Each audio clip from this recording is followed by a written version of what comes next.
It's what that means. It's the stories that is going to generate.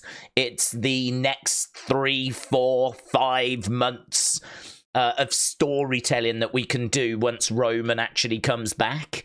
And I don't know. I mean, I'm expecting it, or expecting might not be the right words. I'm hoping for it. I'm anticipating it. I'll be surprised if we don't get it. But yeah, this is definitely one that is not guaranteed. Has been anything to say that he's definitely here today, right?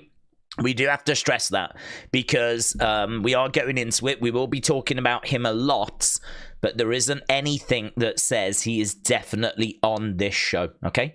But obviously, you know, SummerSlam is a massive show. They have a lot of returns. They have a lot of surprises. They have a lot of moments. Everything is pointing towards this being the show where he would come back and he would appear, right? So a lot of excitement out there. I was just having a look on social media. And as I said, a lot of people getting very excited, talking about Roman. That's the big conversation, in all fairness. Obviously, a lot of upset last night at the fact that DIY lost the tag titles. That was probably the big talking point coming out of SmackDown. A SmackDown which seemed to be a bit of a mixed bag for people. We did the opinions videos and for SmackDown, and people were saying it was rubbish, boring, blah, blah, blah. But then there's people saying it's much better than what we've been getting. So a little bit of a mixed bag. I would say it was better than what we've been getting. I suppose it depended how upset you was over the DIY thing. For me personally, I thought it was okay. Like, I didn't think they would do that, but I thought it was the right move. I think the mistake was made putting the belts on DIY in the first place. Actually, in the opinion video, someone said, would it not have just been better to have just carried on with Grayson and Theory as tag champs and then just had them lose? I know it would be heel team against heel team, which would not be ideal, but, you know, did this 20-odd day tag title run actually do anything for DIY? And I would say probably not, to be honest. Probably not, apart from upset a load of people at the fact they're no longer champions. So I don't know that the mistake was last night. I think the mistake might have been putting the belts on DIY at all, because DIY should be the team that get those belts back in a few months' time, right? So hopefully by then people will have moved on. But yeah, I can't say that last night was a mistake, because I think we really need to build this group up. And, you know, that is something which is weighing on my mind a little bit. I don't think Solo wins today, of course. Don't think Solo wins. But we do need him to look like a badass. We do need him to look like, I mean, it's mental to say, but Roman's replacement. He doesn't feel anywhere close to being the replacement for Roman Reigns. They feel like they're in different universes, different stratospheres, right? I mean, he's just nowhere near Roman or Roman star power. Just nowhere near. So we've really got an uphill battle. We've really got an uphill struggle to try and make him feel like he is kind of in that same stratosphere, or close, or even can see it, right? I mean, he's so far away. So yeah, there's a lot of work to do with the Bloodline, hence why I think putting the tag titles on them was not the worst decision. And a lot of confusion about why a Solo got the belts. Solo was holding the belts. Had a lot of people saying that. I don't get that. He didn't win them.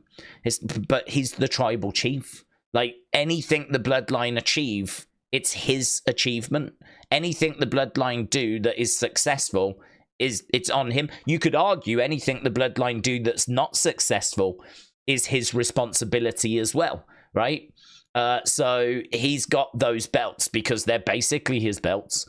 I don't know that he'll defend them, but like, if, you know, he's not going to want to stand in a Bloodline with no championship whilst two people that stand behind him have got belts.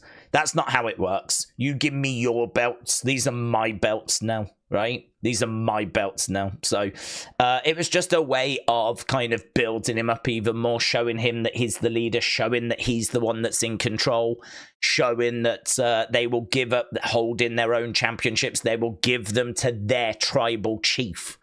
But there was a bit of confusion about that online as to, like, is he in the group? Like, what is he going to defend the titles? I don't think it's anything like that. I think it's just, these are mine. Like, any success the Bloodline has is my success because I am the tribal chief. So, yeah, lots for us to get our teeth into. I do want to just run down the card for those that don't know what the card looks like. I mean, everyone should, but of course, it is a Saturday. I'd imagine there are people joining us that don't normally get a chance to join us. Here in the UK, it's 7:20, so I'm probably speaking to people in the UK that I don't normally get a chance to speak to because in the UK, we normally stream at like midnight. We normally stream, like, the show starts at 1 in the morning. So to be sat here at 7:20 is nice, actually. It means that we can reach a few people we normally might not reach. So welcome, one and all. Let's just run down the cards. Then we'll get stuck into people's thoughts and what people are thinking. We can talk about whatever you want to talk about, right? So, Damian Priest against Gunther for the World Heavyweight Championship. There is an argument that Damian retains and then we get the rematch at Bash in Berlin, right? Bash in Berlin would make sense. It's the closest that we're going to get to Austria and where Gunther is from. So, like, that's as close to a home PLE that Gunther's getting anytime soon, probably in his lifetime. So that is home, right, to all intents and purposes. So Gunther winning the title at Bash in Berlin would make sense. But equally, do we need to wait? Like, if the story needs us to put the belt on Gunther tonight because we're going to do the Judgment Day split up immediately, well, then we'll go that way, won't we? So that one's tricky, I think. I think Gunther gets it, but there is a reason why he might not get it tonight, right? So Damian Priest against Gunther, World Heavyweight Championship. Then we've got Bayley against Nia Jax. I feel pretty good that Nia Jax gets this. And the reason why I say that is because I just think that you've got Nia, you've got Tiffany. Tiffany's got Money in the Bank. I think Nia having the belt and Tiffany having the briefcase and those nice moments where Tiffany's like trying to figure out, like, that's my friend, but this is my opportunity. Do I cash in on my friend? But I don't. That doesn't feel right, but this is my opportunity. And, like, you can, you know what I mean? Like, I can see those moments happening. The only thing is, do you do it tonight? You know, again, do you put the belt on Nia tonight? I think Nia being champions absolutely is a brilliant finish for her. It is brutal. It is absolutely brutal. So I think that I feel pretty good that we go with Nia. I think Bayley's unfortunate. It doesn't feel like her title reign has really got going. But you just go where the story needs you to go. And I think the story needs us to go the Nia direction so that we can do the Queen and the Princess. We can do the champ and the Money in the Bank holder. Tiffany's got that briefcase. I can't see her cashing it in. She only got it yesterday. So they're trying to sell them, aren't they? They've got a load that they've made. Why would they sacrifice that Money in the Bank briefcase? Now they've got to sell loads of replicas first, so I don't expect Tiffany to cash in tonight. I think Nia wins. Tiffany might still look at a briefcase tonight, and it might all be super orcs, right? But I don't expect to cash in tonight. Then we've got Liv Morgan against Rhea Ripley. I think Liv wins. I think most people are on board with that. Rhea Ripley, I would imagine Dom is going to cost her. The question is, does he do it on purpose, or does he not do it on purpose? Does he do it on purpose and leave with Liv? And it turns out that this kind of fallout that they've had was all a work? Or does he accidentally cost Rhea and then leave with Rhea kind of pleading, I'm so sorry, blah, blah, blah, blah, blah. I'm thinking that he doesn't mean to cost Rhea, but, you know, he still does. Then we got Cody Rhodes against Solo Sikoa.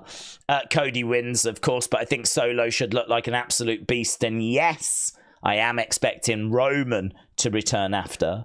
Then we've got Logan Paul against LA Knight for the United States Championship. New champion, LA Knight. I think he gets it. Then we got Sami Zayn against Bron Breakker. Expecting Bron Breakker to win. This is the rematch. I think they just strung it along so that we could do the match again at SummerSlam, which is fine. Sami, I think, needs to be free because of the bloodline thing, so gone with Bron Breakker. And then, honestly, CM Punk against Drew McIntyre, who knows? I mean, that one, who knows? I have no idea, because you've got Seth involved, and I just don't know what he's going to do. I mean, that just feels like a bit of a mess to me. I really wish that Seth wasn't the guest ref. I wish it was just CM Punk, Drew McIntyre hating on each other, going to rip each other apart. I'm sure we're still going to get that, but I just don't know if I can trust Seth to be calling it down the middle. You know, he said, I might count 10, I might count 20. You know, I might DQ, I might not DQ. It's all my rules, go. It's ref discretion, right? And I just found that so frustrating. I found it so frustrating. This is a match where I just don't need any nonsense. I don't need it. There's been loads of nonsense in the builds. We've had loads of matches that have been... I mean, we threw away the Money in the Bank just to get to this match. The Money in the Bank cash-in was sacrificed, right? Drew won, tried to cash in, CM Punk cost him, right? So we threw that away. There's also been title matches, like at Clash at the Castle, that have been thrown away because CM Punk came down as the ref and wouldn't count the 3, right? So that got sacrificed. That got thrown away. Like, there's been matches and things that have been sacrificed. Now we're finally here where we're going to get this match. I don't want this to be messed around with now. I just want these two to go at it and we get a winner. But I just don't know what Seth's going to do. And it's not even in a good way. It's not even in a, oh, what's he going to do? It's in a, I just don't know what he's going to do. I wish we weren't doing this. But it's not the end of the world, you know? It's just not the match I was personally looking for. I'm sure it's still going to be great. I'm sure it's still going to deliver. I'm sure that it's still going to be a lot of fun. But I am going into that with a bit of apprehension, let's put it that way, right? I think I predicted CM Punk winning because CM Punk coming back for the first match in over 10 years and then losing, I think would be a really bad look. That's just not what I'm looking for. Like, I understand it's part of a story and he could get screwed by Seth and blah, blah, blah. I get it. But I just think, like, he's been away for over 10 years for his first match back to be, like, cheated and all this kind of stuff. I would have him win. I'd have him overcoming the odds. I could see that moment where Seth is counting and he really doesn't want to count that 3. Like, I can see Seth like, oh, I don't want to do this. And maybe Punk like pushes his hand down and is like, boom, there we go. CM Punk wins. And he's kind of made Seth count the 3. I could see something along those lines. But there's so many different ways that could go. I mean... let's just see. Let's just see, shall we? So, and there is rumours that this might not be the final card. There could be matches added. There could be matches changed. I don't know. I mean, that I think was PW Insider. We included that on Unseen, which is our daily show that we do where we look at what's rumours and what's being said on social media. We look at fun stuff. We look at... as we said, rumors, news, theories, loads of stuff goes into that video. But one of them was the news that apparently this card is still not finalized and there could be some changes that are made to it. So I don't know. I genuinely don't know if there are going to be any changes to this card or if this is what we're getting, but this is what we're getting so far. 7 matches, room to breathe. Miz is the host. There's a jelly roll performance, so look forward to that. And I will be surprised if we don't get anything to do with the Wyatt 6 or Uncle Howdy. I think that we will get something. I think we will get something because they had such a big campaign that Nightbird campaign. And then they had such a big impact when they arrived with that massacre. And then we've been doing these videos on a regular basis, right? I mean, there is just so much that we have done and so much time we've spent with them. It's unfathomable that they just will not have any presence on SummerSlam whatsoever. I can't even begin to wrap my head around that. I can give you lots of excuses as to why we have not put them onto the cards, right? I can come up with lots of excuses, but I can't come up with lots of satisfying reasons, to be honest. I don't think I could say anything that makes you go, okay, yeah, that makes a lot of sense. Because to me, this doesn't make sense as to why they're not on this card, which makes me think, will their presence still be felt at some point, right? And if you want those excuses as to why they're not on the cards, we're trying to build up Raw because it's up against the Olympics and it's on Sci-Fi. It's on a different channel. We're trying to get ratings. We're trying to get views, right? My answer to that would be, okay, we'll move, I don't know, Sami versus Bron to Monday then and do the IC rematch on Monday. Why does it have to be the Wyatt 6, right? Then the next excuse would be, well, we don't want anything to overshadow them. And my counter to that would be, well, you're always going to have things that you're competing against. Does that mean that you'll never put them on at WrestleMania? Because WrestleMania is always going to have big things happening. And so, you know, we don't think about that at WrestleMania. Why would it be a factor? Why would it be an issue? Why would it be a problem now at SummerSlam? Right? So for me, that's just an excuse. It's not a reason to leave them off the card. It's something you can kind of tell yourself, but it's not a good enough reason, right? The other one would be, well, we're trying to make the Raw ratings big because of the move to Netflix next year. My counter to that would be, lovely. Why not move one of the other matches then? Like, if you really want big ratings for Raw, why don't you do Liv versus Rhea on Raw then? Do Liv versus Rhea on Raw. Why was it the Wyatt 6 that had to be the ones that didn't make it onto this card? The only thing I can think, and I don't think they're going to do this, is this group, as we said yesterday, they've been overlooked, undervalued, underappreciated. That's the whole point of them being brought together, right? Is they've been overlooked and underappreciated. Is this not another example of that happening?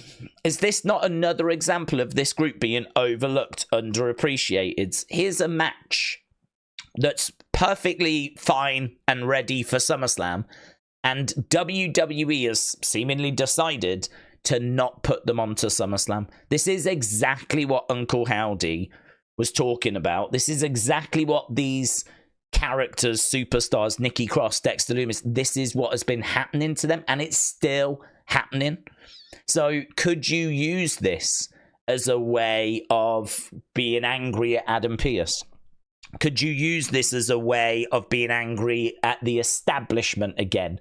Could you use this as an example of you being overlooked and undervalued again, right? I don't know that that's the direction that we're going, but that's the only thing that I could think that would explain why it would have to be the Wyatt 6 that don't make the SummerSlam cards. Because I think it took a lot of people by surprise when they weren't on. A lot of people, myself included, I really thought I was ready. A lot of people were panicking last week going, they've not announced the match. They've not announced the match. I was all right because I was like, well, it's quite clear we're going to get the match. It's quite clear this has been building and we're about to get the Creeds and the Wyatts or Chad and Howdy. We're going to get something, right? So I was okay. And then, of course, we got to Monday and they announced the match, but they announced it for Raw. And I just don't think any of us saw that coming. Just didn't see that coming. Blindsided us. So I find it unfathomable. I mean, unless Howdy comes out or Bo comes out and like goes off about how this is exactly why this group got together because of being overlooked like they are. Once again, they're not on the SummerSlam card. They could maybe use it as a vehicle to kind of express their displeasure or something. So I don't know. Does that result in an attack? Does that result in a moment? Is there a backstage attack? Does Chad come out to the ring? There was a theory on our opinion video that Chad could interrupt The Miz when The Miz is about to announce the attendance. Chad could come out. I mean, if that happens, immediately then people will be like, oh my God, we're going to get the Wyatt 6, right? I could see something like that happening. I definitely could see something like that happening. Miz in the ring, about to do the attendance, and then here comes Creeds and Chad Gable. They get into the ring, they start pushing Miz around, they want to announce the attendance, boom, lights out, and then here comes the Wyatt 6. A moment like that, absolutely we could get tonight. Absolutely we could get tonight. So, yeah, lots for us to get our teeth into, lots for us to talk about, and we're going to jump in the chat and we're going to be doing exactly that, right? So, Matter, we've got loads of people that have joined us. So, Matter, Patrick Smith, Carla, Kieran, Jim Taylor, Jojo, Flyboy Wave, Mike Sim 34, and Aaron, shout out to you, Aaron. Aaron said, I can't wait for that Punk match. It's been the best feud this year. Yeah, I would say it's up there. I think for me, the Money in the Bank thing really spoiled it for me. That really annoyed me. I really was like, I don't mind who wins this Money in the Bank match as long as it isn't Drew. Because if it is Drew, I know what they're going to do. They're going to have Punk cost him, and that is going to irritate me, right? Because I think Money in the Bank is a brilliant vehicle for getting someone from the mid-card to the main event scene. You know, you've got someone like Andrade, who I think is a great talent. Yes, he needs a manager. He needs a mouthpiece. But actually, when that bell rings, you can see how good he is. His matches with Carmelo have been fantastic. His match with Johnny Gargano down in NXT, amazing. His matches with Rey Mysterio on the main roster a few years ago, amazing, right? Amazing. This guy has got the ability to have some banging matches. The problem with Andrade is that he can't really connect to people because of his limited broken English. His promos are obviously not going to carry the same impact. I also think there's probably a lot about his character, about him, that we need to dig into. I don't think that's necessarily his fault. You can't really blame him for English not being his first language. You can't really blame him for the fact that WWE don't really give him enough interview time. So, I don't know. It just feels like the brakes are on with Andrade. And I understand people going, well, you don't give him Money in the Bank. But the thing with Money in the Bank is you don't have to cash it in yet. You've got 12 months. So where are we going to be in, say, 10 months? You know? What if Charlotte comes back and Charlotte becomes Andrade's mouthpiece? What about if we put Zelina back as Andrade's manager like she was in NXT? And then, you know, that could unlock things. So I just think, like, let's do some stuff with Andrade. And the great thing about Money in the Bank is you don't have to cash it in straight away. You can build people up whilst they've got the briefcase. So Andrade could be in a much better position in 10 months than he is now, right? For me, I'd be a lot more interested in at least just trying that rather than doing what we did with Drew.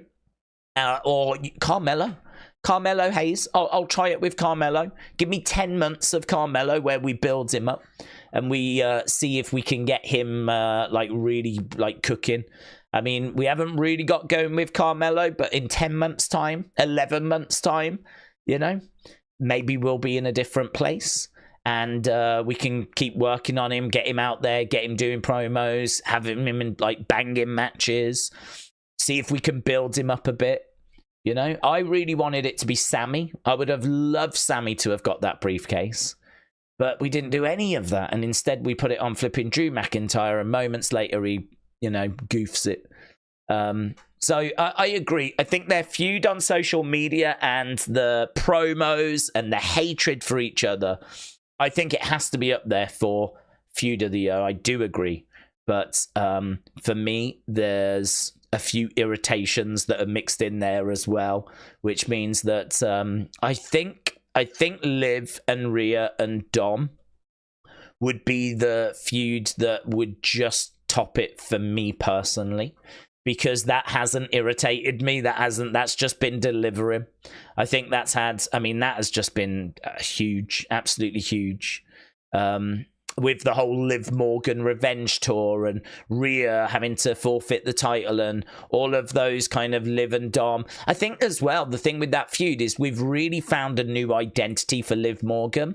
Liv Morgan now, she's like sexier, right? She's playing up that sex appeal more. And it's really helped her connect with people. People still don't like her, but at least now she feels like she belongs and she feels like a superstar. Whereas before, she sort of felt like a girl that was trying, a girl that hadn't quite found her place, a girl that was, all right in the ring, not a great promo. There wasn't really much about her, I mean, I think if you liked how she looked, I don't know. I mean, I can't really speak for Liv Morgan fans. I don't know why they liked her. I'm not saying she was bad, but there was nothing about her that really stood out to me. But she did have her fans before this year. But really, I think now they've really turned up that sex appeal. They're being a lot more cheekier with her, or she's being a lot cheekier herself, with the little twirl that she did, the little denim shorts that were like the Daisy Dukes. Did you see what she wore yesterday at the kickoff show? I kind of feel like she's now gone, okay, well, I'll lean into that then. I'll lean into that. All those moments where like she's on top of Dom on the floor and all this kind of stuff, there's a lot of little wink kind of lines in her promos as well. So I think that's been really good for her. Really good. So I'm really looking forward to that. And look, make no mistake about it, I really hope that the CM Punk Drew match absolutely delivers. I'm just a bit worried about Seth. Just a bit worried about the fact that I just don't think him being involved was necessary. But let's see, because until we've actually seen it, we can't judge it, can we? Because he might be needed. There may be something that goes down where we're like, oh, that's why they did it. That's happened before many times.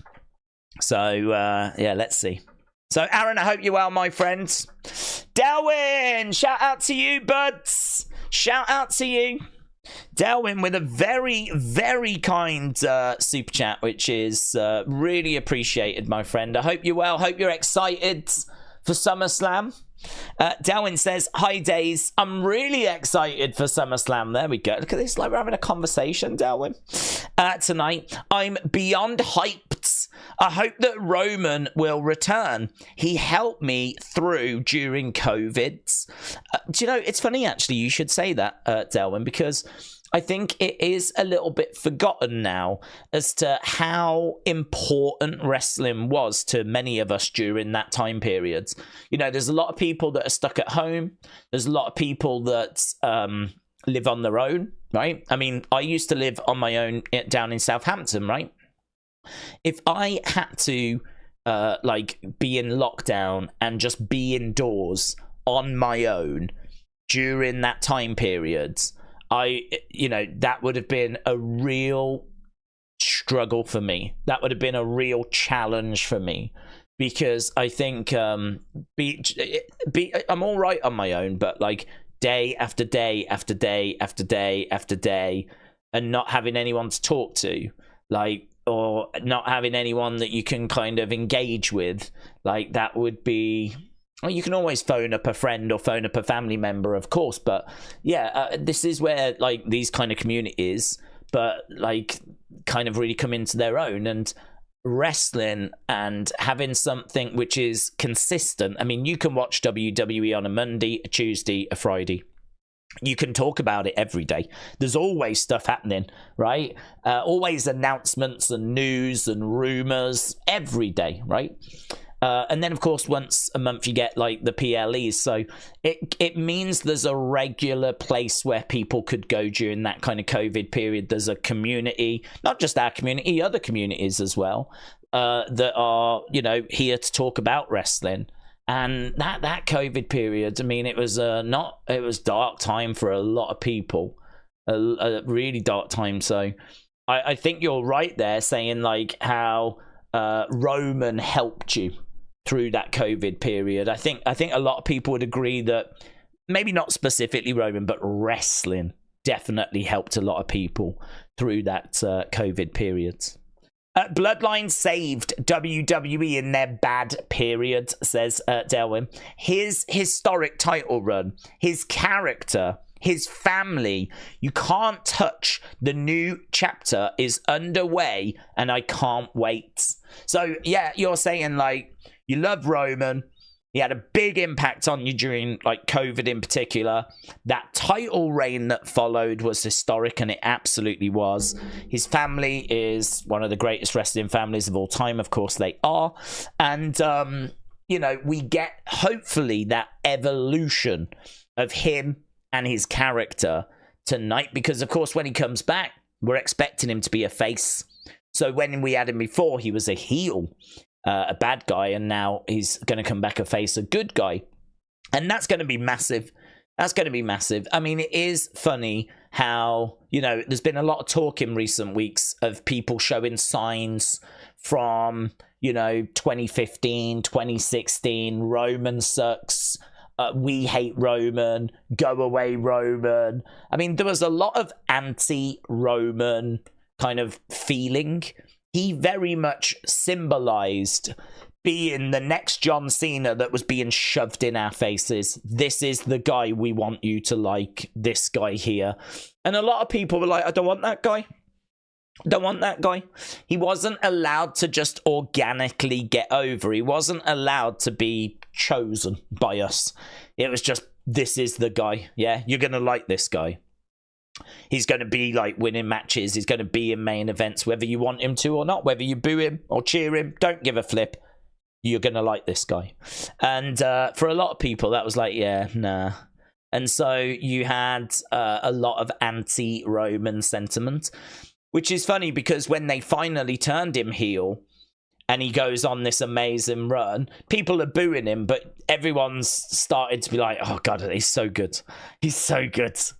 You know, but people are happy to like boo him. I suppose in a way it's a bit like Jacob Fatu in the sense of people are booing him. He's in this bloodline, right?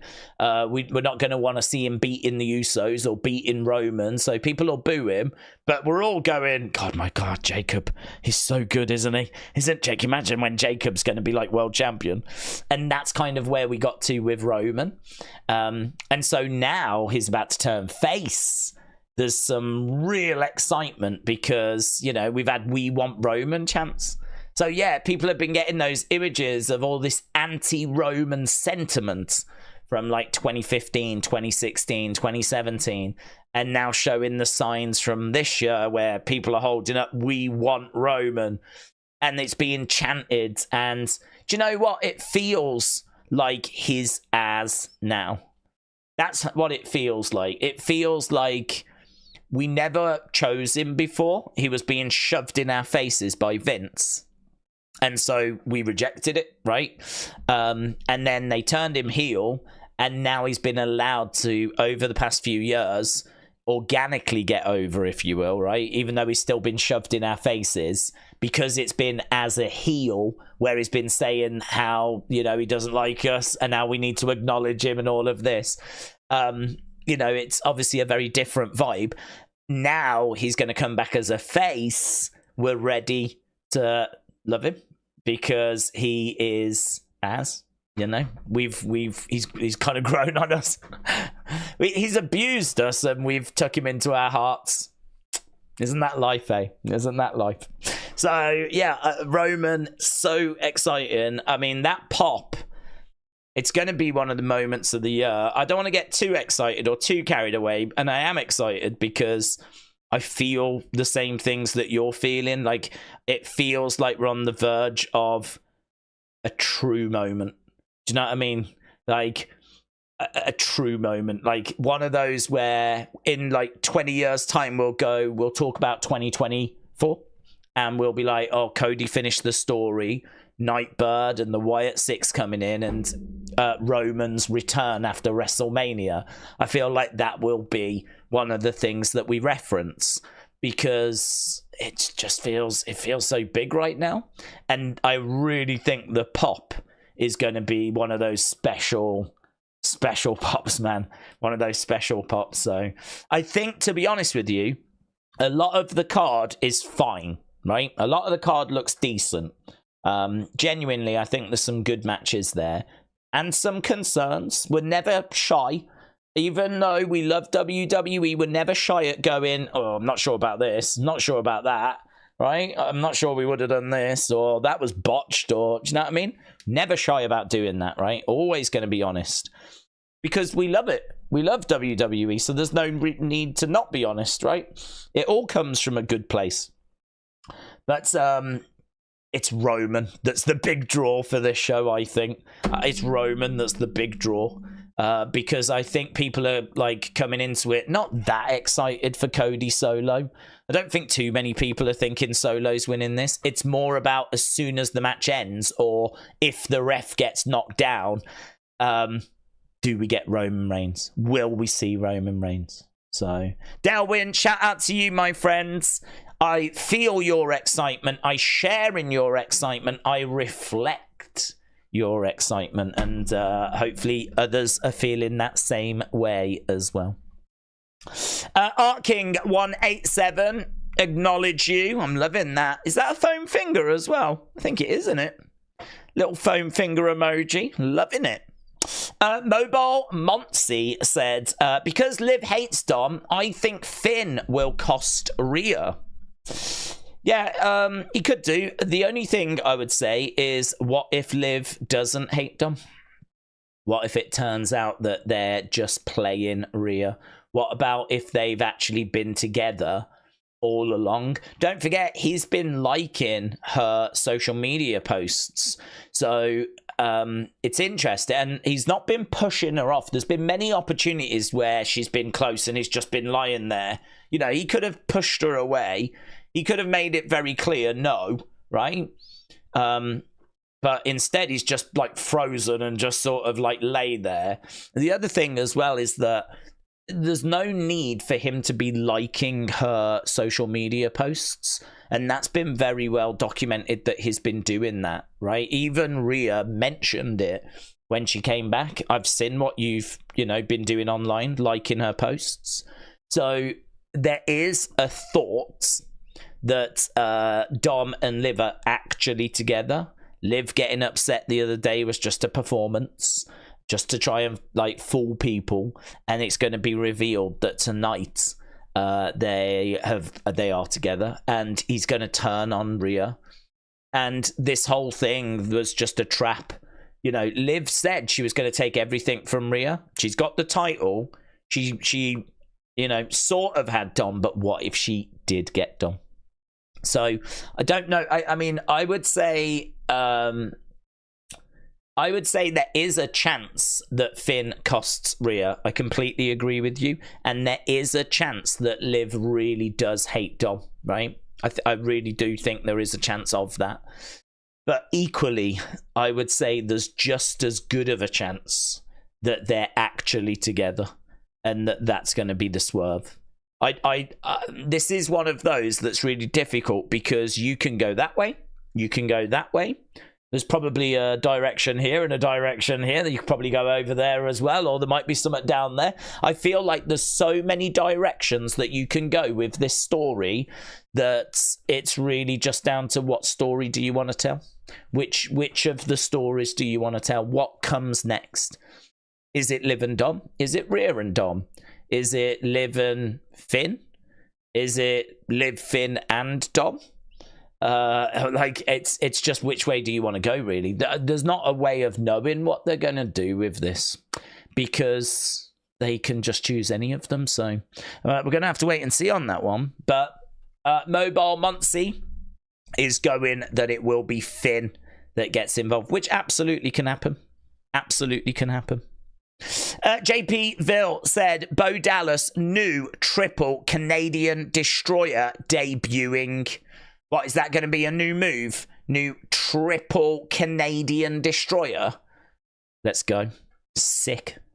Dragon Slayer said, can we enjoy the show and not worry? Yeah. I mean, we will do that. But considering we've got a few hours to kill, we always start a bit earlier so that we can dig into like, you know, people's thoughts, people's theories, chucking a few things around. So I think, like, as I said before, it doesn't bother me in the slightest to be honest about what we're excited about, what we're nervous about, what we haven't enjoyed in the build, what we have enjoyed in the build. Like, we put it all into the mix. And I think that's important as well, because there's a lot of people that will be joining us that might only join us for the big, like, PLEs. They don't get a chance to watch every Raw. They don't get a chance to watch every SmackDown. They want to get just a little bit of a flavor as to what's happening, you know?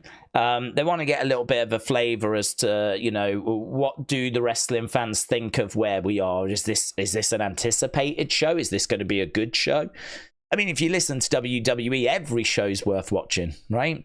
But what's the truth? Like, is this a show that's worth watching? What is the big talking point? What has really been built well? What are people really excited about? But equally, if you're really excited about something, chances are there's going to be something that you're not as excited about, right? And so what's that? And why is that? And so I think we do a really good job of kind of exploring all the facets of the build and where the company is and all of that stuff. So yeah, I like the spectrum that we bring. I just think if we were to sit here and be like telling you that everything's brilliant, I think that would be boring. And I also think it would be dishonest, to be honest. Like, you know, I think you'd see through it if we were to sit here and just like make out that everything's amazing. I think that would just come across as phony, and I'm not interested in that. I'm a lot more interested in being open, honest, having good conversations, digging into things. And the reason I think we can do that is because hopefully people know that it's not coming from any bad place. It's not coming from a place where we want to see WWE fail or we want to see WWE struggling. Far from it. I mean, I've been watching since the early 90s. I absolutely love WWE. I couldn't imagine my life without WWE. So there's no way that it comes from a bad place. It comes from an honest place of like, yeah, I want to see this. Wouldn't have gone that way. And then, you know, it just sparks conversation. So no, all good. I like the fact that we dig into the different facets. Thunderman03 said, do you think Jimmy Uso and Paul Heyman will return with Roman tonight? Do we think we see Hikuleo or Alexa? Okay, so I think Jimmy, Roman, Paul, yes. I think there is a chance we see all three. Equally, there might only be Paul and Roman. It really depends if you want to save the Jimmy return for a little further down the road. I don't know which way I would go. I think I would save him. Just because every show that people tune into, people want a surprise, they want a moment, they want a talking point. I think if you can save Jimmy, then I think it's worth doing, because Jimmy coming back at, say, Bash in Berlin, you know, that would be perfectly fine. I don't need Jimmy tonight. Jimmy coming back in a week, 2 weeks, 3 weeks, 4 weeks, absolutely fine. This is why I would not have Jimmy, Jay, Sami, Roman. I would not do that. Not tonight. Because I think that moment where Jimmy and Jay embrace and agree to team up again, and agree to, like, that they're brothers and they're back on the same page, that's a big moment. That is huge. That is a massive moment. That embrace, right? Why would you want that to happen behind the backstage? Why would you want that to happen and we never even got to see it? Like, they're just on the same page now. They've made up and we never saw it. Like, you're just throwing too much away there. And Sami's in as well. What, Sami and Roman, they've just made up, have they? Well, we don't even get to see that moment. So that just gets thrown away. Like, you're just throwing away too many moments. So for me, I would bring Roman back tonight. I don't mind Jimmy coming back with him because I'm trying to think, was Jimmy with Roman when I think they were, weren't they? I think Jimmy was with Roman because I'm thinking back to WrestleMania and Jimmy tried to help Roman win that match. So last time we saw Roman, Jimmy was trying to help him, right? So there's no kind of weird thing that's happened behind the scenes there. Last time we saw Roman, Jimmy was trying to help him. So you could bring both of them out tonight because we haven't there's nothing that has happened behind the scenes that we've not seen. So you could do that, or you save Jimmy for a bit further down the road. Heyman, yes. Again, Heyman and Roman, there's nothing that we need to see there. We know that they're friends. We know that they're, on the same page. And so there's not anything that we've missed. But this is why I would not bring in Jimmy J, Sami, and Roman, because I think there's too much there. Too many segments that we can do over the next few weeks, months, so on, so on. So that's my answer to that. Hikuleo, no. I don't think there's a need for Hikuleo. Because I think you bring in Hikuleo to kind of up the ante, and I don't think the ante needs upping at the moment because you've got Solo, you've got Jacob, you've got Tammy, you've got Tongaloa, Cody's on his own, there's no Randy or Kevin. I mean, if Randy and Kevin come back down tonight, yeah, maybe they're ready tonight and they come running down to help Cody. Then it's 3-on-4, isn't it? Cody, Randy, and Kevin Owens, right? Those would be the three. But on the other side, you've got Jacob, you've got Tammy, you've got Solo, you've got Tongaloa, right? So it would be 3-on-4. So you need an extra person, which would be Roman Reigns. So for me, I would be setting it up that way.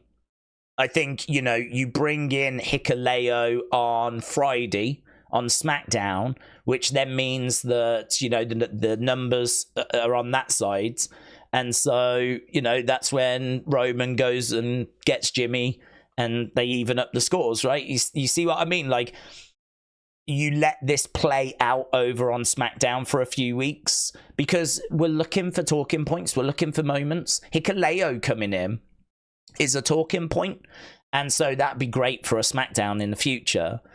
Jimmy and Jay getting reunited, that's a talking point, so you do that again in the future.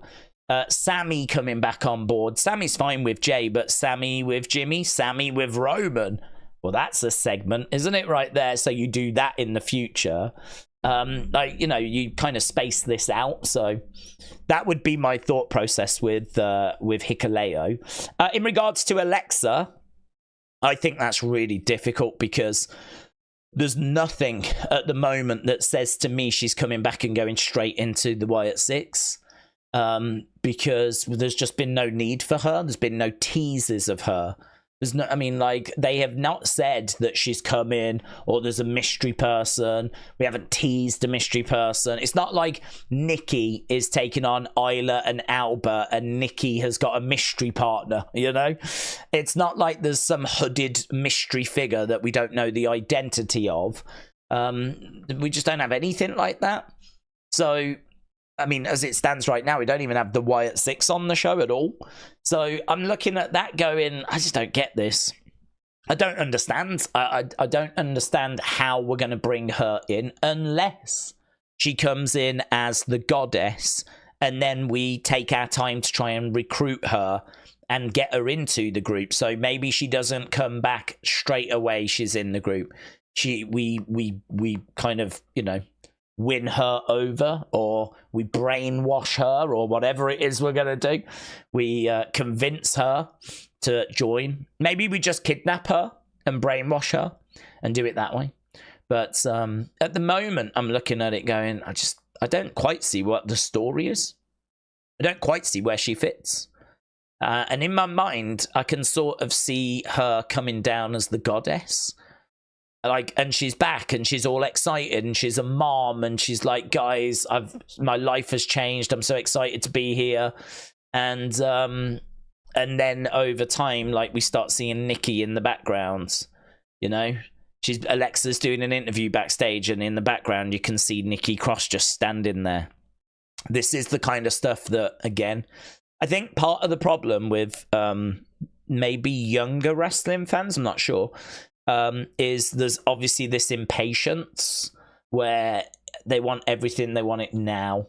Like, I want Sami, Jay, Jimmy, Roman all together tonight. I want Alexa to be in the Wyatt Six tonight, right? I want Hikuleo tonight. Like, everything's got to be here. It's got to be now. But that's just not how stories work, is it? I mean, there's lots of little twists and turns, and do you know what I mean? Like, sometimes you got to just stretch things out a little bit. So Alexa tonight, I think there's a possibility, but I would really question as to whether she comes into the Wyatt Six straight away.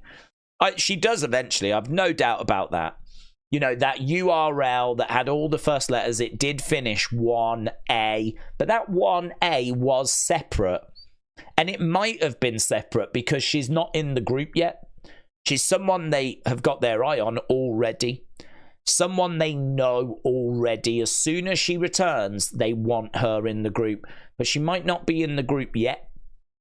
But I think she will join eventually. So, yeah, I'm a bit uncertain when it comes to Alexa. I feel like it's another example of, well, you could go that way, but you can also go that way. You could do this, but you could also do that, right? I mean, there's so many different directions that you could go with this, which is good. It's exciting. It's good that we don't quite know what the story's going to be. We don't quite know if she's back tonight. We know she's been training, and we know she's getting close to a return. We also know that she could come back, and it doesn't matter if she's not quite ready. Plenty of times wrestlers have come back and they're not quite ready to have a match. But, you know, they have promos. They just get involved in, like, feuds, but they just don't wrestle, right? You know, they pop up and they go on commentary and they watch someone wrestle. And they have bumping with them backstage, and we get a little backstage kind of back and forth. They come out the next week, they do a promo in the ring.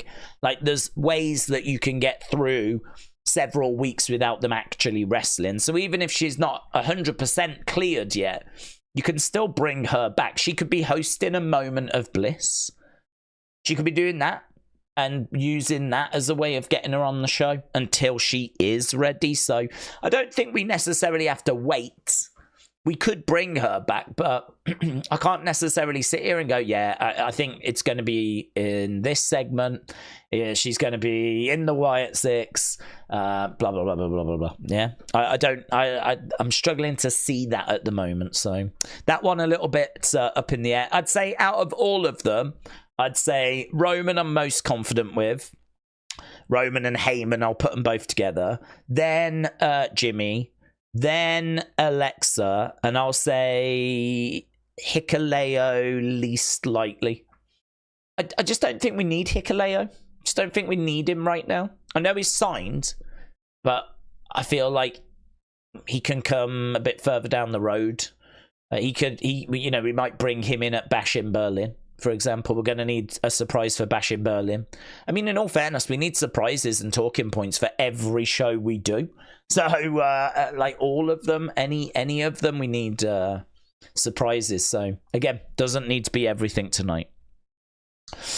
Right. Arborus said, have a good stream, Days. I hope it's a good show tonight. Arborus, shout out to you, my friend. Yes. I've no doubt it will be. I can't imagine that this is not going to be a good show tonight. The card looks good. Everything seems to be pointing in the right direction. And I am very much looking forward to it. And I know that many of you are as well. Supportington said, Days, I've got my fine scotch on the rocks in hand. Very good. I think that's how everyone should be enjoying SummerSlam, with a fine scotch, hors d'oeuvres, things like that. So I hope you've got plenty of scotch. It's still quite early, in all fairness, So I hope you've got a couple of bottles ready to get you through to the very end of the show, because the actual countdown show doesn't start for 50 minutes, and then we've got a 3-hour countdown show. Then, of course, that's when SummerSlam actually starts. So we're still a distance away from SummerSlam beginning, but yeah, you know, it's a marathon, not a sprint. So I would say just be careful with that scotch. Art King 187 said, we want Jacob. Jacob's the man, isn't he? Jacob is the man. I mean, honestly, we were talking about this yesterday. I mean, Jacob is someone who has come in and made such an impact. It's incredible. It's incredible how much of an impact he has made so quickly. He looks so aggressive and intense, and his facial expressions are so good. I mean, if you are someone that hasn't had a chance to see much of Jacob, I mean, I've not seen much of Jacob outside of WWE, but even what we've seen in WWE, the pace that he works at, the agility that he has, his facial expressions, his intensity, even the way he says, I love you, Solo. I love you, Solo. I love you, my tribal chief. Like, he's just, even the way he says that, like, there's no doubt. It's definite. He loves him. If there's one thing in this world I'm certain about, it's that he loves his tribal chief. Because when he says it with every fiber of his body, you know? But that's the way he works. I mean, like, how many times have you seen a Samoan drop where they just sort of fall backwards, right? And it looks fine. But, like, have you looked at Jacob's Samoan drops? He doesn't fall backwards. He launches himself backwards. Like, when he lands, his legs are up in the air. So, like, he's not just falling backwards and they're taking the bump. He's putting his weight, his body weight onto them. That is why that Samoan drop looks so vicious. Because, you know, it's not just a case of backwards. It's a case of, like, jumping backwards, actually, like, launching yourself backwards so that you come down at that kind of an angle, right? And, like, you're putting all of your weight. I don't see how this doesn't actually hurt, but that's not my problem. But, like, you know, you're launching yourself. And then the speed in which he's able to, like, jump up onto the ropes and go straight into that moonsault, which when he lands, just has got such a satisfying kind of connection to it. I've said so many times in recent weeks about how that kind of 5%, 10% extra, you know, we see a lot of high flyers down in NXT. We see a lot of like we were looking at Sol Ruka against Kalani, who both got like a gymnastics background, right? So you've got all these handsprings and backflips. You've got all this kind of gymnastic stuff, yeah? Fine, I ain't got an issue with it, right? But the reason you do all of that, of course, is to look good. But it's so that when you deliver the final shot, be it a back elbow, be it a clothesline, whatever it might be that's the end of that move, right? It needs to be delivered with intensity. Like, you need to really throw it in, yeah?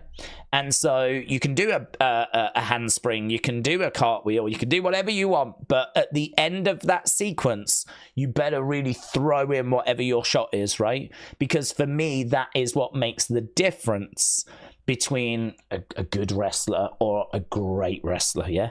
And we were talking about how their match was really visually impressive and it had some nice moments, but it maybe just lacked that 5-10% of like extra boom to it, yeah? That extra intensity in the final connection.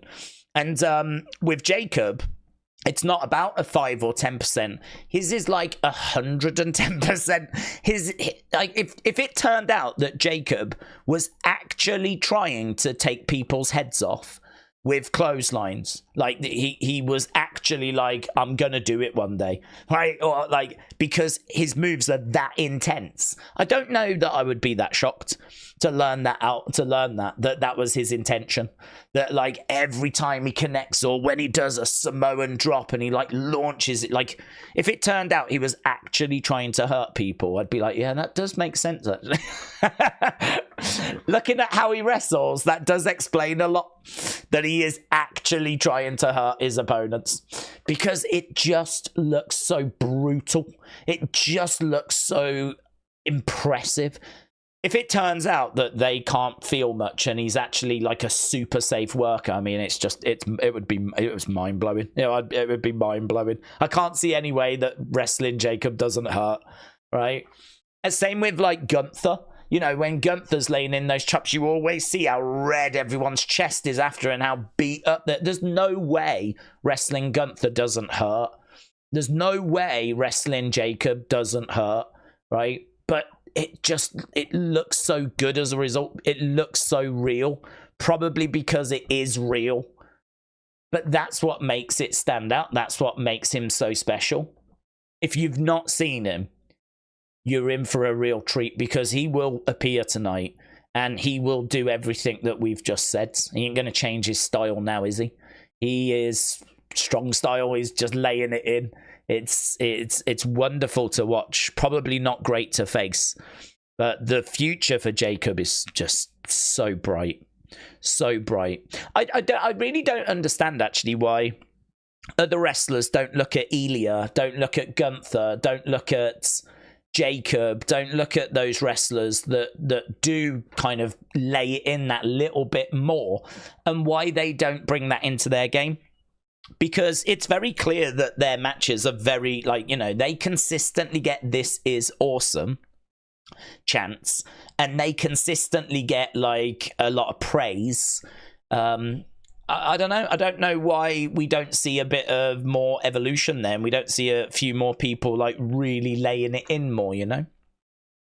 Perhaps people just don't want to do that. Perhaps people just don't want to get hurt. Perhaps people don't want to run the risk of hurting others, or I'm not sure. But, you know, Gunther, Jacob, Ilya, Sami, they all lay it in. And they're all my favourite wrestlers as a result. I love them all.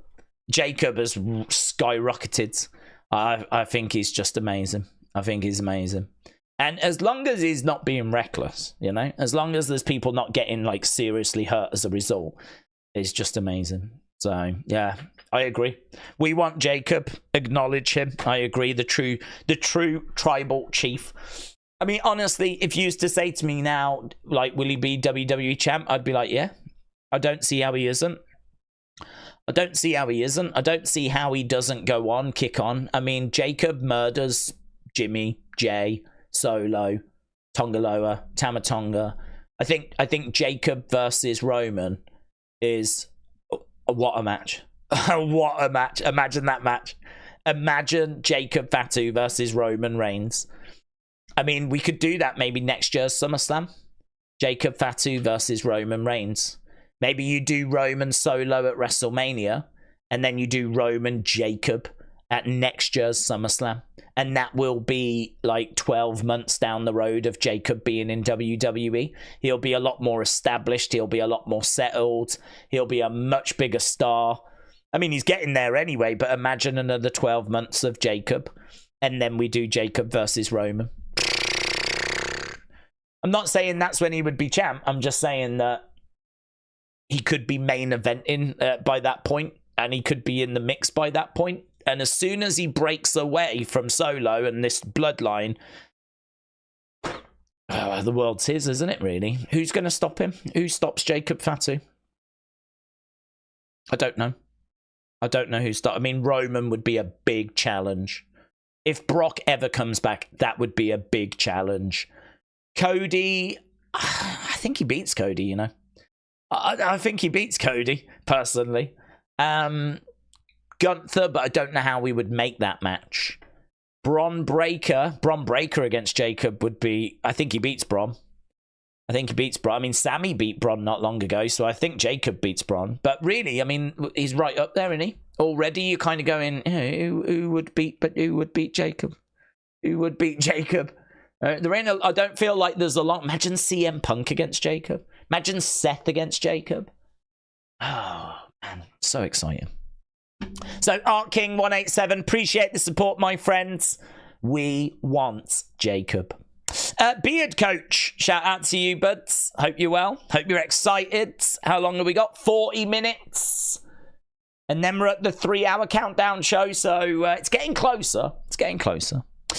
Thomas said, Roman comes out, tells Solo he learned if you have to tell people to acknowledge you, you are no tribal chief, and all fingers go in the air in the arena. Yeah, I mean, some of the stuff that can happen between him and Solo. I mean, I don't know that there'll be too much talking tonight. Because I would imagine Roman will come back, he'll head to the ring, and there'll be like, you know, maybe there'll be. I can't imagine him coming to the ring, getting a microphone, and saying something. I think if he comes down to the ring, it's just go time, innit? It's just go time. If he's coming down to the ring, it's because Cody, Randy, Kevin are outnumbered. They need an extra person, and then, ladies and gentlemen, that's what I'm thinking. And so at that point, you know, it's go time. They're throwing down.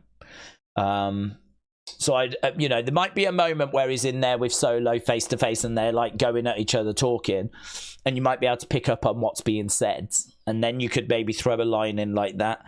But yeah, if he comes back tonight, I think they just throw down. But what happens Friday? What happens Friday? You know, does the show open on Friday with Roman? And, you know, we get a full promo from him then. It's going to be very, very interesting. I mean, we're getting so excited, maybe too excited for something that we don't even know is definitely going to happen tonight. But I think there will be some serious disappointment if we don't end up getting Roman. If we don't get Roman, there's going to be some serious disappointment, isn't it? Which isn't fair, really, because they haven't said that he's going to be on the show. They haven't done it. They haven't even really teased it that much. You can say there's maybe been the odd reference to him. You know, Solo has made it clear that, like, if Roman wants the title, he's going to have to win it from him going forwards. And he said how that Roman was a weak tribal chief, you know? So he's made references to Roman, but, I mean, we could just keep doing that for another month or two. That doesn't mean he's definitely back tonight. But I think he will be. I think he will be. Sparta Branda said, evening. Who will Seth screw over, McIntyre or CM Punk? Honestly, I don't know. We were talking about this earlier. I think there's a few different directions that you can go with it. I mean, you could go either way. For me, all I can do is answer what I would do. And what I would do is I would have CM Punk win, because I think he's been away for 10 years. I think there's generations of fans. I mean, I said this before, he's been away for 10 years. Imagine getting into wrestling when you're 8. You might step away from it when you're 13 or 14, right? If you get into it when you're 8, and you step away because of, like, girls and, you know, other interests, you know, people's interests change, you know. So, like, 5 years is a long time. Someone that got into wrestling in 2019 might be stepping away from it now, right? Punk's been gone for 10 years. Imagine getting into wrestling when you was 7, and then are you still going to be watching when you're 17? I mean, maybe we would, but there's many that don't. There's many that get into wrestling and then leave. You know, they discover girls or discover boys. They, you know, discover fashion. They discover football or whatever, you know, UFC. Like, as you get older, your tastes change. Now, I think for a lot of us, we've stuck with it. We stayed with it through the good and the bad. But there's a lot that won't. So there are no doubt in my mind generations of wrestling fans that have not seen CM Punk. They might have gone back and watched some old stuff on the network, but there are generations of fans that have not seen CM Punk. So I just think to bring him back with that fanfare last year and for him to not have a match yet, right, on TV, one-on-one, and we're going to do it now, and then he loses. I know it'll be protected and he'll be screwed over by Seth, but I don't know. That's not what I'd be booking. I think you've got a real cash cow in CM Punk. You've got someone that can be WWE champ and should, actually. I would be very disappointed if Punk during this run, final run, right? It might go for like another 3-4 years, I don't know. But during this run, I think he should get his hands on the WWE Championship, not the World Heavyweight Championship, not the stupid belt, right? The proper belt, the one that Roman had, the one that Cody's got, yeah? That one is the one I think Punk should get his hands on at some point. So, I mean, look, I know it's a story, and a loss here doesn't change anything ultimately, but I just think him coming back was such a big moment. The idea that he loses his first singles match, I mean, imagine saying that. Imagine saying that. Punk's going to come back to WWE and he'll lose his first singles match after like 10.5 years away. That's not what I would book. So I would have him go over personally. And I said earlier, I think the idea of Seth counting and not wanting to do it, like, I just don't want to do this. I just don't, and like maybe Punk slams his hand down and Punk wins, you know? So I think Seth screws them both over. I think Seth doesn't like either. I think he screws them both. Ultimately, though, I'm looking for Punk to win. If he doesn't, I won't cry about it. Because, you know, as we said, it'll just be part of a story, and ultimately no one will remember anyway in 2 years' time. It's not going to matter. But yeah, I'd have Punk win personally. Sean Woodyard, shout out to you, said, do we get something from the Wyatt 6, maybe a QR code? Sean, appreciate the question. I think we do. The reason why is because I think there's so much you can do. Well, there's a few reasons. First of all, I think it's unfathomable that you don't use them at all. You know, you think about Bray and you think about the fact we've not had this new group in a stadium, right? I don't even think they've been on a PLE at all, actually. So far, they've only been on Raw. There is something magical about when the Fireflies come out, yeah? I think we can agree it looks great. So imagine the whole SummerSlam, 60,000 people with the Fireflies out, yeah? That's a visual that I think you're going to want. I know that they do it for Jay Uso, but actually Jay's not on this card. So I think having the Wyatt 6 in front of a big crowds and getting that big reaction, I think there's value to that. I also think that, you know, it's Bray, it's that big Nightbird campaign, it's that massacre when they first arrived, it's the disruption that they've been causing. Like, this is not a B story. This is not a story that we've just sort of been telling on the side. You know, I'm not trying to campaign to get the final testament onto SummerSlam, right? We're talking about the Wyatt 6. We're talking about, like, the biggest talking point for me. Like, this has been absolutely monumental, right? Absolutely massive. Like, the Wyatt 6 have dominated, for me, post-WrestleMania. Like, they've been the talking point, yeah? And I know that we go over and aboard on this channel when it comes to the Wyatt 6 because there's a lot of affection for Bray and the Bray creative, the Bray story. So I know that we go maybe a bit further than a lot of other channels, but irrelevant, right? It's still been one of the biggest talking points of the year, right? You could even talk to Wyatt 6 haters and they would agree it's been one of the biggest talking points of the year because it has. It has. Like, it's had such a big build, such a big story. So it's unfathomable that they just don't feature at SummerSlam at all. I can't get my head around. As we said earlier, I can give you reasons and excuses, but that none of them are going to justify why they're not on this show at all. None of them, right? So for me, of course, if I was booking, they'd be on this show. I've said that there was a great idea that the community had in the opinions video, because we do opinions video on the second channel, and the community was saying, what if Miz is in the ring and he's about to do the attendance announcement, and then Chad and the Creeds come out? As soon as we see Chad, as soon as we see the Creeds, you might as well get your phone up, right? You might as well, right? Because you know what's going to follow. So, you know, we could get them coming out. They could snatch the attendance information, snatch the microphone. They could want to do it instead of the Miz. And boom, lights go out, and then you get the Wyatt 6 attack, right? Might not be an actual match. It could just be a moment. But I can't give you any reason why you wouldn't do something. Why you wouldn't do something. Because there's so much you can do. You know, and I would do it in the ring area. But, you know, a moment like that, why not? Why not? Or what about if the Judgment Day are trying to cost, like, Damian, or Judgment Day are trying to, like, cost Rhea? Like, perhaps Finn comes down, turns on Rhea or something like this. I think then, you know, do you get, like, the lights going out? Do you get the Wyatt 6 kind of going after Judgment Day?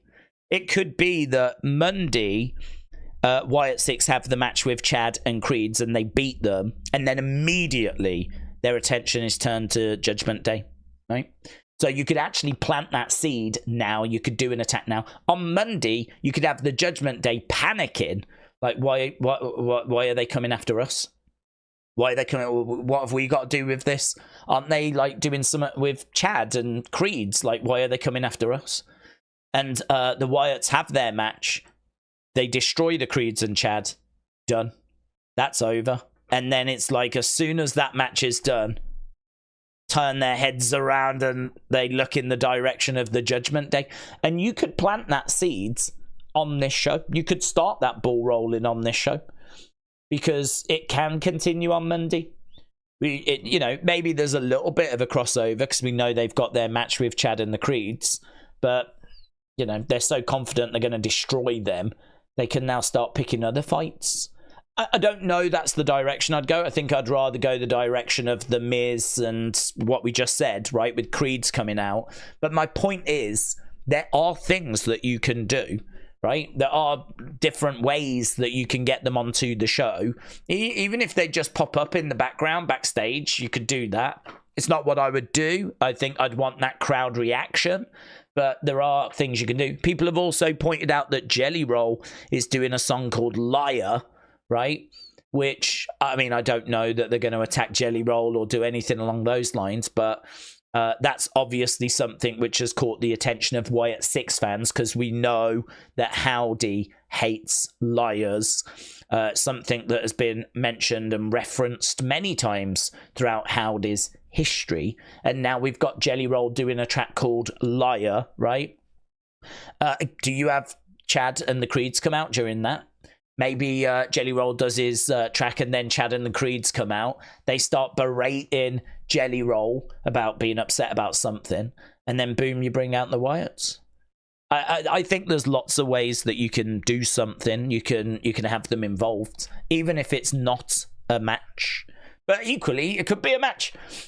What if, like, Chad on the 3-hour kickoff show is running his mouth off and Bo bumps into him and challenges him to a match, and, you know, Chad doesn't want to back down, and Adam Pearce goes, well, it's official, there we go. Uncle Howdy, Chad Gable, you've got a match at SummerSlam tonight. It gets made on the countdown show. Is that likely? Probably not, but is it impossible? No, that's not impossible. So yeah, there's lots of ways that we can do it. And as Sean said as well, maybe they just drop a QR codes, and maybe we get a little flashback to the Nightbird campaign, which is also possible. So I think we get something. Personally, I think we get something, but there's no guarantees of it. Mayor Pete, shout out to you, buds. I can't see your message, but Mayor Pete, I hope you are well, and welcome. I hope you're excited for SummerSlam. We've got 25 minutes. 25 minutes until we get to the start of the countdown show. Arborus said, Days, I hope you have a good stream. I've not seen anyone mention this yet. Let's go. Do we think that we possibly get Charlotte tonight? Nia wins and says that she's the queen, and then we get champion and Charlotte's music hits. I think that's a great idea. I think that's possible. I don't know that that is something we do tonight. I mean, I think it's possible. I suppose the reason why I don't think it's something we do tonight is that I don't know that Nia wins and then gets on the mic and says that she's the queen and all of that stuff. I mean, if she wins, I can see her posing with the belt. I can see Tiffany thinking about cashing in, right? I don't know that I can see Nia getting a microphone and saying, you know, I'm the queen and all this kind of stuff, and then out comes Charlotte.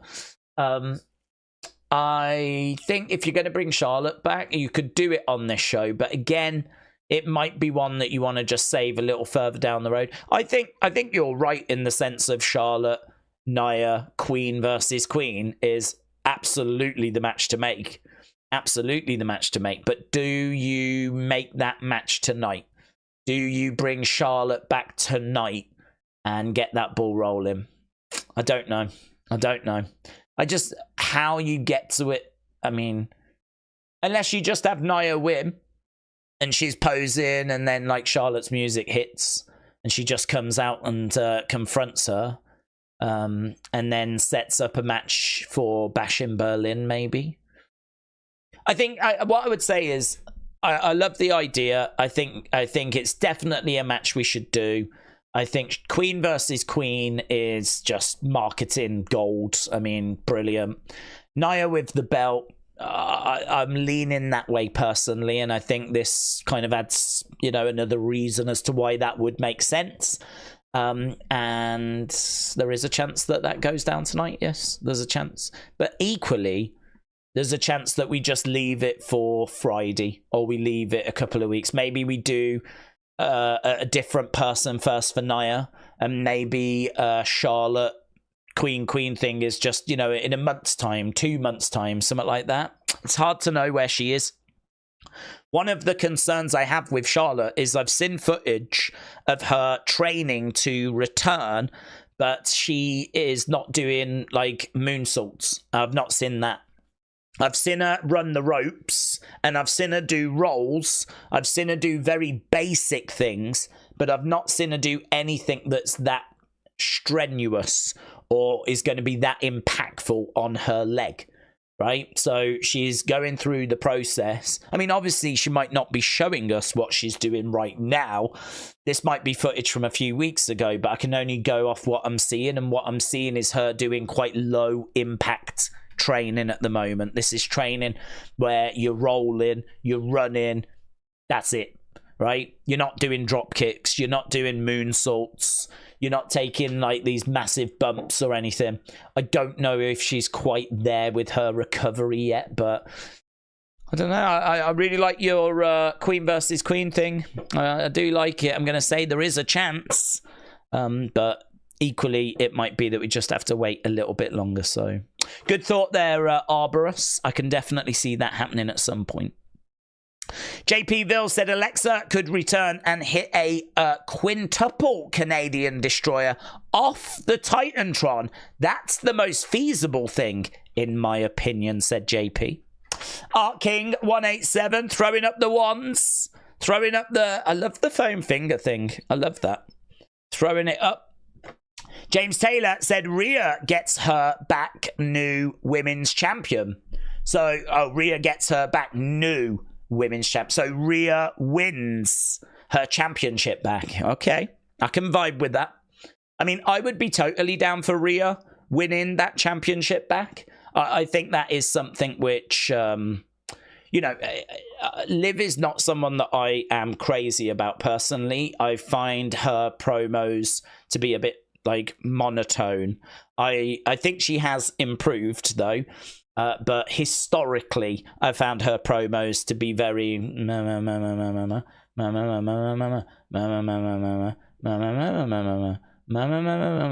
you know, there's, I don't know, like promo wise, I've never felt she's the strongest. In regards to her matches, I think there's been improvement there as well. A lot of improvement, actually, from her days in NXT. It's night and day. But she's still not someone that I can sit here and go, here's a load of 5-star matches she's had. Here's a load of absolute banging Liv Morgan matches. So those are the areas that I think she's improved. Don't forget, she's still young. She's still young. She's been on the main roster a long time, but she joined the roster when she was really young. So I think that there's been great improvement. I think this year has been her best year. I think that she has maybe found a character and a presentation that really works for her now.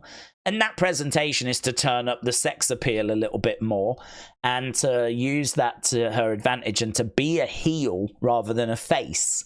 And like, I think this has worked really, really well for her. But she's not someone that I'm desperate to see keep that title. She's not someone that I'm flying the flag for. She's not someone that I'm like, yeah, I'm so excited for this Liv Morgan match. So she's someone who, you know, I think she belongs in WWE. I think she's improved. I think she'll continue to improve. I think this has been her best year, which means next year could be even better. And the year after that could be even better. And this could now be the arrival of Liv Morgan. 2024 could be the year that Liv arrives. So really, you know, what I'm talking about is what I've seen before 2024. And it's not been great, right? But 2024, yeah, really good. And it could keep getting better and better. So I'm not a Liv Morgan hater. But equally, I'm totally down for that belt going back onto Rhea. I don't think it does. I think Liv keeps it personally. But I'd be totally down for Rhea getting it back, to be honest. But unfortunately for Mummy, I think that Dirty Dom is going to be more of a hindrance than a help tonight. So I think it's Dom that costs her. But as was mentioned earlier, it could be Finn. It could actually be a number of people that end up costing Mummy.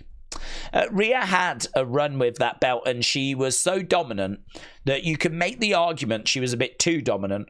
And now we've got the belt on someone else. We've just got to find a way of getting through this match. If we can just get through this match somehow, then Liv can have a run with it, you know?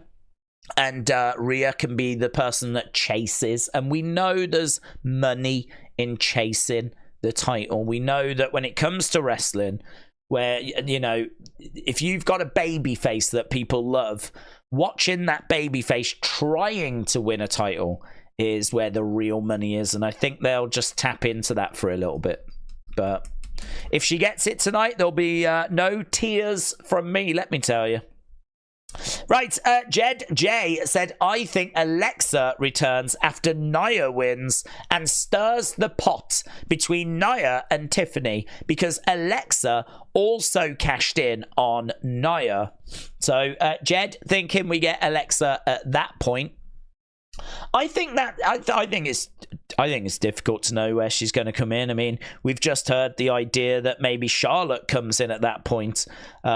Chances are we'll get to SummerSlam and no one will come in at that point. So, again, hard to kind of pin that down and know exactly how that's going to play.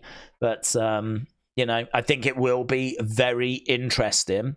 As soon as that match ends, what do we get after it? Will there be someone, and there's a few options there that you see in the community shout about, or will it just be, that's it, on to the next segment? Don't know. That will definitely be a part of the show that we'll be like, oh, what's happening, and we'll be like properly dialed into that.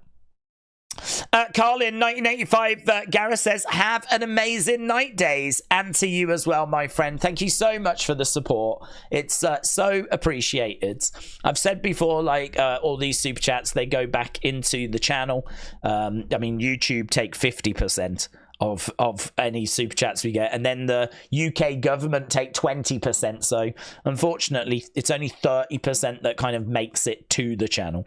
But you know, that money we've used to get a little mini PC thing so that we can record the action and we can start to do like reaction videos and stuff like that. So we're doing a bit more now on TikTok, a bit more on Instagram. You might have seen some reaction clips kind of doing the rounds on Twitter and Facebook. You know, we've only really just started doing those for the past month or two. Yeah, we're kind of up and running with that now, but it's all thanks to the support of you guys that have made that possible. And we're always looking at, like, you know, do we need to upgrade the camera? Do we need to upgrade the microphone? Do we need to, you know, change some of the equipment? Can we make some a bit better? You know, everything's always getting reviewed. So the community support is so appreciated. It really does keep the lights on as well, in all fairness. Certainly ad revenue does not do that, I can tell you that much. So, Carlin, 1985, Gareth, and everyone else that's been so kind to donate, or even anyone that's just joining us. A big shout out to everyone out there. It's so appreciated. This obviously is a massive night when it comes to WWE. You could argue maybe the second biggest night of the year, but I'd think probably more third. I think that Rumble is clear. I think that WrestleMania and Rumble are both clear of SummerSlam, but SummerSlam is still a massive monster show, and we're sure to get some real surprises and treats tonight. So if you are watching and you've not left a like, leave a like. I don't know how many likes we're on, but we do try to get to 1,000 when it comes to our bigger streams, and so we'll try and get to 1,000 tonight. We might be close, we might be a million miles away. I can see there's about 1,000 people that are joining us live, so a big shout out to all of you. I see you all and you are loved. So thank you so much for all the support, as we are just 13 minutes from the start of the countdown show. Don't forget, countdown show, 3 hours tonight. They've extended it by an hour. Normally it's 2, tonight it's 3. Don't know why, but it is. And then straight after that, obviously, SummerSlam begins. Don't know how long SummerSlam will be. No longer than 4 hours. So I would imagine, you know, we're probably going to be here for another good 7 hours or so. It's definitely one of the longer streams, but then that tends to be the case on a Saturday. But there's so many talking points. There's so much stuff. I mean, I haven't even got through all the super chats yet. But there's so many talking points, we'll not run out of conversation.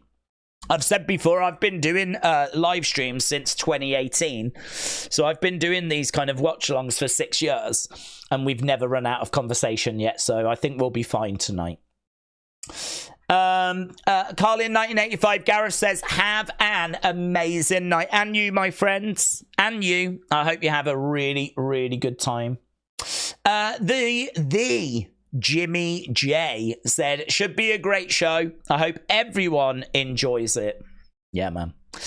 You can sense it, can't you? You can feel it. I mean, like, the good vibes, the excitement, like, it's definitely in the air as we're getting closer and closer. You know, I mean, my thoughts are pretty dominated by Roman, to be honest, and just like how that moment's going to play. You know, does it happen after the match? Does it happen during the match? Is Jimmy with him? You know, I'm just kind of... I saw someone earlier asking, will he have a new theme? I mean, I personally wouldn't change his theme. I think his theme is great, and I think it works whether you're a face or a heel. Like, you know, if it was like a really dark, like dredgy kind of a song, then maybe you'd want to make it a bit lighter.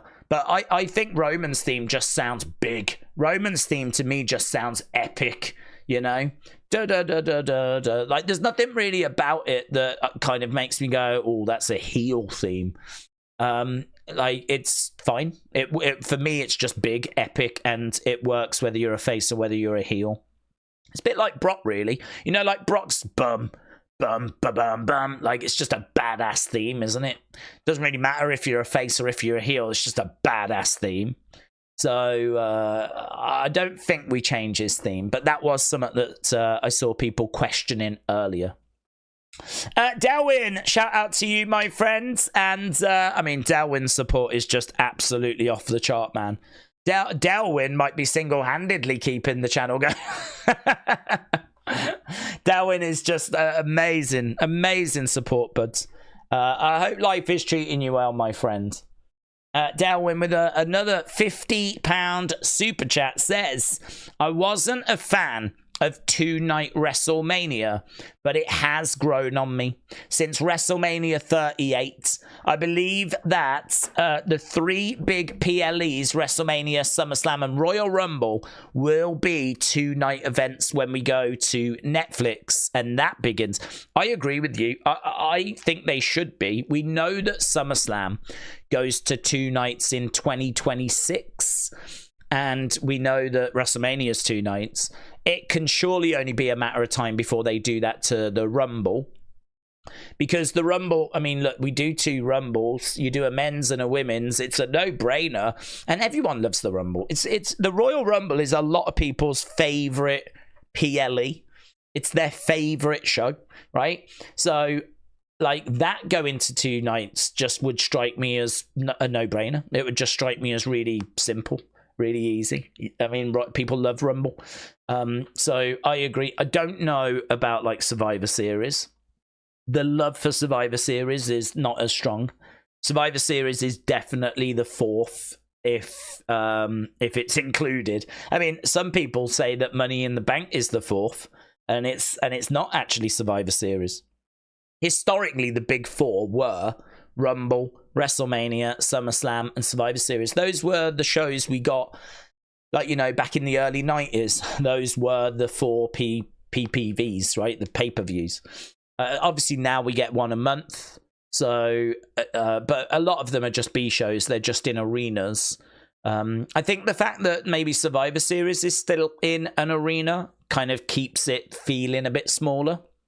It's just hard, isn't it? Because it's November, and I don't know that you're going to find anywhere that warm in November. I don't know what the weather's like in Florida, for example. Could you run Survivor Series in a stadium in November in Florida? I don't know. I honestly don't know. I don't know if it would be too cold or if the weather is still more than acceptable. I don't know. If you can, I would say do it. I think putting Survivor Series into a stadium would be a good move to make it help feel bigger. But I get why they don't, because it's obviously very cold at that time of year in most of America. But yeah, I agree with you. I think that we know SummerSlam's going to two nights. We know WrestleMania's already two nights. It's not a jump to think Rumble could go two nights. And I think that it has really shown and proven that it can work. I think we were talking about this, was it yesterday? We were saying that the problem with two-night WrestleManias is you will always, well, maybe not always, but certainly recently, you can look at them and go, oh, if only we didn't have that match, that match, that match, and that match, and just did like the rest in one night, it would be the perfect WrestleMania. But you can't do that because that's hindsight. That's looking in retrospect. What you're doing is you're looking at how the matches went, and then you're hand picking a card, right? You can't do that. Because if you was to book a one-day WrestleMania, you might have matches that are rubbish, right? You might have matches that you've built well, but then the bell goes, and look at Jimmy versus Jay. Jimmy versus Jay Uso. If you was going to do a one-day WrestleMania this year, that would have been on it. Jimmy versus Jay, you would not have left that off it. You would after, right? Because it was not very good. But going into WrestleMania, if WrestleMania was just one day, Jimmy versus Jay would have made it. And it was a rubbish match. It was not very good. It was really badly received. So this is where it's a bit dangerous to kind of retrospectively go, well, if we just did this, and use that as a way of... I use that as a way of saying, like, it should be one day. Right? It should be one day, not 2 days, because we could have one great day. My counter to that would be, yeah, but you don't know how the matches are going to go until they've happened. You know, who knows? Next year, we might have 2 incredible days. Both days could deliver. both days, and then you would have looked at it and gone, oh, why didn't we have 2 days? You know, we had one amazing day. Imagine if we had 2 amazing days. So for me, I like 2 days. I think for me, I think I'll always prefer as a fan 1 day that's like amazing. Yeah, one amazing day is obviously what as a fan I'd be looking for. But as someone that streams and someone that does watch-alongs and someone that like does this as a living, obviously having 2 days is massively beneficial, like to me, because we're basically running it twice. Imagine if we had another SummerSlam tomorrow. You're getting 2 SummerSlams, right? And you're getting 2 WrestleManias. You're getting 2 Royal Rumbles. Like, so as a fan, as someone that maybe would watch wrestling mixed in with having a family, having a wife, having a life, yeah, you know, you don't want like to have too much wrestling. You want it to be a balance.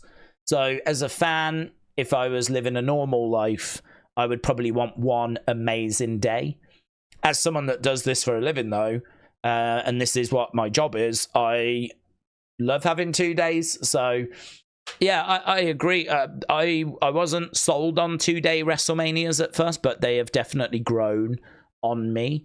And I think how well WrestleMania 40, WrestleMania 39 has been received shows that I think they've grown on a lot of people as well. It's an exciting prospect, especially when you consider the real possibility of WrestleMania at Wembley. Yeah, that's true. So when WrestleMania comes to Wembley, which we think it will, then that's 2 days of tickets, isn't it? The only thing is, I think they tend to do a bit of a deal where you can kind of buy 2. I don't think it's 2 for the price of 1. They have done that before, though, when ticket sales were a bit slow. But, you know, you can get offers where you can get like discounted price if you buy the 2 days, which is fine. So, you know, you do get a lot of people going to both days. You get a lot of people that will go day 1 and day 2. So it's not necessarily that you're going to have 180,000 different people. There's obviously a lot of crossover between the 2 days, which again is absolutely fine. And it's just more, isn't it? It's just more opportunity. Not everyone's going to be able to do 2 days. That means there will be some people that can get a ticket that maybe otherwise wouldn't have been able to have gone to WrestleMania had it have just been 1 day. So yeah, you're right. You're right. Plus also, if you've got like a Netflix subscription, I mean, you're getting 2 shows, aren't you? I mean, you're paying your $9.99. I mean, I paid $9.99 a month or whatever it is now. I don't even know what it is anymore. But it used to be $9.99 a month for the network. And like, you know, now you're getting 2 shows and you ain't paying any extra. I mean, it's a bit of a steal, really. It's a bit of a bargain. It's rare in this world to get more and not have to pay more.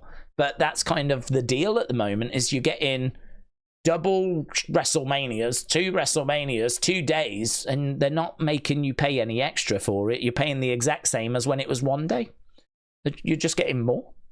So, and I think what's great is because they don't stuff the cards, it doesn't feel cluttered. It doesn't feel like there's like too much. It just feels quite comfortable, to be honest. Like you can watch it and enjoy it and it works and it's fine. If it was like both days had 12 matches, that might be a bit of a challenge. If both days had like 12 matches, that's, you know, that's a lot to kind of... None of the matches then are going to be able to really get settled in. But because we only have about 7 matches, like tonight's only got 7 matches, they've got room to breathe, you know, and they get that little bit longer. And so they can tell a bit more of a story. So, I agree with you, Darwin. I am a fan. They've converted me. I am a fan of 2-day shows, but I wouldn't do it for all of them. Just the big shows, the AAA shows. So, Darwin, really appreciate it, man. Really do appreciate it. Hasbo78 said, sorry, it's not much, but I love you and I love the channel. Hasbo, honestly, we don't ask for super chats. We've just got an amazing community that are just so supportive anyway. So honestly, it's all appreciated, my friend. I just hope people join us and have a good time. I hope people are having their own conversations in the chat. I've said before, we've got such a good community of regulars that join us that, like, I think you can just hang. I would not be shocked to find out that, like, 80% of people just put me on mute and they just hang out in the chat and just chat with, like, regulars and, like, you know, William, are you excited about this? Sonny, you excited about this? James, you excited about this? Miss Clown, how you doing? You excited? Blah, blah, blah. Do you know what I mean? Like, it's just... Yeah, there's lots of people that join us, and is good vibes, man. Good vibes. I just saw Sigmund said, what pay-per-view do you want back?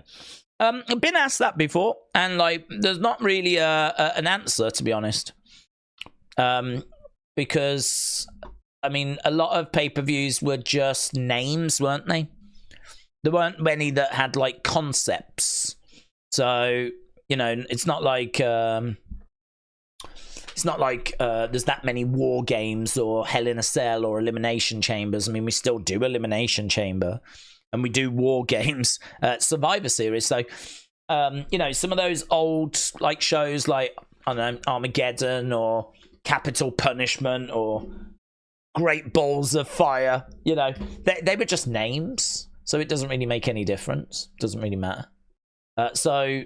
I don't know, you'd have to go with one that actually had some sort of concept tied to it, which is why whenever that question comes up, I think you get a lot of people saying, like, Cyber Sunday and stuff like that, you know? That's where fans could actually vote for the matches that they wanted. You get a lot of people saying that. Which I woun't mind. I would do it a little different. We've spoke about that before. I would do it a little different. I think that is Bloodline. So we have got the countdown show just starting, but it is a 3-hour countdown show. Yeah, I think that getting to the show and then finding out what the match is going to be that you're in was not brilliant for making great matches. Like, you've got to prepare a little bit more. So I would announce what the match is, like, a week before. Get people to vote for it, but a week before the actual show, maybe on Raw, reveal what the matches are going to be and what the stipulation's going to be. And then that gives the wrestlers a time and a chance to actually prepare. Here's Jelly Roll. Batman Big Fan. Shout out to you, my friends. Hope you are well. Batman Big Fan can normally be found in our opinion videos. I think that's really good, actually, you know. In our opinion videos, I'm starting to see a lot of, like, Batman Big Fan and Logan James, and there's a lot of people that we're seeing that are regulars over there as well that quite often share their thoughts. You're even getting to know people via that way as well, so some good stuff going on at the moment. Thomas said, biggest show of respect to WWE culture in mainstream sports is Colby Covington coming out to Angle's music with the crowd chanting, "You suck." So Thomas impressed with Colby using Kurt Angle's theme. Done a few bits like that. I mean, didn't Israel Adesanya, was it Adesanya that came out? I think it might have been Adesanya and Michael Venom Page both came out with Undertaker entrances as well in UFC. We've seen it a few times where they've had a few WWE-inspired entrances. So WWE, man, it's definitely... people are aware of it. It's definitely a cultural phenomenon. And now, Mike's Harder Lemonade introduces countdown to SummerSlam. So where are we? We're outside the Cleveland Browns Stadium. We got loads of signs, you know. Loads of signs. Hold my hand, mommy. I quit my job to be here. There he is, Triple H. Triple H, and he's got his big sippy cup, hasn't he? See his big sippy cup? Look at him. There's Drew. Booze for Drew McIntyre. And he's got that bangle. There is Seth. Drinking some C4. And there is CM Punk. And there's a look at the entranceway. So the entranceway, it looks really cool. I really like what they've done with it this year. It's even got these like little like arches that have got LED screens on. Looks really good. It's not very big. If you want to look at a picture of it, it's... Well, actually, I might be able to find one. Okay, so we've got the panel, and it is outside. And there's loads of people out there. Loads of people. I'm going to see if I can find a picture of... Here it is. If we go over there. This is the entranceway. You can see it just here. Circled. And you can see those kind of structures like ribs that are going up and around. It reminds me a bit of the old SmackDown set before the pandemic. They had these kind of things that came up and kind of round. But you can see it's not a big stage, but it never is for SummerSlam. They just try to get in as many people as possible. But at least it's got a decent sized screen, like a Titantron. And it's even got these like extra little structures. So do you know what? I appreciate the fact they've gone a little bit further than they usually do. So, yeah. Those hooks remind me of Backlash Attitude Era. Yeah, kind of. They were the other way around, though, and they were swinging. These ones are more standing. As I said, I get that kind of SmackDown vibe. And actually, I don't think they're quite finished here, because looking at it, I think they've got like screens attached to them now. So I think you can sort of see some on that one, actually. And there, look, black and blue. So yeah, that's and this obviously that's the ring there, and this is the canopy. There's the structure. There's the screens above and everything. So just gives you a taste, just a little taste as to what we are, what the actual arena looks like. Okay, so we've got Michael Cole. We've got Big E, we've got Pat, we've got Wade. What are they chanting? We want Roman. Is it we want Roman? Yeah. We want Roman. Loud, we want Roman. I tell you what, thousands and thousands and thousands of people here, you know. Thousands of people. So they're just running down the card. They're just talking about Cody and Solo. The Ring General said, what did you say? I've got you on mute. I don't blame you, to be honest. I think I'd do the same. I think I'd have me on mute as well. So, the Ring General, shout out to you. John said, I don't think Roman is coming back. He's doing movies now. He has no reason to come back. Kader said, we want Roman. Connor said, Days, I think Roman comes out and he costs Solo the match, makes Cody win, and then Roman attacks Cody, and then Owens and Orton come out and they help Cody win. Tyler said, we want Roman, chants crying face, crying face, crying face, crying face. Really packed crowd, said Dr. Lucha Lala. Cho said, we're definitely brawling through that whole arena for Solo Cody. Yeah, that's true. No, it's Bloodline rules in it. So, I mean, it's just anything goes, really. Pinfall, submission. I mean, no, to my knowledge, no count out, no DQ. So, yeah, we can brawl anywhere and everywhere, can't we? Dave's quick question. Do you think there's a chance we see Jake Paul tonight, said Bishop? Yes. I don't think we see him, but I think there's a chance that you see him. I mean, he's not doing anything, to my knowledge. He's not boxing. He's not training. His brother is fighting. So I would not be shocked that his brother would be here, that Jake would be here. So, yeah, I think there's a chance. I'm not expecting to see him, though. Because Logan's had lots of fights, and he's been in lots of big shows like WrestleMania and SummerSlam, and we don't see Jake. But we are in Cleveland.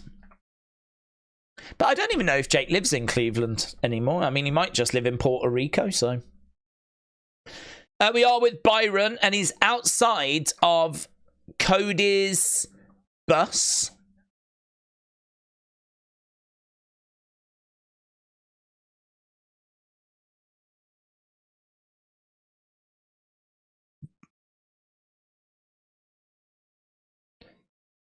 They're concerned that Cody's pride... Oh, look at that. The Judgment Day logo has got the word liars.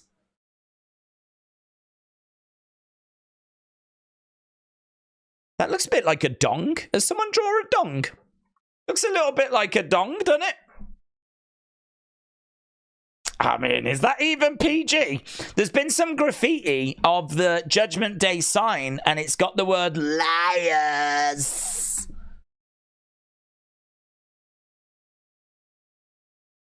And then underneath, it looks like a dong.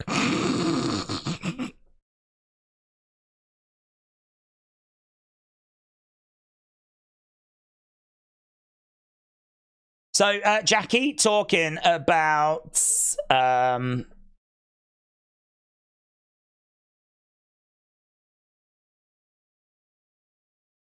about Rhea and her shoulder injury. Bless me. Bless me. Oh, hello. Now we're with Kathy. Tell you what, we're going all over the show here, aren't we? So we've got Byron over by Cody's bus. We've got Jackie over by the Judgment Day locker room. And now we've got Kathy. I don't even know where she is. She's just standing by some fridges. She's talking about CM Punk. What? There's a lot of shouting in the background. Oh, I think it was Jelly Roll.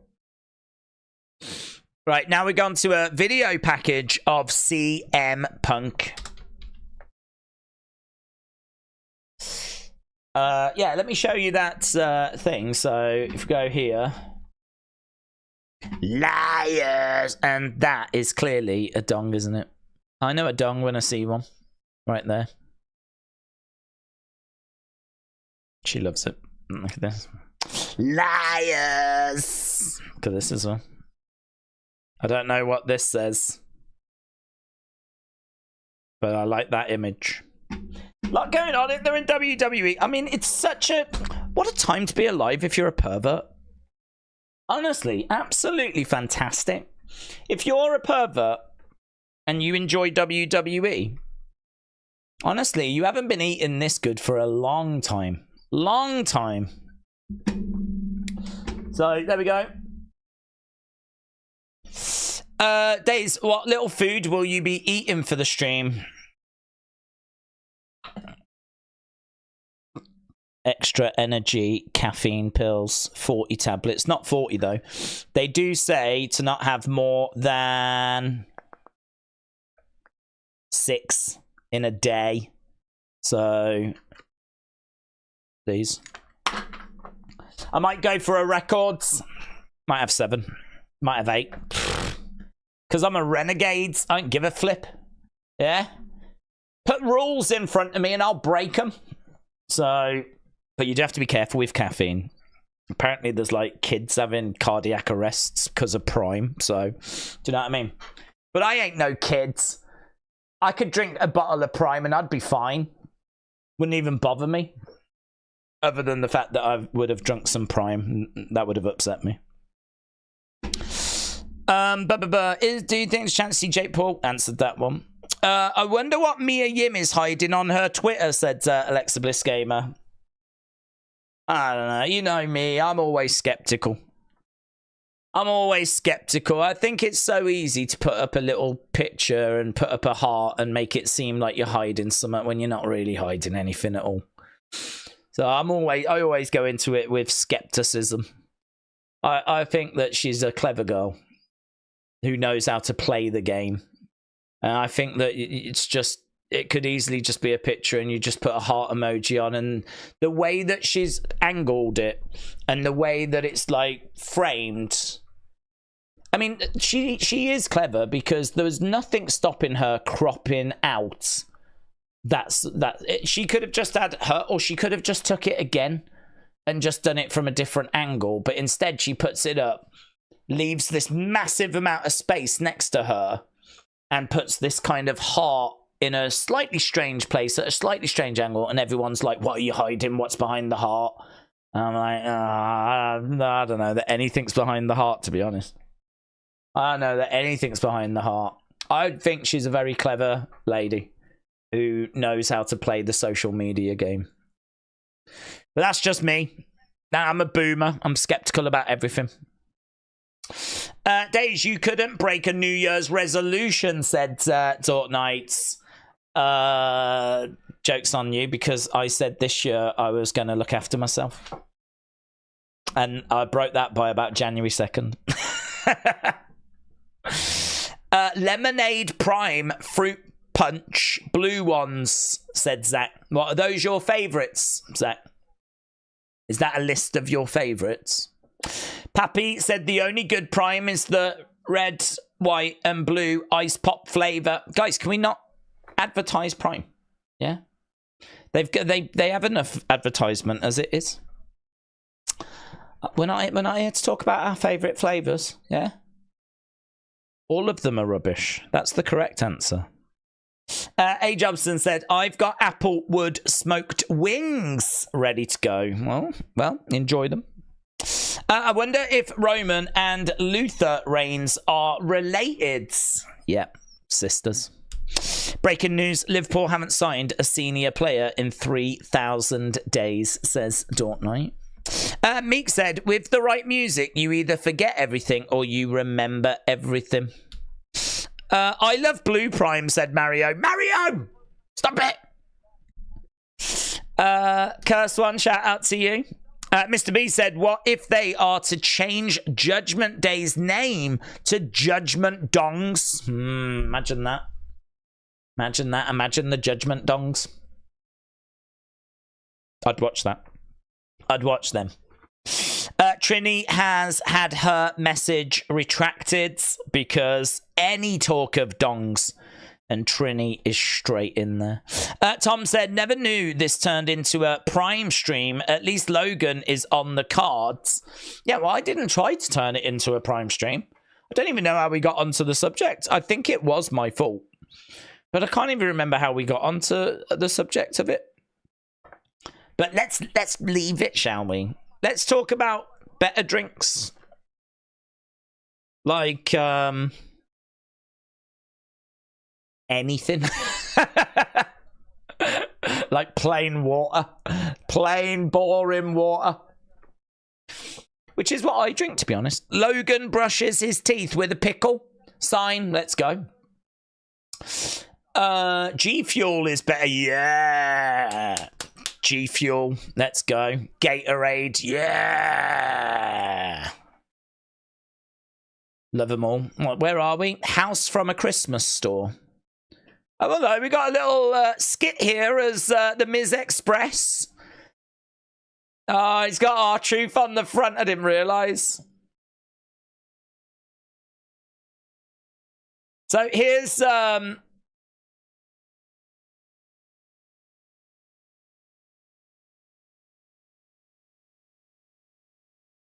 this is R-Truth jumping onto the Miz Express.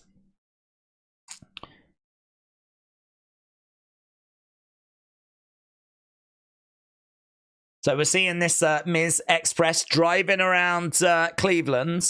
They went to the house that was in the film A Christmas Story.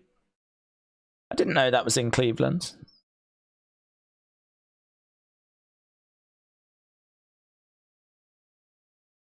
The 27 Club.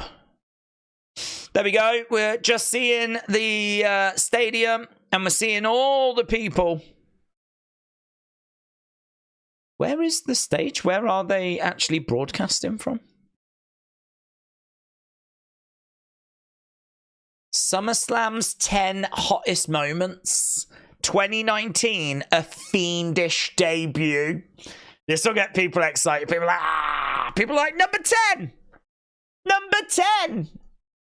You're telling me there's 9 moments better than The Fiend's debut? Shut up. Shut up. Number 10! Shut up. Are we going to do all 10 now? Let's go. I'm down for this if we are. They better not drop these in throughout the show. So, this is Fiend and Finn Balor 2019. A fiendish debut. Mario said, the Fiend let me in. Yeah, man, I really love the emoji that we've got. That Wyatt 6 one looks great. Number 1, as in 10 hottest people or 10 hottest moments. I don't think it's 10 hottest people. I don't think this is the rundown of the sexiest. I don't think the Fiend would make it. Bray might make it. I'm not sure about the Fiends. What? EO Sky's the limit. Number 9. What? No. Nothing about this. Was a fun match. This was a fun match, but nothing about this is better than the Fiend's debut. Shut up. EO Sky's the limit. Charlotte, Bianca, EO from last year's SummerSlam. Or Asuka, sorry. Asuka, Bianca, and Charlotte.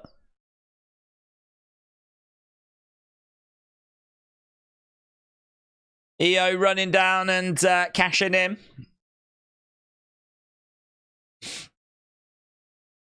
This still ain't better than the Fiend's debut match. Shut up. Who's put this together? I bet it's some boomer. I bet it's some boomer. Who put this together? Vince. Vince put this together. Is this Vince's work? This has got Vince's grubby fingerprints all over it, innit? This was cool. The Ultimate Surprise 1988. Who is going to face the Honky Tonk Man? Longest reigning Intercontinental Champion, obviously at the time until Gunther. Give me anybody.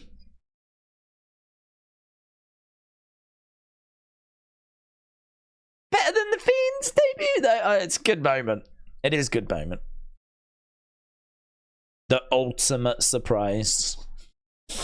Let's go, the Warrior. This is Warrior when he's red hot as well. Red hot. This is Warrior, like, people are still, like, finding out about him. Like, he's still new. And here he is, look, in the ring. Shoulder tackle. He's just a madman, isn't he? Can't wrestle for toffee, but it doesn't matter. 1, 2, 3. History has been made.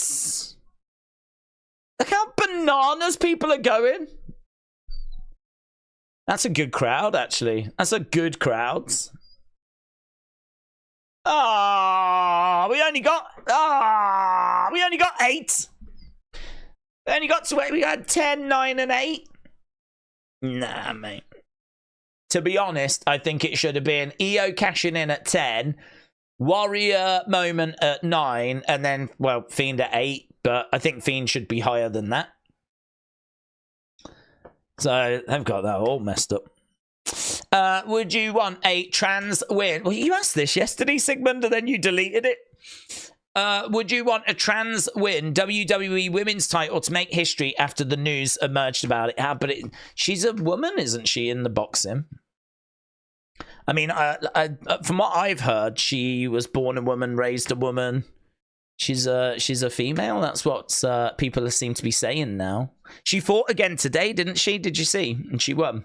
It has caused a lot of controversy, but I think this is the problem with it, is that there's a lot of misinformation that's doing the rounds. There's a lot of stuff which, I mean, I don't know about you. I'd never heard of her until the Olympics.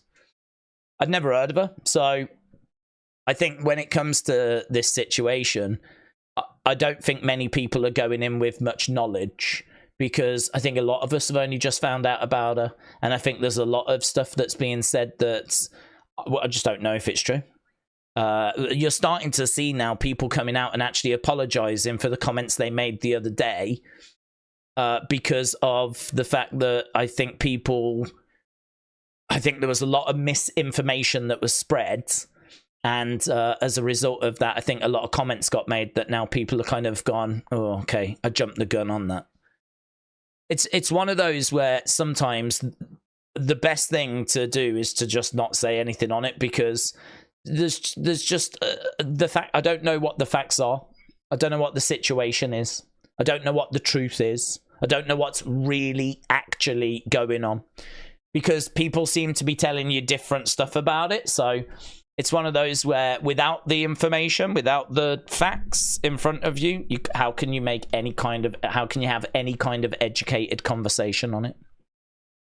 So it's a messy situation.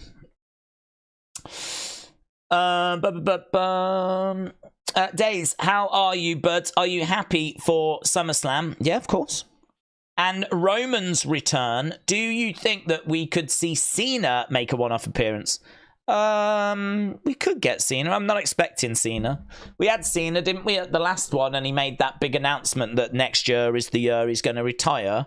So, yeah, I think that he is someone that can always pop up. He's someone that's always welcome. But because we saw him last time, I'm thinking we don't see him this time. James said, I've tweeted you. Tony Ferguson retired by putting down one glove instead of two is the most Tony Ferguson thing ever. Oh, really? That's a shame. He said he wasn't interested in retiring, so I wasn't expecting him to do that. So he put one glove down, did he? He should retire. He should retire. It's definitely time. John said Brock Lesnar would be the perfect person to help Cody win because he's not scared of anyone. He respects Cody now. Come on, Triple H, get the Beast involved. It's not happening. We spoke about that, about the fact that he's still caught up in that legal situation, isn't he? Wrestling Observer newsletter said that it's actually WWE's legal department are the ones that need to clear Brock. They're the ones that need to go, okay, we're happy for you to use him now. And until that happens, I don't think he's going to be eligible to be used. So I don't think it's Triple H's decision. Okay, here's DIY. They're getting off the coach. Here's the losers. Maurice. Wow. And there's the Miz.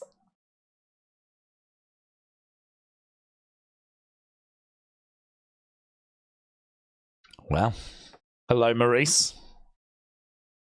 How you doing?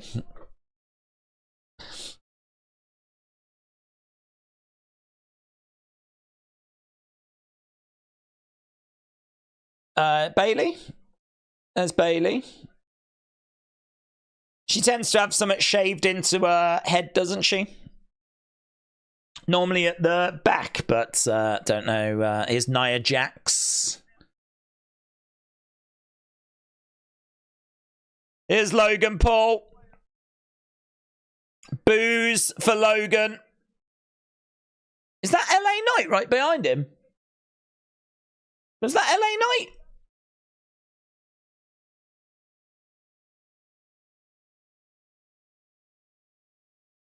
Michael Cole said he's been US champ for over 270 days. If I was to say that to you, would you believe me? He's defended it twice. He's defended the belt twice. Lol. Uncle Howdy said, Days, I agree. Alexa was the only person that ever got close to the Fiend. If you go back to the Bray Wyatt documentary, Alexa said her favorite character of all time is the Fiend. What if that's leaving us on a knife edge, Uncle Howdy? What if that's favorite wrestler of all time and why? Said Sir Curbington. Well, let us throw that out. Let us throw that out to people in the chat. Defends it on average 130 days or something. Alkaline said Logan, the current longest reigning champ in WWE. John said someone who's not scared of the bloodline needs to step up and help Cody because I definitely don't want them with the belts. Carrie said the House of Christmas story was based on Cleveland's. Do you know, I've only seen, I don't even know if I've seen that whole film. If I have, I was young. It's not a film I watch at all, right? It's not Home Alone to me. Home Alone is on all the time. Christmas Story, I reckon I've seen it once. I'm always told it's classic. I'm always told it's brilliant. I can't quite remember it. It's definitely one that I need to revisit. It's definitely one that I need to rewatch. So maybe I've been inspired to do that now. The Lone Wanderer said, Days, do you think Miz will interfere with the US title match to defend Cleveland's honor? I don't think so. I think he's just going to try and have a good time, have a bit of fun, be the host. I'm not sure I see him interfering, getting involved. I think LA Knight's going to be getting that title. I think he will win it of his own accord. Here we are with Dirty Dom. He's got some words that I think say Louis Vuitton on that side, and then he's got like planets on this side. And he's also got, is that a Street Profits hat? No. SD. That stands for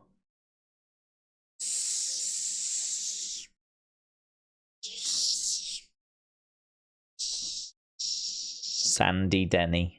I was trying to think of a celebrity that's SD. Simone Dials.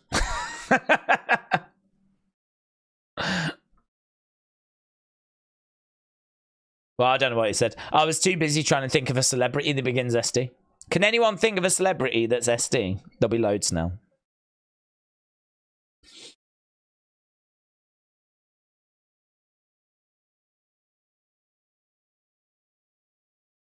Who is it? San Diego?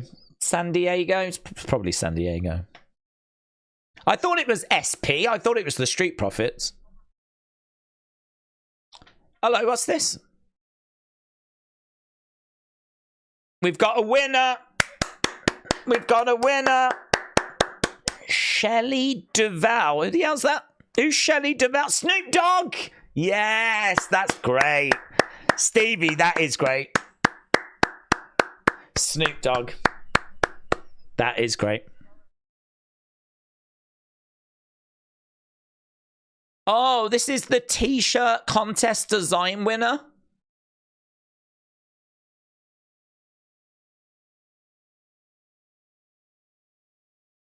We worked together on the is that the design that they're wearing?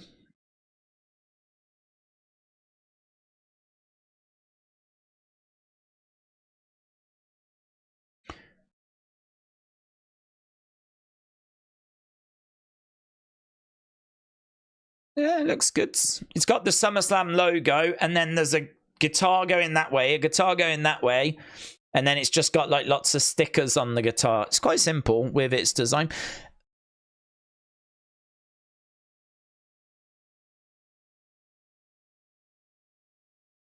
It's good. It's good design.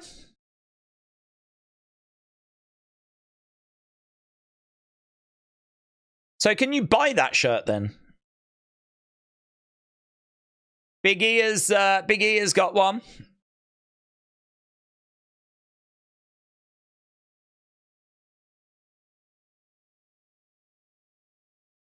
Very good. Cool t-shirt. Yeah, it's good. Really good. Small dong, said Travis. Yes. Lone Wanderer said Sonya Deville. Sonya Deville. Bringing it back to wrestling. Very good. Very good. So they're on that stage. I'm guessing that was the same stage that they did the thing from. Yeah, it will be, won't it? Same stage that they did the kickoff show from yesterday. Right, we've got a countdown clock that says we are 2 hours, 24 minutes away from going over to SummerSlam. So 2 hours, 24. It'll soon be here. It's one of those. It's counting down. We'll get there.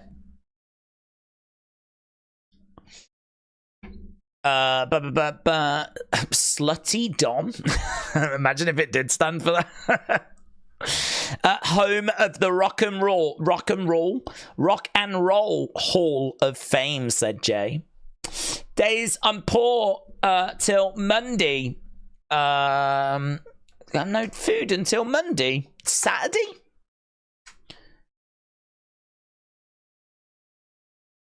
You got no food until Monday? Must be something in the house. VF Dub Fed said, did you see the new Ultimate Edition CM Punk? I pre-ordered it. I'm a big action figure guy. I've got a YouTube channel on WWE and AEW figures, said VF Dub Fed.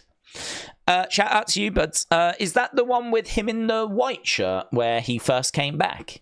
They showed a few, didn't they, at San Diego?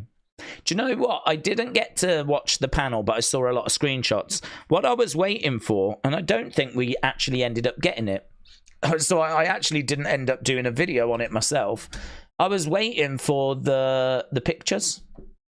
What they've done in previous years is if you go to the WWE website and you actually look at the photos, there's a section you can go to. In fact, let me show you. There's a section down here, which you click on it and it's WWE photos. And then you've just got all of these, right? Photos. Normally, they put up a whole thing that's just all the images of the new figures, right? And that is brilliant for using for videos. Nice and clean, nice and clear. But they didn't do one this year. There was no gallery of pictures. We do have, look at this though, there is one, look, 20 hours ago, there is one to do with the SummerSlam Superstore. So this is in Cleveland. God, look at Mommy's head. Look at the size of Mommy's head over here. Massive Mommy head. That looks great, doesn't it? Doesn't that look good? Bigger than I thought, actually. Ah, look at it. Okay, a great pose. Which one shall I go for? Not sure. Do I go for the Seth, or the Seth? What we got here? Lex Luger, Shinsuke, X-Pac. Is that Dirty Dom? Loads of Seths. I see a Cody up there. Which one shall I go for? Oh, that's the design. That's the one that just won. So that's it. That's the one that they've just been chucking out. So they have got them made and they are selling them. And he likes the look of it, doesn't he? This guy. Look at how many he's buying. He's buying all these. Jesus. He loves it. And look, he's got a WrestleMania shirt on. So he must have been at WrestleMania as well. Die-hard fan. SummerSlam. He looks like a noose. You got a noose or a Tongan, doesn't he? He could be like Tamatonga Tongaloa's brother. Shopping Tonga. Shopping Tonga's here. Buying some clothes. I mean, like, the SummerSlam shop is cool, but where's all the wrestler stuff? I'm sure they do have it, but so far all we've seen are just tops that have got SummerSlam written on. Or, like, shirts that have got SummerSlam written on. SummerSlam, SummerSlam, SummerSlam, SummerSlam. I'd be wanting, like, you know, Gunther and all of those individual ones. I'm sure they've got them.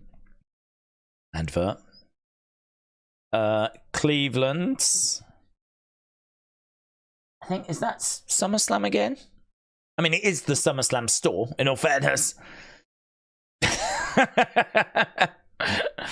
Little SummerSlam thing, whatever that is. That must be local mascot or something. SummerSlam, SummerSlam, SummerSlam, SummerSlam. Like, we get it. Jesus. Oh, here we go. This is better. This is what I was after. There's a Bray Wyatt one. That's a cool Fiend one, isn't it? Look at the urn. Look at the urn. No way, man. There's Rhea's big head. You can buy the Undertaker urn.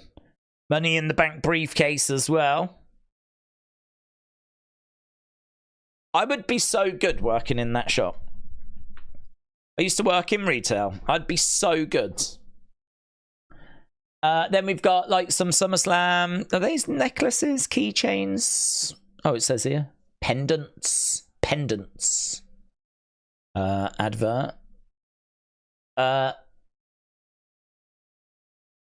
Does that just say was there or I was there? I hope there's an I over here because was there is a bit weird, isn't it? And maybe the I is on the front, but that would be weird. There must be an I somewhere. I was there. I mean, at the moment it says was here. But there we go. Oh, he's got a signed belt as well. No way. He's done well, isn't he? He's got that signed. I wonder who it's signed by. Foam Yeet hands here as well. Oh, I wonder what they are. I wonder if they're signed or what. Probably not. They're probably just images, aren't they? We got Sami. We've just been at commercial break. We got Sami. We got Bron break. We got more figures behind the counter. Signed belt up there as well. Guessing that's signed by Cody. That's nice. Here's Bron Breaker. That's signed as well, isn't it? I wonder who signed that. Someone signed that belt. I don't know how Sami Zayn's comedy show went. But I'm pleased for him because that's his future. He's got to feed his family. Tonight, it's over. Bron with a few words there saying that it is over for Sami. We all remember when Stone Cold used to do that, don't we, eh? We all remember when... You remember Stone Cold when he used to walk around doing that? What? Let's go. Let's go. Look at the shirts in the background. No one looking at the Logan Paul ones. In fact, that woman actively walking away laughing. Couple of KO shirts, whatever. But it's a very cool jacket. Oh, it is signed? No, they were signed. No, that is sick. That is sick. That is sick. Imagine being able to go and just pick up... I mean, that is a nice size as well. You get that framed and put that on your wall. That is nice. They looked like there was loads, didn't there? Is that the same guy? No, it's a different guy. But look, I'm guessing they got them from here. So are all of these signed by different wrestlers? Mate. Mate. Oh, I need to go to this shop. I mean, I can't go to this one, but like... I never go to them when they do them here in the UK. Maybe I need to... But I don't know that they're this good. This is really good. That is nice. Look at that. That is nice. Probably not cheap, but it's nice. Good size. I'm looking at it thinking that's a good size. All these different championships in the background as well. There's that signed Cody belt in like... I bet you could buy that. I bet it's expensive. I bet everything in that shop's expensive. The SummerSlam store. Everything's been so much better since Fanatics kind of took over the merchandising. Oh, there we go. There we go. That gives you a better layout of what the hell's all this? Are those pendants or something, like big necklaces? Oh, they've got the Roman Reigns wrestling buddy things as well. Let's go. We've got hors d'oeuvres. That's a nice jacket, isn't it? SummerSlam jacket. That's nice. Very good. Very good.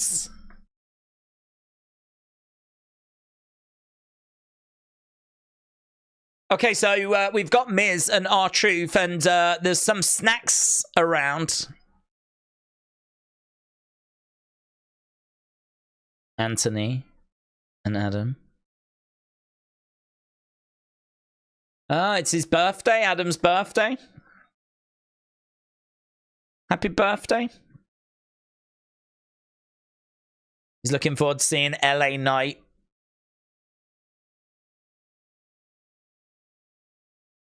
Is Logan Paul the hometown hero? Do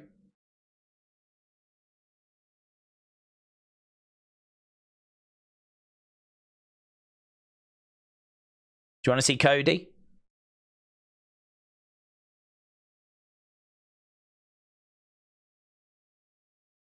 Miz said, are you ready for some surprises? Are you ready for some fun?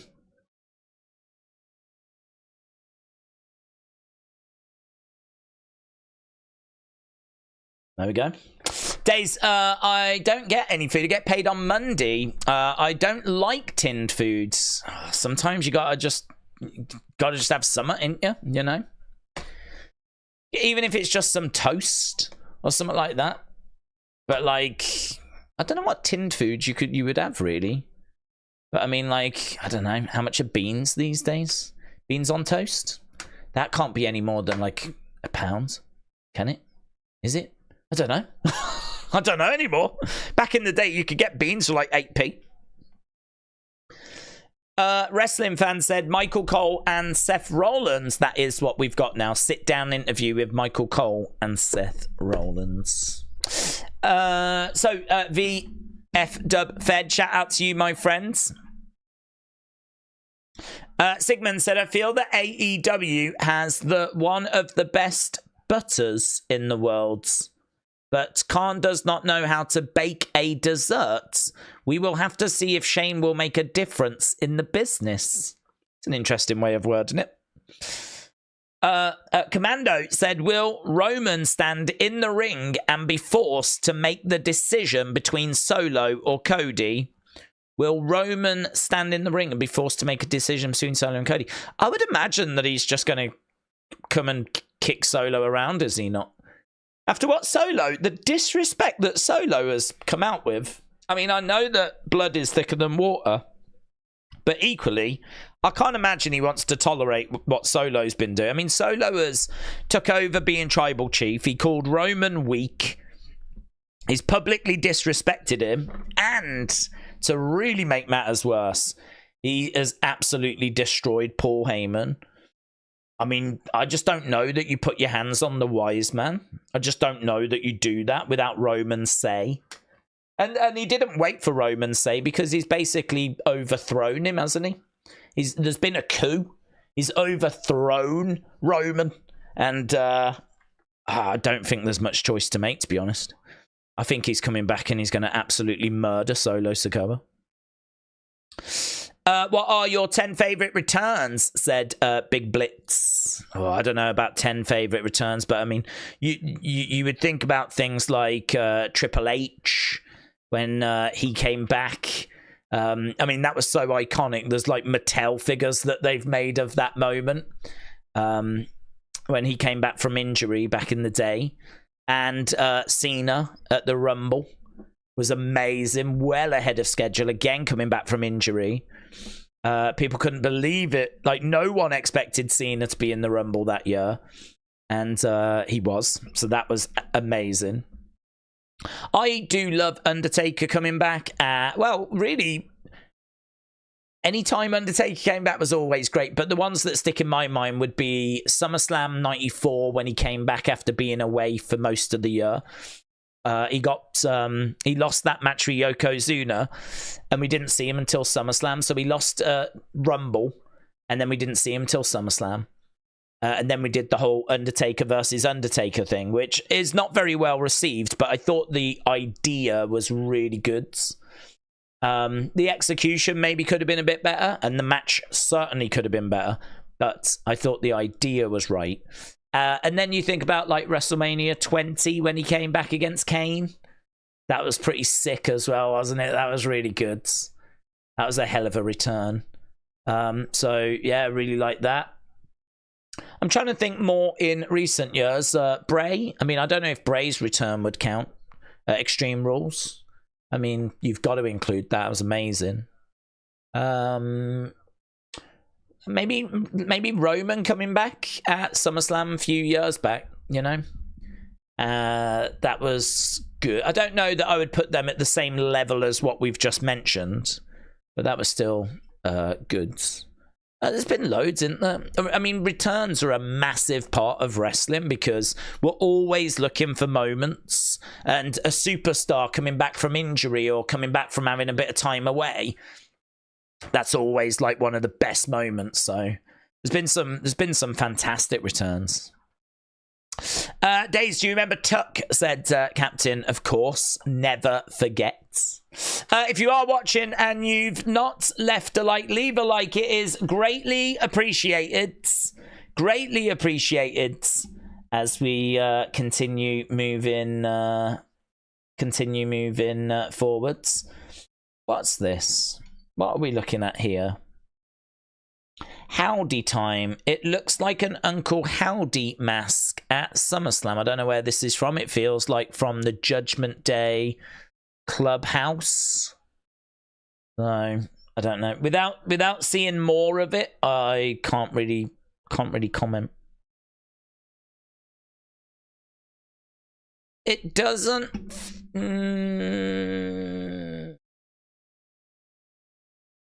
Don't know.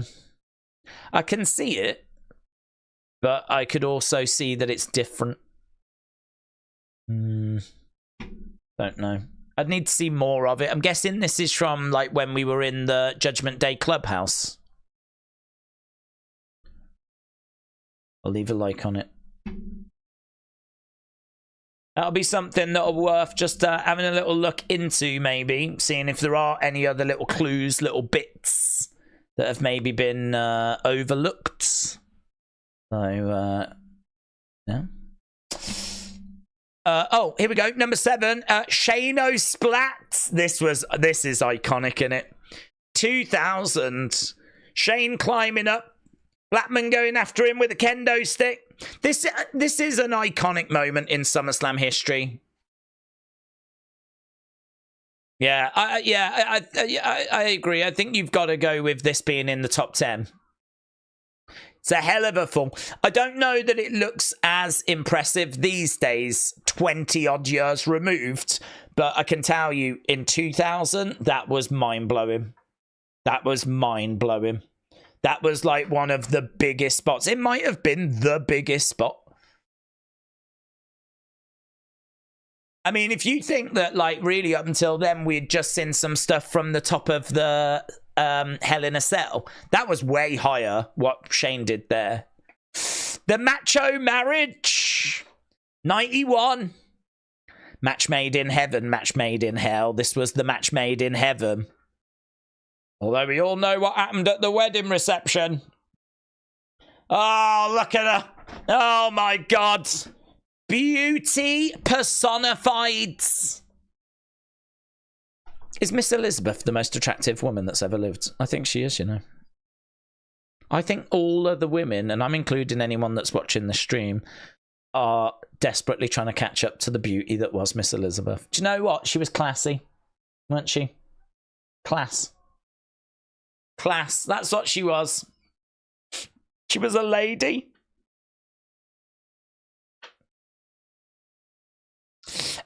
Triple H goes rock climbing. I do like some of these titles. 1998. I wouldn't personally have had this this high, but it is really fun. Look at the old SummerSlam logo with the 2 S's.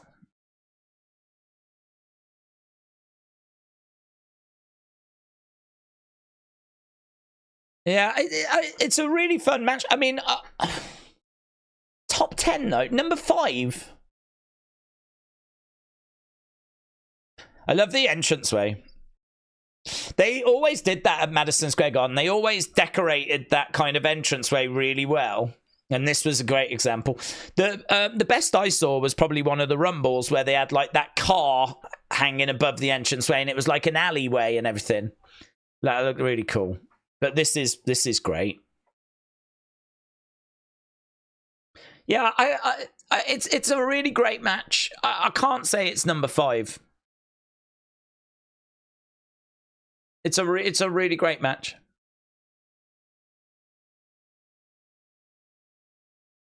Would it feature in the top 10? I don't think so.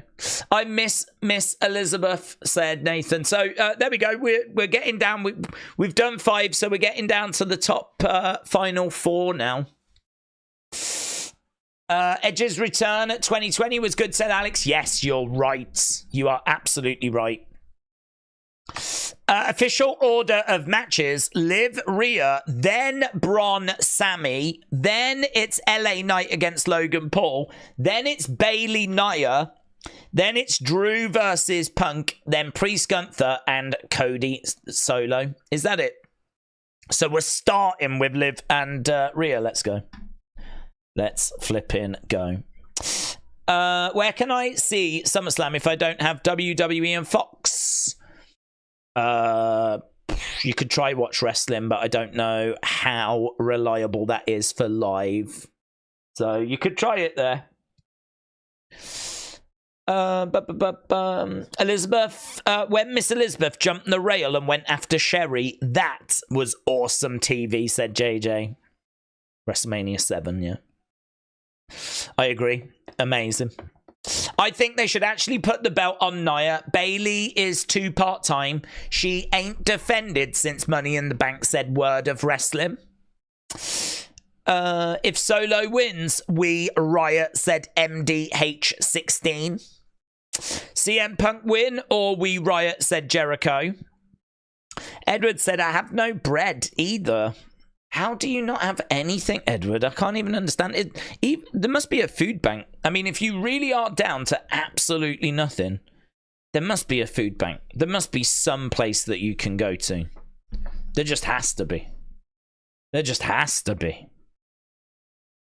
I can't, to me, like, it's not acceptable for people to not have food. Or, I mean, like, for you to say you've not got anything between now and Monday, that's just unacceptable. Like, that's not funny. Or there's nothing, that's just unacceptable. So, like, there must be places that you can go. There must be food banks. Is there no way that you could have, like, budgeted better? How have you not got any bread? How much is bread? Surely a loaf's like 80p? Something like that? People in prison have food? Yeah, do you know what I mean? People, like... It's unfathomable. I can't even, like, it's unfathomable. Days, does Roman stop Solo from becoming a champion, said Stan the Great. He could do. Days, if Seth turns on Punk, does that mean he's heel? If Seth turns on Punk, is he a heel? It depends how it happens. It depends, you know. I mean, if there's a bit of pushing and shoving, and Seth pushes back, then no, that wouldn't be a heel, would it? But if it's a case that he just out of the blue smacks him one, he's going to get booed. The crowd, I think, are going to be with CM Punk, but then there was plenty of cheers for, well, I don't know.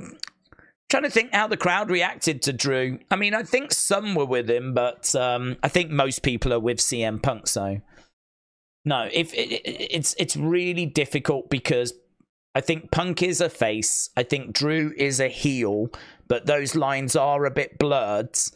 And I think that if Seth is going to say that he hates them both, there's going to be times where he's going to attack them both. So I think if he is going to be attacking CM Punk, I think he'll get boos, but I don't think that makes him a heel. Loads of... I can't believe how many people there are backstage, you know. So many people backstage. Right, we're at Yankee Stadium. What? I don't know what we're doing. I don't know where we are. Oh, Damian. Pete Rosenberg is with Damian Priest.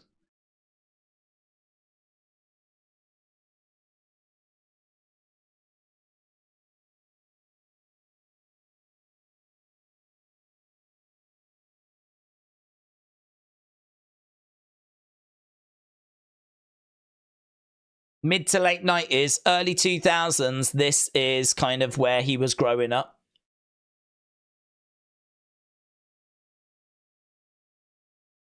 Is this where, I don't think this is from his documentary, is it?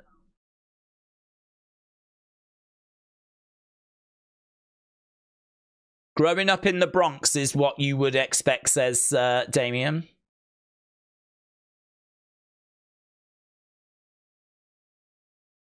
It's exactly how you would imagine, and it's exactly how it was portrayed in the films. I think these kind of interviews and whatever, they are really interesting because they give you an insight into the person.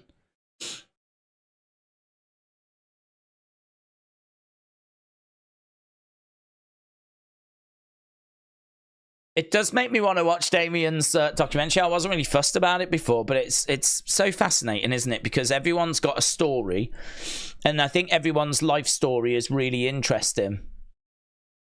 And when you get like a glimpse into someone else's life, like you can find yourself just wanting to learn a bit more about them and see their journey. And like learning about someone that grew up in the Bronx in like the 90s, early 2000s, like that is, and goes on into wrestling, of course. Like there's a lot that you would want to learn there.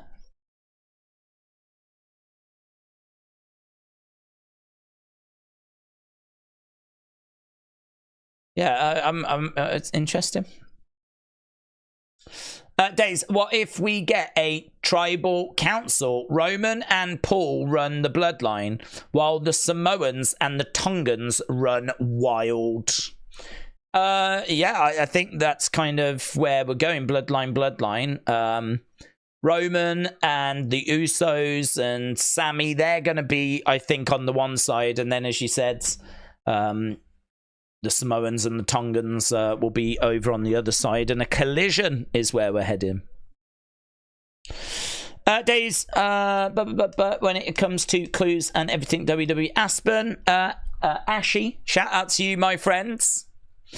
This pre-show is a bit boring. I hope it gets better, said Richards. Well, I think it's pretty much what we expected. There's no matches or anything. I do like some of these interviews. They're obviously quite hard to sit and listen to when we're doing like watch-alongs, and I'd much rather be chatting with you guys than sat here just listening to what Damian Priest is saying about his life. But it's one of those where I would definitely go away and check out. Kind of like I would rewatch this, or this is definitely making me want to watch his new documentary, which, as I said before, to be honest, I just wasn't really that bothered about before, but this is making me want to check that out. So yeah, I would agree. Not the most captivating pre-show that we've ever seen, but it's probably in line with what expectations were, you know. Edward said, I'm not desperate. I'm just letting Days know he's like family. Yeah, Edward, I would really think about trying to pop out and get some foods. Like, I think there are places that you can go. I think there are definitely places that will be able to help you, like local food banks and stuff like that. If you really have to do that, there's no reason why you should not have any food for the next 30 odd hours. That's just unfathomable to me. That's unacceptable. There will be people like close to you that will be able to help you. What time does the show start here in the UK, said Bradley? It starts in about an hour and 55, so we're kind of at the point now where this would be the start of a normal countdown show. So we've got an hour and 55 minutes to go. Maka said, how would you book Roman's return if you worked in creative? For me personally, I would be booking Roman coming down before the match ends. I would be doing Cody battling the Bloodline on his own. Then I'd bring down Kevin Owens. Then I'd bring down Randy Orton. That still would not be enough because, as we said earlier, it would be 4-on-3 because you'd have Tonga Loa, Tama Tonga, Jacob, and Solo. And then on this side, you would have Randy, Kevin, and Cody. But Cody would already be pretty beat up. Kevin and Randy are not 100% because obviously they're coming back after being brutally attacked. So, you know, we definitely need someone else to help even up the scores. And then you get that classic ladies and gentlemen. So, ladies and gentlemen, blah, blah, blah, blah. Place goes bananas. Brings out Roman. Roman starts walking down and he just starts laying out the Bloodline on his own. I mean, there will come a moment where, like, he can lay out Tama Tonga. He can lay out Tonga Loa. They go bumping around and everything. There'll be a moment where it's like him and Jacob, you know, and they can like start going at it. And he won't get the better of Jacob straight away, but I could see him hitting a spear on Jacob, you know, and Jacob just sort of rolling out the ring. So he doesn't really put Jacob down, if you will, but he definitely hurts him. And Jacob just goes out the ring and he's like, oh, just needs a second. He'll be back in there, but he just needs a second. But whilst he's recovering on the outside, that means that Solo's, you know, in the ring with Roman. I don't think there needs to be much that goes on there. Maybe the odd words that's exchanged. And I think it's quite clear at that point they ain't going to hug. So I think that he could end up putting Solo down. Maybe he goes back to brawling with Jacob to keep Jacob occupied. Tonga Loa's down. Tama Tonga's down. I'm sure that Kevin and Randy can do the odd bit. And basically Cody goes on to get the win. Cody goes on to get the win. Roman has cost Solo the opportunity to become the champion. Roman's back. And off we go. So for me, no Jimmy. I would bring Jimmy in a little further down the road. I think Jimmy, for me, is someone that I would use as a surprise for Bash in Berlin. You know? And Hikuleo, the same. Hikuleo, I might use him as a surprise for this Friday's SmackDown. Or I might use him as a surprise for the SmackDown after that. Or the SmackDown after that. Or the SmackDown after that. Like, the point I'm making is that every show, you tune in hoping you're going to see something special. And so this is why you don't want to give too much away tonight. You don't want tonight to be, I mean, to be honest, if we got absolutely no surprises tonight, nothing, apart from Roman, that's all that would matter. That's all that would matter. I don't think there'd be too much disappointment. I really don't. Because at the end of the show, everyone is going to be talking about Roman being back. I really don't think people are going to be talking about, oh, I wanted Alexa and I wanted Charlotte and I wanted Hikuleo and I wanted... Do you know what I mean? For me, I think the conversation will be, oh my God, Roman's back. What does this mean? Where are we going? Is he going to be on Raw? Is he going to try and recruit Jay? Like, the conversation will be there. People will be talking about, what does this mean? Where are we going? And... yeah, I think, like, for me, it would be something along those lines is how I would book it. Maybe someone would come in and go, well, what about if we just did this? Or what about if we just tweaked this? But as a general framework, it would be something along those lines. I would have Solo looking really good against Cody, though. I'd have Solo looking really good. I would have him, like, really getting the better of Cody, and Cody really struggling to get the advantage. We've actually got Solo right now. I don't know if we've already seen this before.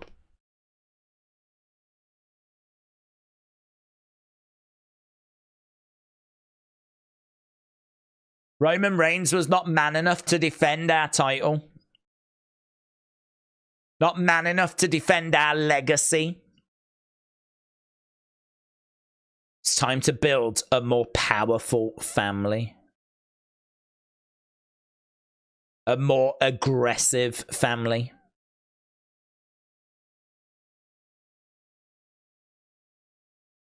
Tama Tonga. Infamous. Tongaloa, that's, oh man, that moment where Heyman is standing there in front of Solo, crying his eyes out, and oh my god, it was so good, wasn't it? That moment with Heyman getting attacked was so good. So good.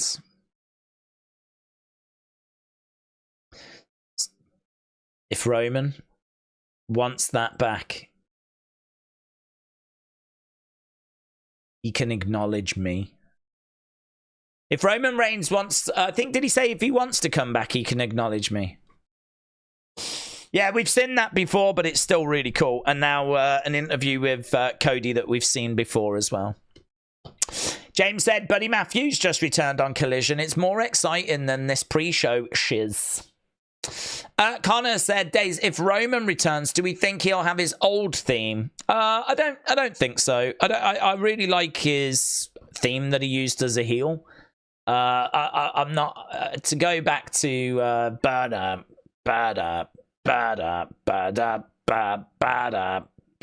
mean, like, for me, the other theme is just way better. And it's just, as I said, we were talking about it earlier, like, his theme when he was a heel, it's not a heel theme.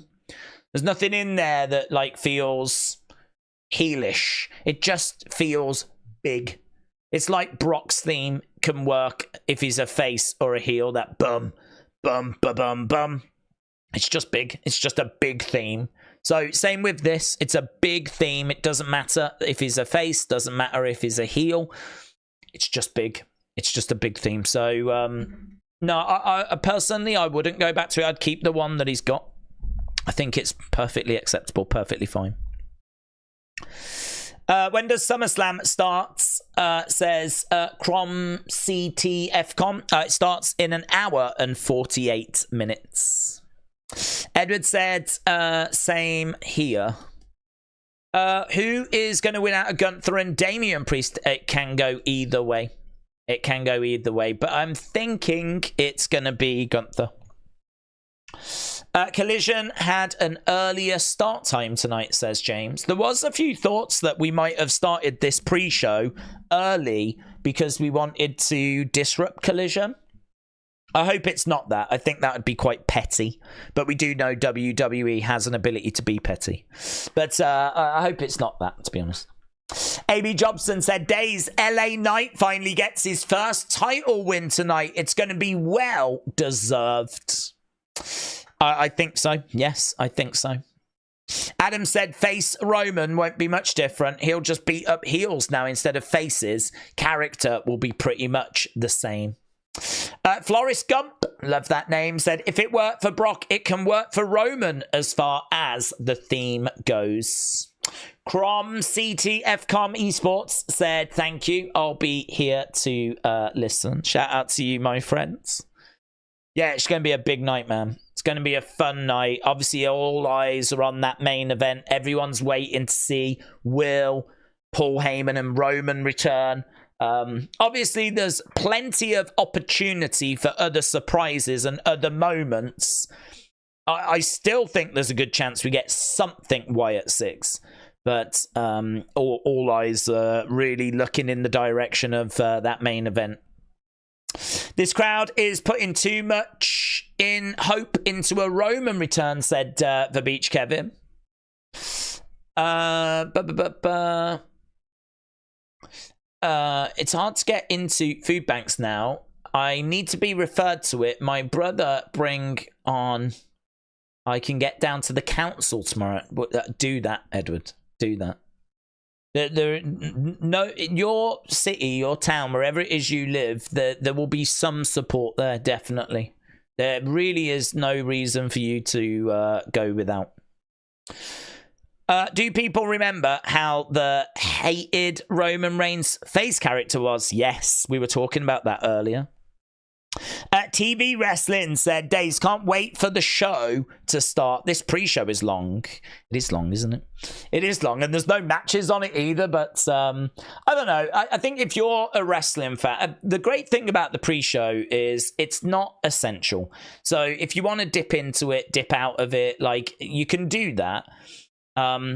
But I think, like, just looking at the signs and looking at some of the exclusive interviews that they've got and some of the little backstage moments and that little countdown that they're doing is pretty fun as well. So I agree, like, it does not need to be 3 hours long. And I agree that they could make this a bit more appealing to those of us that do watch all of the shows. But I think if you're a casual fan, this is great. If you're a casual fan, I think this is really bringing you up to speed with who these people are, why they're fighting, giving you the video packages, giving you the backstory, giving you a taste of the atmosphere. Like, it's really, you know, it's probably doing what a countdown show should do, actually, and that is whetting the appetite for the main show. For all of us here, we're going to watch it anyway, so this doesn't do anything for us. Because we're watching it anyway, and we know all of this, right? So they could maybe put a bit more on for the hardcore fans, but I think for the casual fans, it probably ticks an awful lot of boxes. Anno YOLO said, I'm waiting for the arrival of my tribal chief, my head of the table, William Hensey. Thomas said, The Rock was a hated face character too. That's true. That is true. Cena as well. I mean, Cena was a face that got booed out of many buildings. Partisan crowds. Let's go Cena. Cena sucks. I mean, you are right. I think The Rock, when he was Rocky Maivia, got a bit more hate. I mean, that was pretty, die Rocky, die and all of that. And, like, even Hogan got heat towards the end of his time because, you know, he was just constantly being pushed and people got tired of it, really. He just, you know, it happens. People can outstay their welcome. And I think Hogan in, like, 92 was definitely... And the whole steroid stuff was around that time as well, so... Yeah, there's quite a few examples of faces that have struggled to really connect and have been booed out the building. But look at where he is now, eh? Look at where he is now, old Roman Reigns. People are absolutely desperate to see him come back. Days, are you doing All In this month? No, I think Tommy Toy Travels is. Liv Morgan is going to win when she faces Rhea Ripley, said Shabnam. Tonight will be the arrival of a new wise man, Rikishi, said Patrick. This is exactly why you should pick someone, Raven. Hello, William. Where the hell is Rude Hullet on this cards? Oh, what a player. AB Jobson said Seth is boiling over, Punk screwing him out of the title, so Seth has more reasons to screw Punk and set that up. For now, Seth is done with Drew. Haley TV said, mark my words, the most heated heels make the best baby faces, I guarantee. That Eagles guy said Gunther for World Heavyweight Champion. William said Rhea is not winning. Kodak said Roman is going to break all your hearts, Days, because he's not going to be showing up or at all. You're going to get upset. You could be right. You could be right. There are no guarantees that he shows up tonight. Metal Mama said, guess in they. Thank you for joining us, Metal Mama. Metal Mama said, guess in they have it playing there to somewhere on TVs. So good for both at home and at the event. Man, would be loads of fun to go and abandon the community. I added that bit. Wasn't too pricey, actually. Closer in price than my Raw ticks. God, any chance you have really to escape this community, you just you're either doing it or you're talking of doing it. I think you've got a problem.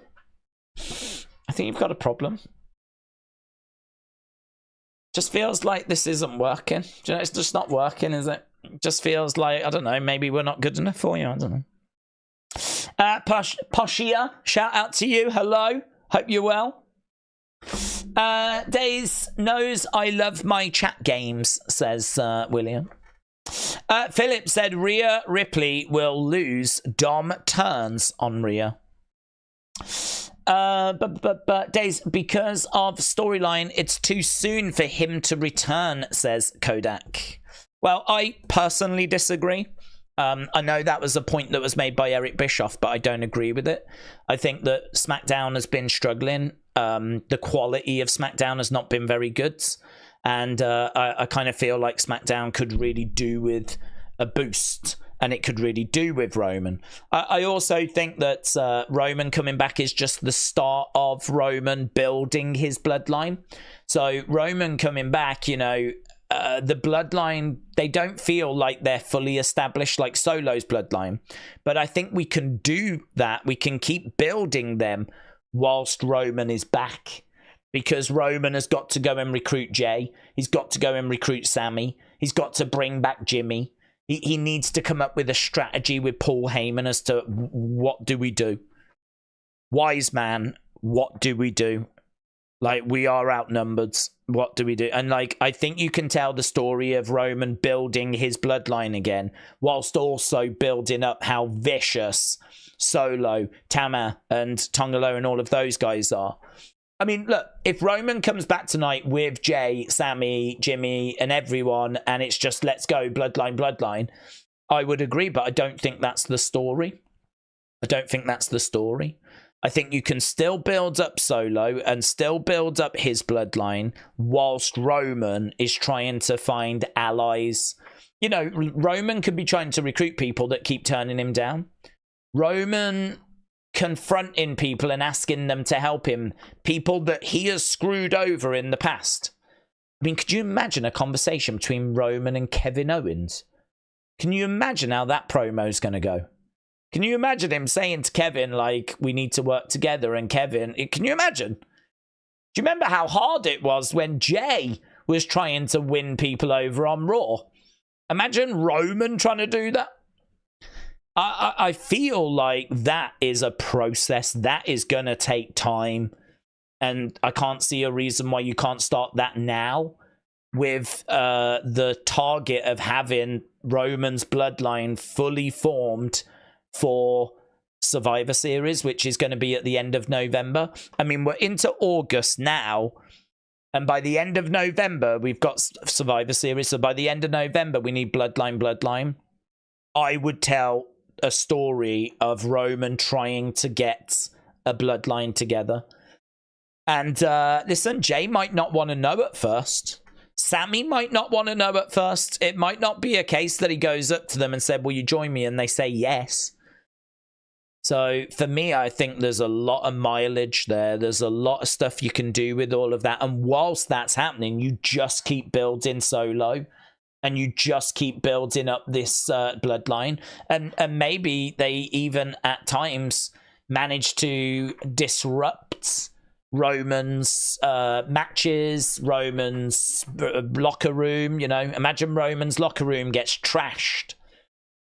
And imagine Heyman gets attacked again, or Roman gets attacked, or I don't know. I just feel like there's so much you can do. The idea that, like, it's not the right time to bring him back, I struggle with that concept. Because I think that, like, Cody's title reign has been a bit underwhelming. I think that SmackDown, the quality of that show has been lacking. from that perspective, now very much feels like we need Roman. It feels like getting Roman back is something that would really help us. And then, like, from a story perspective, I can find lots of things that we could do with Roman over the next few months. You know, the Survivor Series thing will be the final blow-off, right? That'll be the big bloodline thing, right? But there's nothing stopping us doing some tag matches. I mean, don't forget, before we even get to Survivor Series, we could do Usos against Jacob and Tama. With maybe the tag titles on the line. You know, we could do that. I mean, who knows if we do Roman Jacob before Survivor Series? Who knows? In Saudi Arabia, it could be Jacob versus Roman Reigns. I mean, will it be that? I genuinely don't know. It really depends on the direction that they want to go, the speed that they want to go. But, man, there's so much that we can do. So much we can do. Kodak said, do you think he returns with Jimmy? No, that's my point. I wouldn't rush. I don't think he returns. I mean, I can't say that he won't, but I can tell you he wouldn't if I was booking it. Because I would really make a big deal out of Roman trying to build his bloodline. I'd make a big deal out of Roman going off and trying to get people. You know, I mean, we could hear about, like, Heyman could say, look, I know someone we can get, but he's not going to be ready for a few weeks. And we could then speculate who's that going to be. And then, of course, in a few weeks' time, we find out that it's Jimmy, and Jimmy's back. And then, of course, Jimmy's back, so at least Roman's got a bit of support. But then, you know, they're having conversations of, we need to get Jay. You know who we need.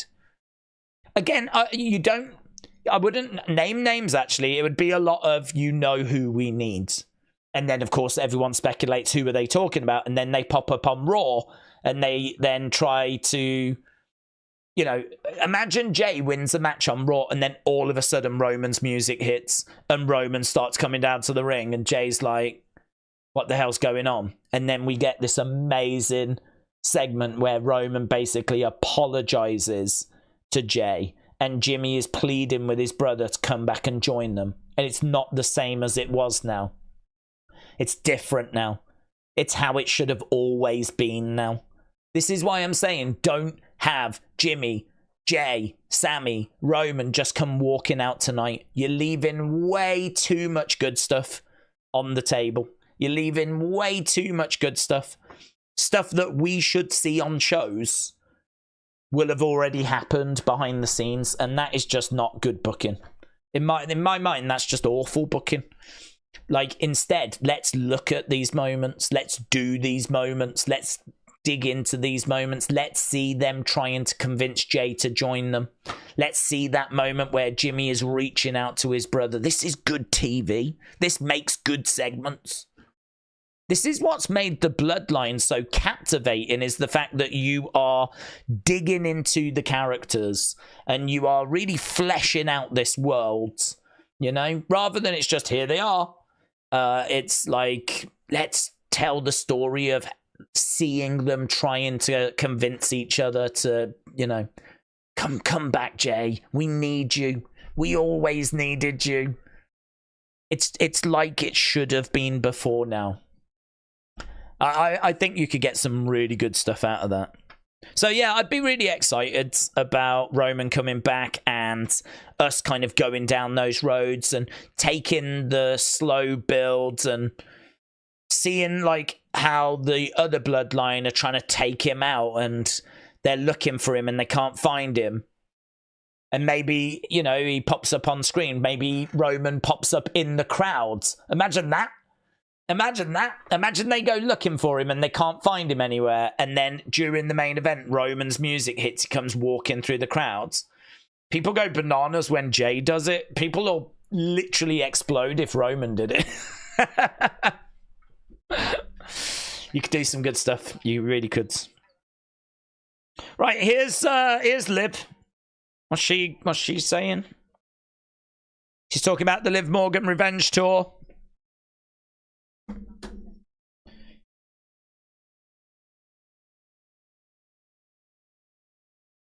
Some are saying tonight might be the end of the road for the Liv Morgan Revenge Tour. Liv says, well, I tell you what, this is the end of the road for this interview. They're only very short interviews, aren't they? Some are saying this might be the end of the road for the Liv Morgan Revenge Tour. Well, it's actually the end of the road of this interview. Thank you, Kathy. Roman should have called me. I would have been, we would have had a memorable return, said Maggie. Maggie. Patrick said, the new Bloodline made me almost want to stop watching WWE. I barely have watched since WrestleMania. It's been so bad.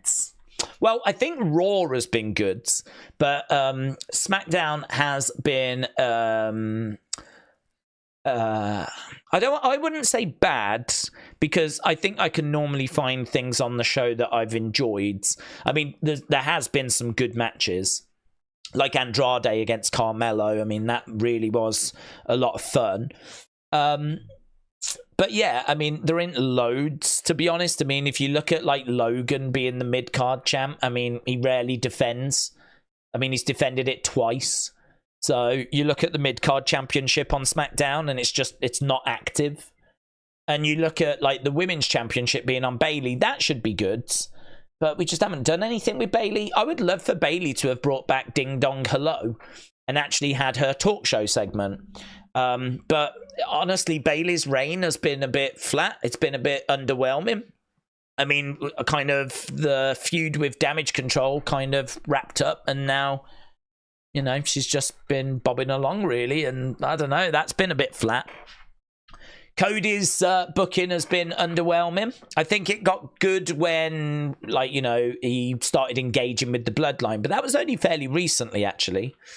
That was only fairly, I think, wasn't it like at the last PLE, Money in the Bank, maybe, that we saw Bloodline making their presence felt with Cody. So, yeah, he is someone that has just had pretty flat. It's just been flat, and it's just been flat booking, really. I don't know that it's been bad. There's still been some good moments and good matches and whatnot, but I'd say it's still been worth watching. But yeah, it's not been anything like it was before WrestleMania. And that has shown in our community scores as well on the second channel. You can check them out for yourself. You don't even need to take my word for it. If you go to Wrestling Days Opinions and you actually click on the posts tab, I don't know if it's posts or community or whatever, but you click on that tab that shows like all the posts, and you'll see all the polls that we've done for all of the shows this year. All the shows this year, you can go down and you can see how they're all rated. And you can see that the recent SmackDowns have been just really badly scored by hundreds of people. More people vote in our polls than vote on Cage Match. That means that our results are more accurate than Cage Match's results. Just saying. So, yeah, it's... I don't disagree. It's been underwhelming on SmackDown. Certainly since WrestleMania. But Raw hasn't been. Raw's been good. I will stand by Raw. Reigns said, I think it's going to be like this. Tama Tonga comes out. Randy comes out. Tonga Loa comes out. Kevin Owens comes out. Jacob Fatu comes out. Then Roman comes out. Stevie said they should have kept the Damage Control feud going with Bayley. It may have been fantasy booking, but I really wanted a 4 horsewoman reunion versus Damage Control. Yeah, I would have loved that, but I don't think we're getting Sasha anytime soon. So you could have had Becky and Charlotte and Bayley, but you're not going to have got Sasha. I mean, you could have done those 3, though. You could have done, and what with Asuka now being injured, that would have worked. You know, Dakota, Io, and Kyrie against Bayley, Becky, and Charlotte. And I know that people will say Becky was over on Raw and blah, blah, blah. But listen, it's WWE. We can flip and do anything, yeah? We can do anything. We've had plenty of people that have crossed over. We can do a talent trade. We can do whatever, right? I think if that's the match you want to book, if that's the match you wanted to do, then you can absolutely do it. And, you know, that would have been old versus new, in a way. And I think that would have been a really fun match. I'm with you, but I don't think you would have got Mercedes. So it would have just been the three of them. But yeah, I agree. That would have been fun.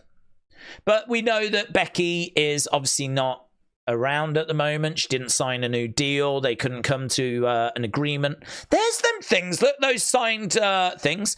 DIY. Logan Paul. No one wanted the Logan one. There's the Miz at the store. It's great. Photo experiences. There you could get your picture with the Miz. There's Candice LeRae. Yeah, I don't know if Undertaker was there, but Undertaker and Kane were doing appearances as well. There is Seth. Seth might be joining this kickoff panel, this countdown panel in a second. He looks pretty good, actually. He looks normal. I mean, he's still got a pretty outlandish jacket on. It's white with like black swirls, but I mean, all things considered, it looks relatively normal. We're in the ring with Michael Cole. So we're just having a look at the ring, and I can already see a logo in the corner on the floor. I can see the letter S. Prime in colour on the turnbuckle pads. Were they in colour before? Were they in colour before?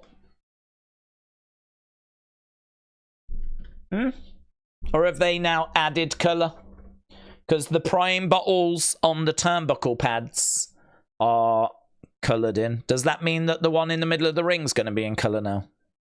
Honestly, they're taking these little steps to just make this situation that little bit worse every time, so that you don't get like outraged completely.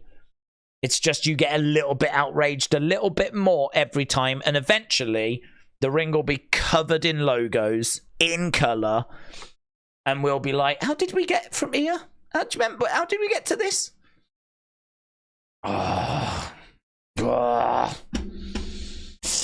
Tyler said, happy SummerSlam, everyone. I hope everyone enjoys the show tonight. Maggie said, the problem is we've been Romanless for too long.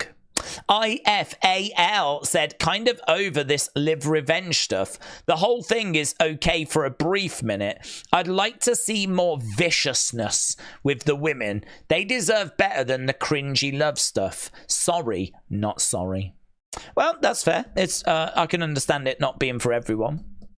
That Eagles guy said, would love to see the Wyatt Six go after multiple people while Uncle Howdy goes after Gable. Tony said, don't worry, everyone. I am here. Tony, shout out to you in the house. Jared, shout out to you, says, question, Days, what do we think about Mercedes Moné ruling the lady roster in AEW? Mercedes Sasha has completely taken over. Woo. Well, I'm not the right person to ask, to be honest, bud, because I don't watch AEW anymore. I used to watch it, and I watched it up until January, but I was really struggling with it. I mean, I found last year that there was just less and less and less about the show that I was enjoying. Now I'm starting to see that there's a bit more about the show that I would actually enjoy. I mean, I think Tony Storm and Mariah May is a brilliant feud. I think that everything I keep seeing about Ospreay, you know, he's killing it. MJF being back is only a good thing, of course. We know that Bryan Danielson's pretty close to retiring, so who wants to miss that, you know? Whatever you feel about AEW, I think there'd be unanimous agreement that Bryan Danielson has been one of the wrestlers of this generation, maybe even the wrestler of this generation, right? So, and he's wrapping up his career soon, and he's in AEW, right? Okada is over there, and even though I don't hear much buzz about Okada anymore, it's still Okada. What Okada has achieved up until this point in his career, his legacy is assured. He is one of the greatest wrestlers, again, of this generation. So I don't know. I mean, I was saying, like, I don't really understand why people wouldn't. I mean, I don't know if the tickets are expensive, but if AEW did a house show round by me, I would be really tempted to go. Because chances are you're probably going to see Mercedes, you're probably going to see Ospreay, you're probably going to see Okada. Like, you're going to see a lot of really great talent. And even if the booking and the stories are, you're not bothered, I think just seeing them, you know, like, I got to see Okada, I got to see Danielson, I got to see Tony Storm, Mariah May, I got to see MJF. Even if what they're doing is a load of nonsense, it's still them. Do you know what I mean? Like, that's still Okada. That's still Will Ospreay. That's still Bryan Danielson. So, I don't know. I kind of, I'm looking from afar and I'm seeing a bit more again that I'm like, I could watch that. I could watch that. And the reviews of the show seem to be a bit better now, a bit more positive. So, I don't know, their trajectory from a quality point of view seems to be getting better, even if the ratings aren't reflecting that yet. So, I don't know what the future holds, obviously, for them. I don't know what's going to happen with the ratings. I know that there's people that are passionate about WWE, don't give a flip about AEW, want it to fail and all of that. I've never wanted AEW to fail. I got to the point where I was tuning in on a Wednesday and I just knew that it was just going to be a slog. I just knew that I was not going to have much positive to say because there was just so much that I just didn't enjoy. And so it was right for me to step away. So I don't know. I can't really comment because I don't know what the women's division looks like. I mean, I know when I was watching it was not great. It was not great at all. I mean, Britt Baker, I think, was away. Thunder Rosa was away. Toni Storm was around, but her gimmick was just starting. I mean, we were having to rely on people like Julia Hart, right? I mean, I think if you've got if one of your top women's wrestlers is Julia Hart, then you might as well just shut the division down, to be honest. If she was in WWE, she would be not even at the top of NXT. Julia Hart wouldn't hang with Roxanne Perez. She certainly wouldn't be hanging with a Julia or a Stephanie Vacour. So, like, she's someone that I think would be around kind of the Thea Hale. She'd be fine. She would be fine in NXT. But in AEW, when I was watching, she was their women's mid-card champion. And you go, what the flip is going on, man? What the flip is going on? I mean, I think we're just spoiled in WWE because we've got, like, Becky and we've got Rhea and we've got Bayley and we've got, you know, some really amazing talent. Bianca Belair, you know, we've got some really amazing talent. That's the standard. I don't think that women's division in AEW is even remotely close to that standard. But, you know, Britt Baker's back now. Jamie Hayter should be back soon. They've added Camille. Obviously, they've added Mercedes. You've got Mariah May cooking. So it's in a much better place now. But, yeah, it was not in a great place before. Dan said, did they pretty much tell us that Gunther, Liv, Bron were winning with the merch signing tomorrow? I don't think it's really done that way, to be honest. I mean, I do think that Liv and Bron will win. Gunther, I'm not sure about.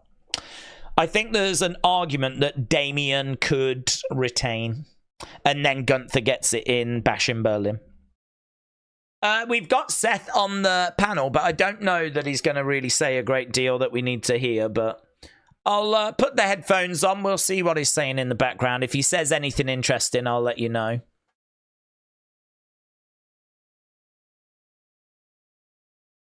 He's talking about...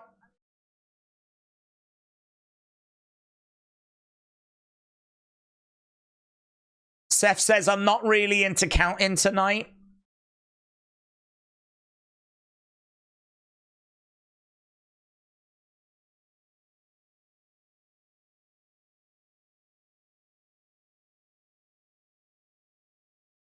I think what Seth's going to do is he's just going to let them fight, right? He's not going to worry about countouts. He's not going to worry about DQs. I think Seth wants what we want, which is encouraging. And that is he wants to see these two absolutely go at each other, right? Which I'm totally down for. My concern, though, is that when someone goes for the pin, he faffs around and he messes around. But I think the bulk of the match should be okay. Should be more than okay. Should be really good.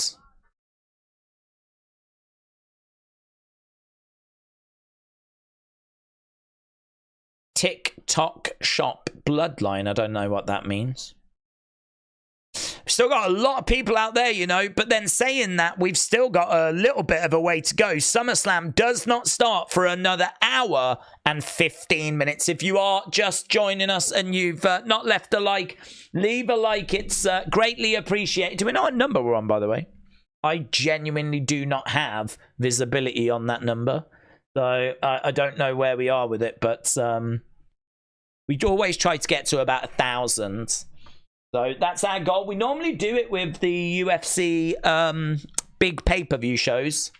We should do it tonight, shouldn't we? We should do it tonight. It's SummerSlam. Gunther is the new WWE champion in my 2K24 simulation match, said John. It says Straight Talk Wireless in the corner. That's not the second logo. Does that mean there's 3? You are correct. It did say Straight Talk Wireless in the corner. So yeah, apparently there's a Wings one as well. So I'm guessing that means that there will be 3. So there's 3. See, I said this. 2 will soon become 3. 3 will soon become 4. 4 will become 5, and then we'll start getting them in color. It's going to be a flipping mess. Hate it. Hate it. And do you know what frustrates me a little more than even hating it? Is people going, oh, it's all right. It's only 1. It's like, but it's not going to just stay 1, is it? It's all right. It's only 1. Don't notice it. It's like, yeah, but this is where it's going. It might be 1 now, but it's not, is it? Now it's 3. By the time we get to WrestleMania, it might be 8. By the time we get to SummerSlam next year, it might be flipping all coloured in. Oh, I hate it. I'm so old school. I'm so used to a clean. Do you know what? If you make a decision in life, right? Ask yourself, would Vince do this, right? Would Vince do this? If Vince would do it, then it's probably a morally bad thing to do, right? Right, if you ask yourself, would Vince do this? They're doing something Vince wouldn't even do. Vince wouldn't put the logos in the ring. He always wanted a nice, clean ring, yeah? Always wanted a nice, clean ring. They're doing stuff even Vince wouldn't do. They're going further than Vince. You know Vince that loves money? You know Vince... He loves it, doesn't he? Do you remember that puppet in the funhouse that Bray was feeding money into the mouth of? Look, boss, look at the money I've made. And Vince is like, gobbling all the money up, the puppet. Even Vince would not put logos on the ring mat. Yet TKO have gone, well, we'll do it. We'll do it, my bobbers, we'll do it. Oh, I hate it. It is true that you don't notice it. I mean, I will admit to that. Well, I was really worried about the Prime Bowl, but after a while, you just kind of, whatever. Whether that'll be a case as we add more and more and more, I genuinely don't know. Whether that'll be that, I mean, don't forget, these are logos that are meant to be noticed. Like, they want you to notice them. That's the whole reason why they put them there. That's the whole reason why they're there. It's advertising. They want you to notice it. It's meant to be a distraction. So if it's not grabbing your attention, it's not doing its job. So the concern is eventually it will be a distraction. And Vince never, Vince, for all his faults, that was the one thing. That was the one thing. He never wanted stuff in the ring. He never wanted it cluttered. He always, and actually, apparently, he used to have loads of mats, canvases. so that after each match he would take it off, and then you'd have a nice clean canvas for the next match. So, you know, this is why they were never like stained or marked as you got to the main event. It's because they would always take the top layer off and there'd be a new fresh one underneath. So, yeah. I don't even know. I think we do that still. I'm not sure. But I look back at some of these clips where we've got a lovely clean ring and I'm like, this next generation, they're never going to know that. They're never going to know. Are they? We'll have to tell them. You know, back in my day, you know, the ring mat had no logos on it in my day. What? Yeah. No. Oh, no. No logo. Nice and clean. No distractions. You didn't have anything, no? No. Nothing. Not even one in the middle. Nothing. And you know the turnbuckles? They used to just have WWE logos on. That was it. No prime bottle. No. No prime bottles, just WWE logos. Lovely and clean. Oh, does my head in. Thomas said, as of now, the logo actually sells Logan as a heel. Listen, we don't need that to do that. Have you heard of CryptoZoo? we don't need the logo in the ring to make him out more of a heel. Frustratingly, a lot of fans went, oh, yeah, it's all right, you know. Myself included. I blame myself as well. Because even I looked at it and went, oh, that's not as bad as I thought, actually. I thought that was going to be a lot more distracting. I have to balance, like, being honest and being, like, frustrated with the little things that frustrate me.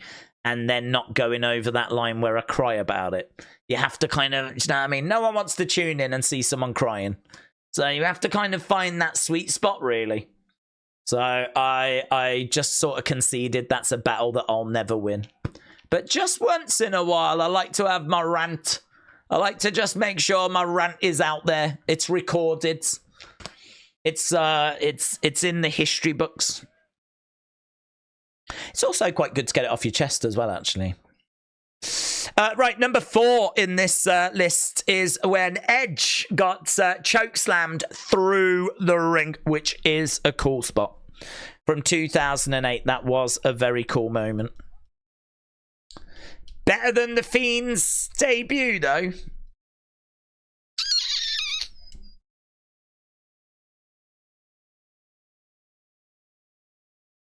Tables, ladders, this is special, innit?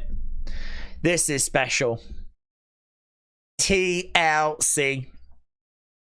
This predates the tables, ladders, chairs at WrestleMania 17. Yeah, what a match. What a match. We had not seen anything like this. You know, Attitude Era, it's not my favorite era. I've said that many times. I love the golden era. But, you know, it's matches like this that make you go, yeah, this is what Attitude Era was all about, man. This is when Attitude Era was, like, really cooking. Just really great action, like, stuff we had not seen before. Yeah, look at Jeff and dangling away. So, yeah, I agree with this. Massively agree with it. That's from the 2000 Tables, Ladders, and Chairs.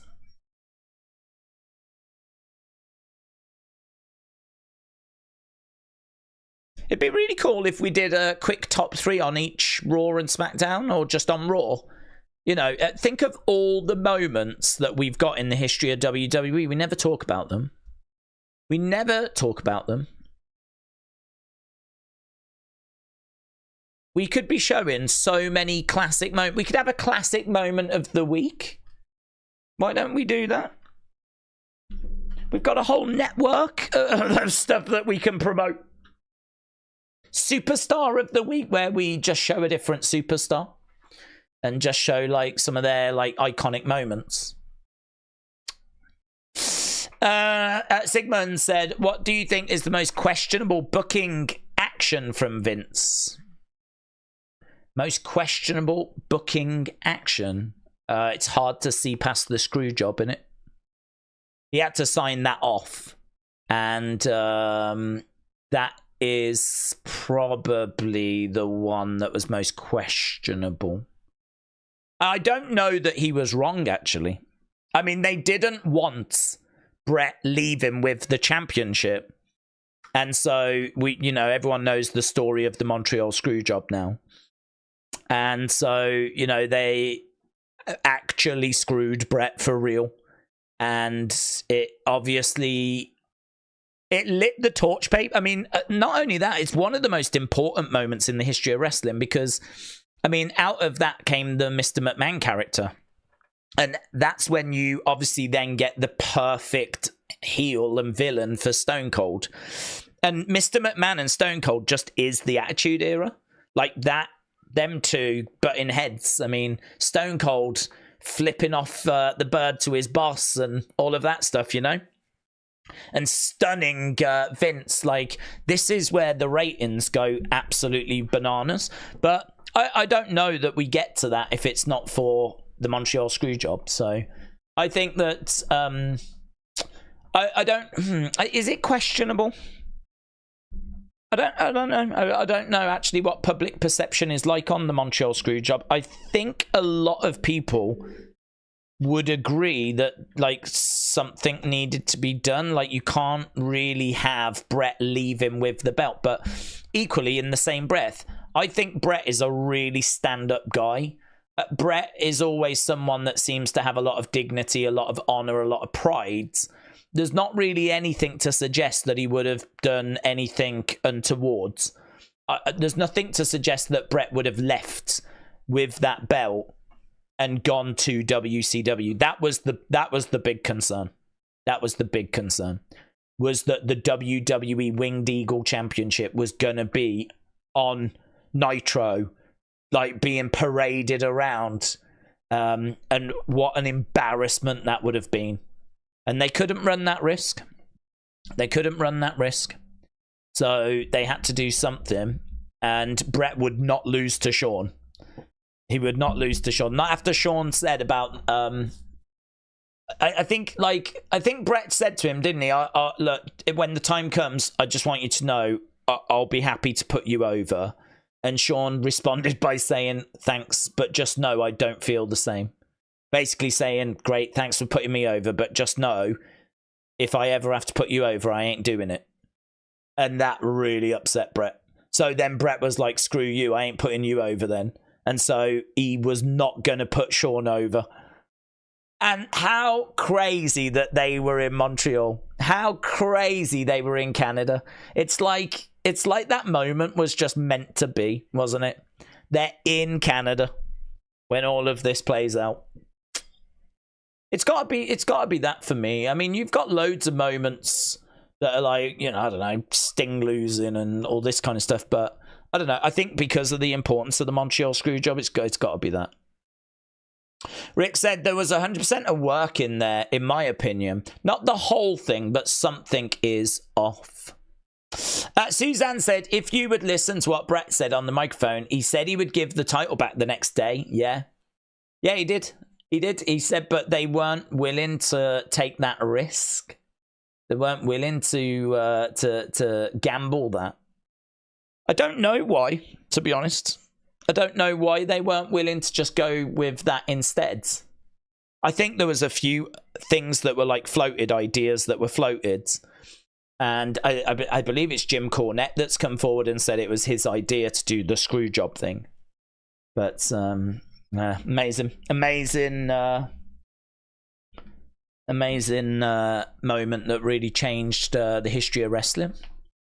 You could also say the decision to carry on the show after Owen Hart's fall. But that one I've got a bit of sympathy for Vince for, because I think like there's an element of shock, obviously. So, for example, the Owen's fallen. He's landed in the ring. I don't know at what point Owen is pronounced dead. I think it's in the ambulance on the way. So, Vince doesn't know, I don't think, immediately that he's gone. So you can sort of understand like why he kept the show going. I would imagine Vince would be told as soon as the ambulance got to the hospital. And there is definitely a decision that gets made at that point. Do we just finish up what we've got? Or do we just end the show? And there's been a lot of criticism for them continuing the show. And I think it's a very difficult decision, to be honest, because I think that in that moment, you're not really thinking about the show. I mean, if I'm Vince, I'm not really thinking about the show anymore. I'm thinking Owen's gone, and I'm thinking about his family, and they're going to have to be notified. And, you know, my head is in a million places in that moment. My mind doesn't immediately go to, right, let's end the show. My mind goes to Owen and his family and Brett. And I mean, I don't know if Stu and Helen were still around, but I think they were.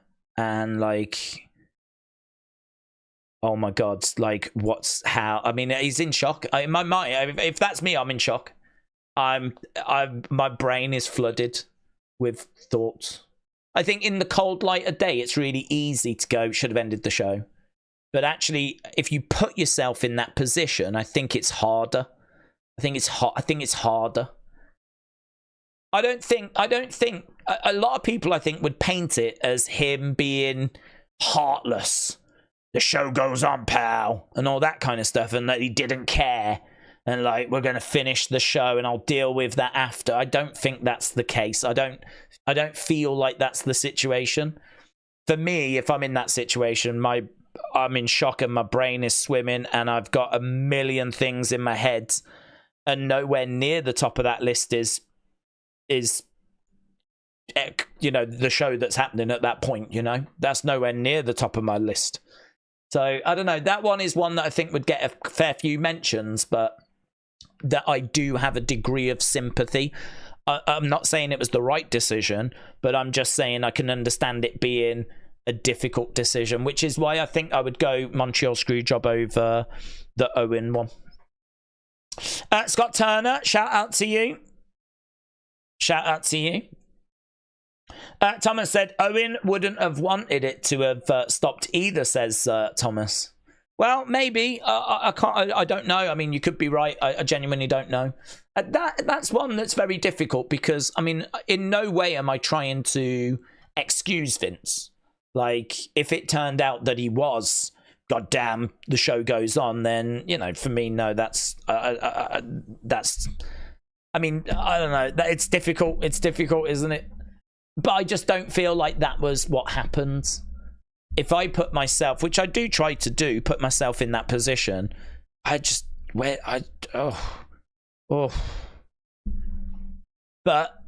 I think to include that as a questionable decision to continue that show after Owen died on the show, I think that has to be included as well, doesn't it? Of course it does. Right. That was nice and fun, wasn't it? Hey, welcome to SummerSlam. Hey everyone, welcome to SummerSlam 2024. We are less than an hour to go. James said, in your opinion, what's the worst SummerSlam match ever? I'd say Hogan beating Legend Killer Orton. That effing sucked. That did suck. The one that comes to my mind first of all would be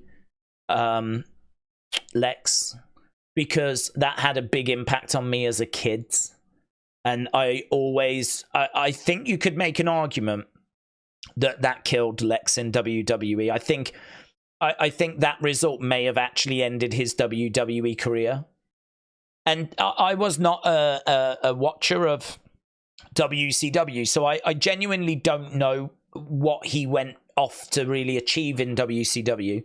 I know he didn't go on. I know he went on to have a good career, and he had a good career before. But like, in my mind, he obviously he sticks around in WWE for a bit after that, but he never becomes WWE champion.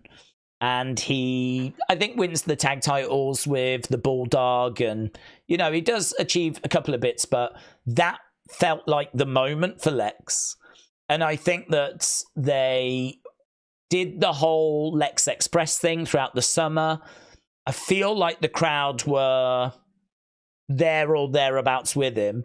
I think Vince was... I don't know if he was unsure or if Vince thought, I'm going to make them wait that little bit longer so that they really want it, you know?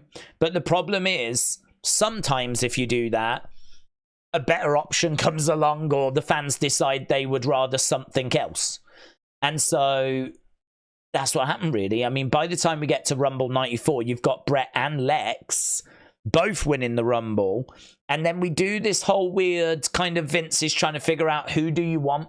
Do you want Lex or do you want Brett? And Brett was who the people wanted. So Brett is the one that wins the title at WrestleMania 10. Lex fails to beat Yokozuna at WrestleMania 10. And I do wonder what would have happened if Lex had won that title at SummerSlam 93. And if that would have, like, cemented him.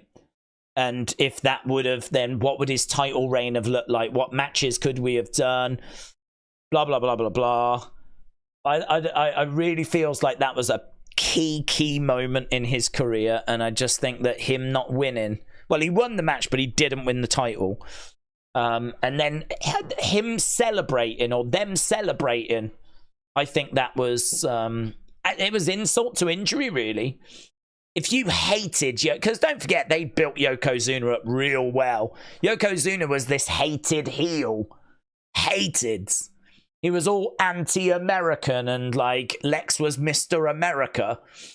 And, like, then you've got him beating him by count out and celebrating like you've won the title, but you haven't won the title. The title is still on the evil Yokozuna. It was just insult to injury, and I think, like, people got the impression that Lex was going to celebrate mediocrity. Lex was not going to quite get the job done, but he would celebrate not quite getting the job done. And you know what? We want someone that will get the job done. And we think that's Brett. So even though Brett's Canadian, we'll take Brett. We love Brett. We'll take that over someone that's just going to not quite get the job done and then celebrate it. So I agree with you.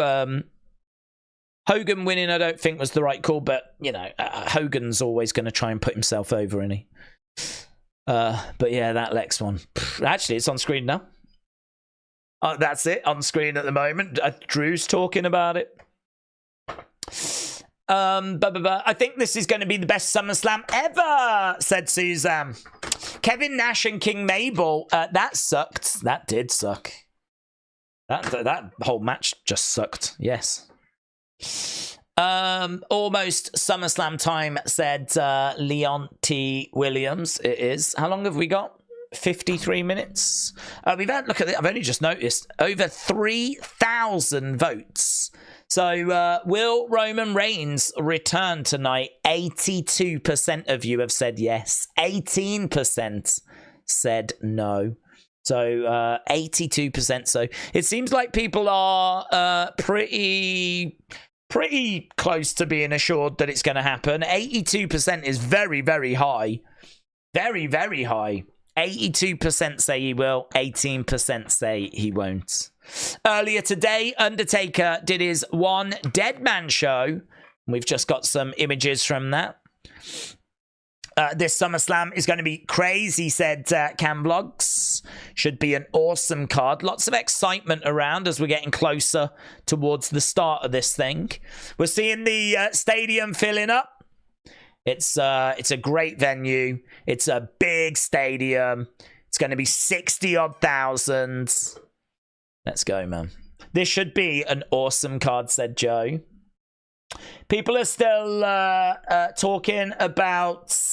People are still talking about that liar's graffiti stuff. The issue was Vince didn't want Eric Bischoff. The next night on Nitro, we've signed the WWE World Champion. Brett wouldn't have left that pay-per-view with the title, says Donald. Tony said Cole said 50,000 in the stadium, but it looks like it holds more. Yeah, it probably 60,000 was mentioned yesterday. But could be that it's 50,000. They just had X-Pac on the kickoff panel. I think Tonga Loa should have won the tag titles with Tama Tonga instead of Jacob. Gorillas of Destiny for life, says Kavlog. Nick thinks he saw Jimmy. Lee said, Undertaker 30 years ago. I enjoyed that. Purple attire was epic. Camvlog said, what if we don't get Roman and we get The Rock instead? Well, I'd be down for that. I'd be down for that. We want Roman, says Tyler. Do we think the Wyatt 6 show up, said Massive Man Studios? For me personally, I do. I think we get something. I would be surprised if we don't get anything at all. I've had lots of people saying, oh, you're not going to get anything. And, well, you could be right. But I think that the Wyatt 6 are such a big focal point. It does just seem unfathomable that we wouldn't do anything at SummerSlam. Even if it's just a moment, you know, even if it's just during the attendance announcement. Like, I don't know. I feel like why wouldn't you do something? I just don't get it. I wouldn't understand. I don't understand. So, I don't know. We'll have to wait and see. But I would expect something, or I'm thinking we get something. But if we don't, we don't. Days, what I was talking about earlier, I appreciate your feedback. I was getting bullied, but it's been taken care of, says Edwards. Well, yeah, Edward, I just think, like, I think it's just hard for people to kind of wrap their heads around it, you know? Because, like, it's just so unfathomable. Like, it's just so hard to understand. Because, like, there is definitely support. There is definitely, like, if you get in touch with people, there is definitely support. So I would just say, look into that, do that. There is absolutely no reason as to why people should go without foods. There's no reason. There are food banks that exist. There are charities that exist. There's support that definitely exists.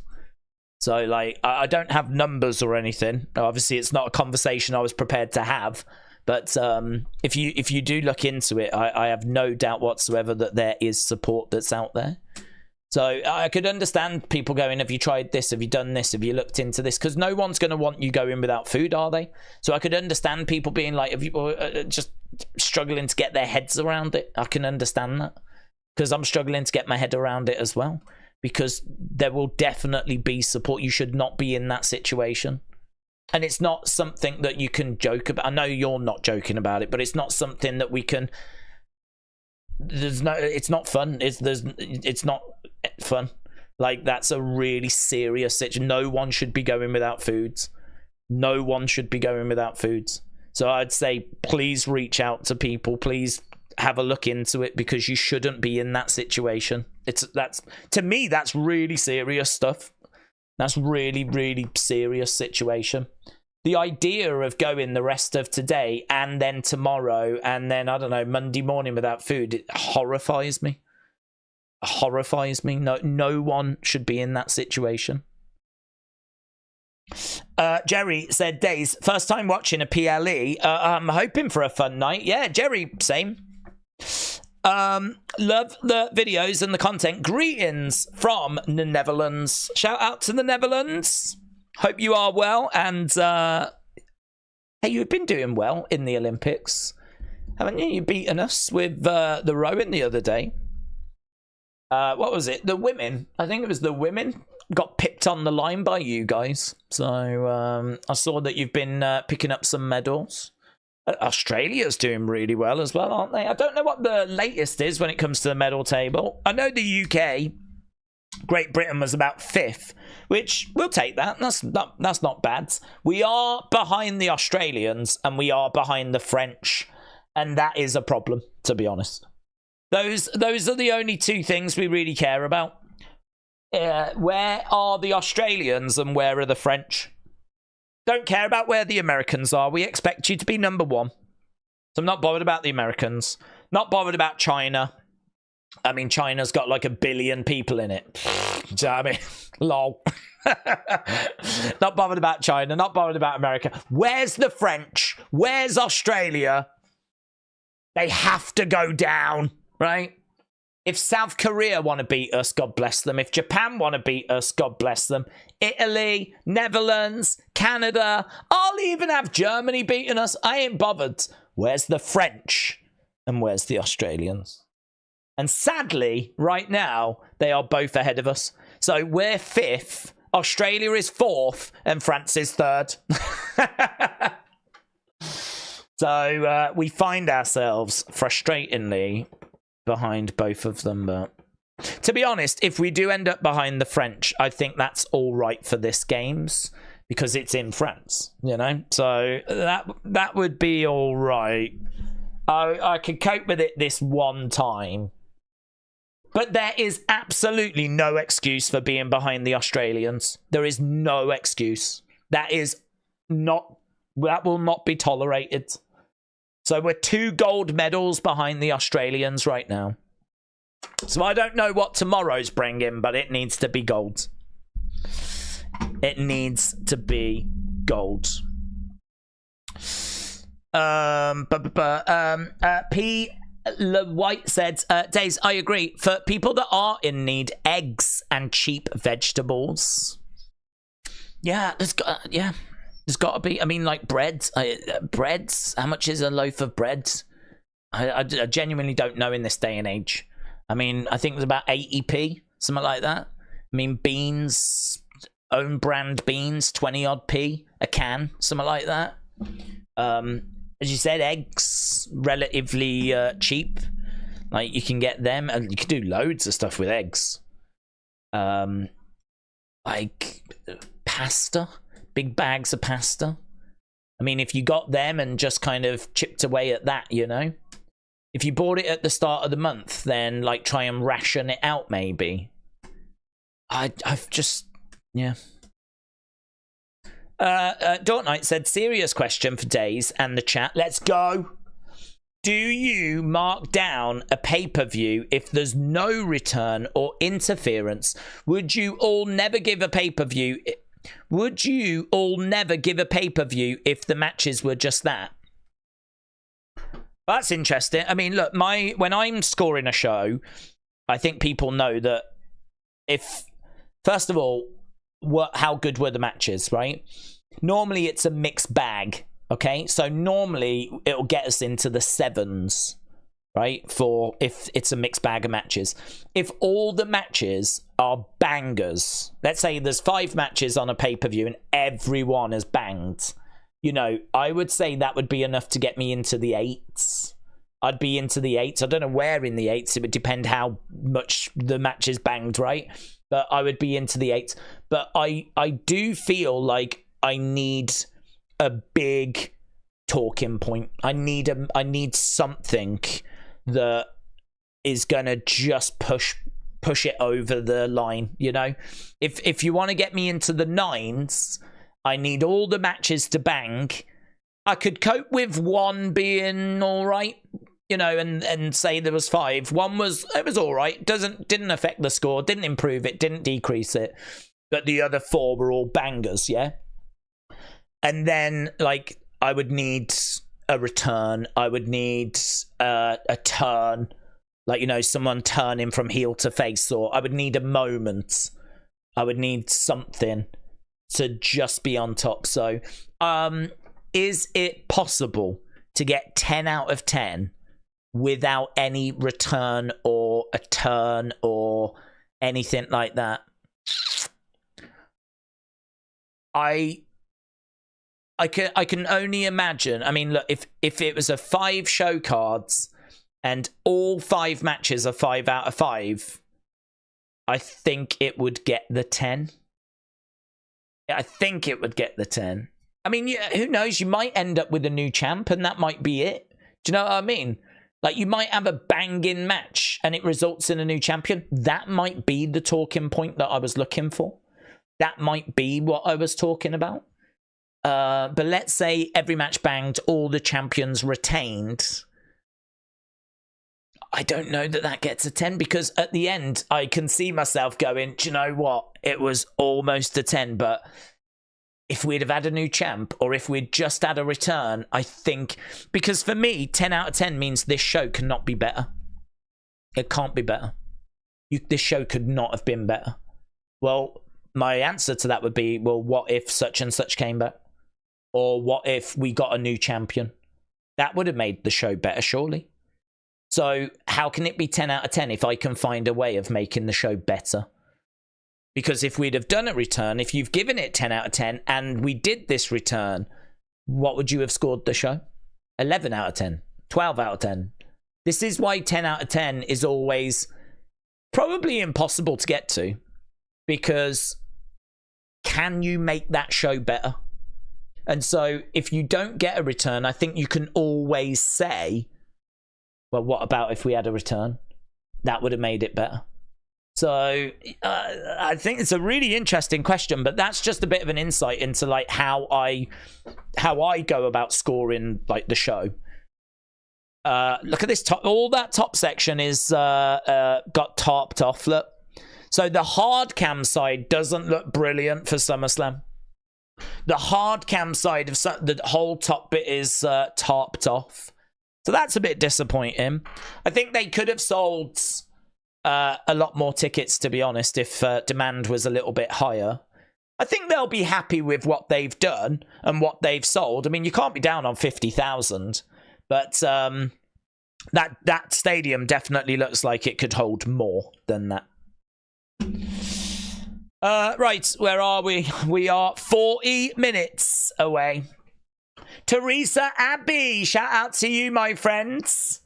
Shout out to you. It says, let's celebrate Teresa Abbey's first super on the live stream. This is your first super chat, and you've come in with a $50 super chat. Teresa Abbey, thank you so much. I said it earlier when Delwyn was firing in his generosity. I was saying, like, it's so appreciated. And it really, really is. Teresa said, thank you, Days, for everything that you do for us. Well, I don't do anything, but it's you lot that I should be thanking, because I just love sitting and talking about wrestling and chucking thoughts around, theories around, and having my little rants.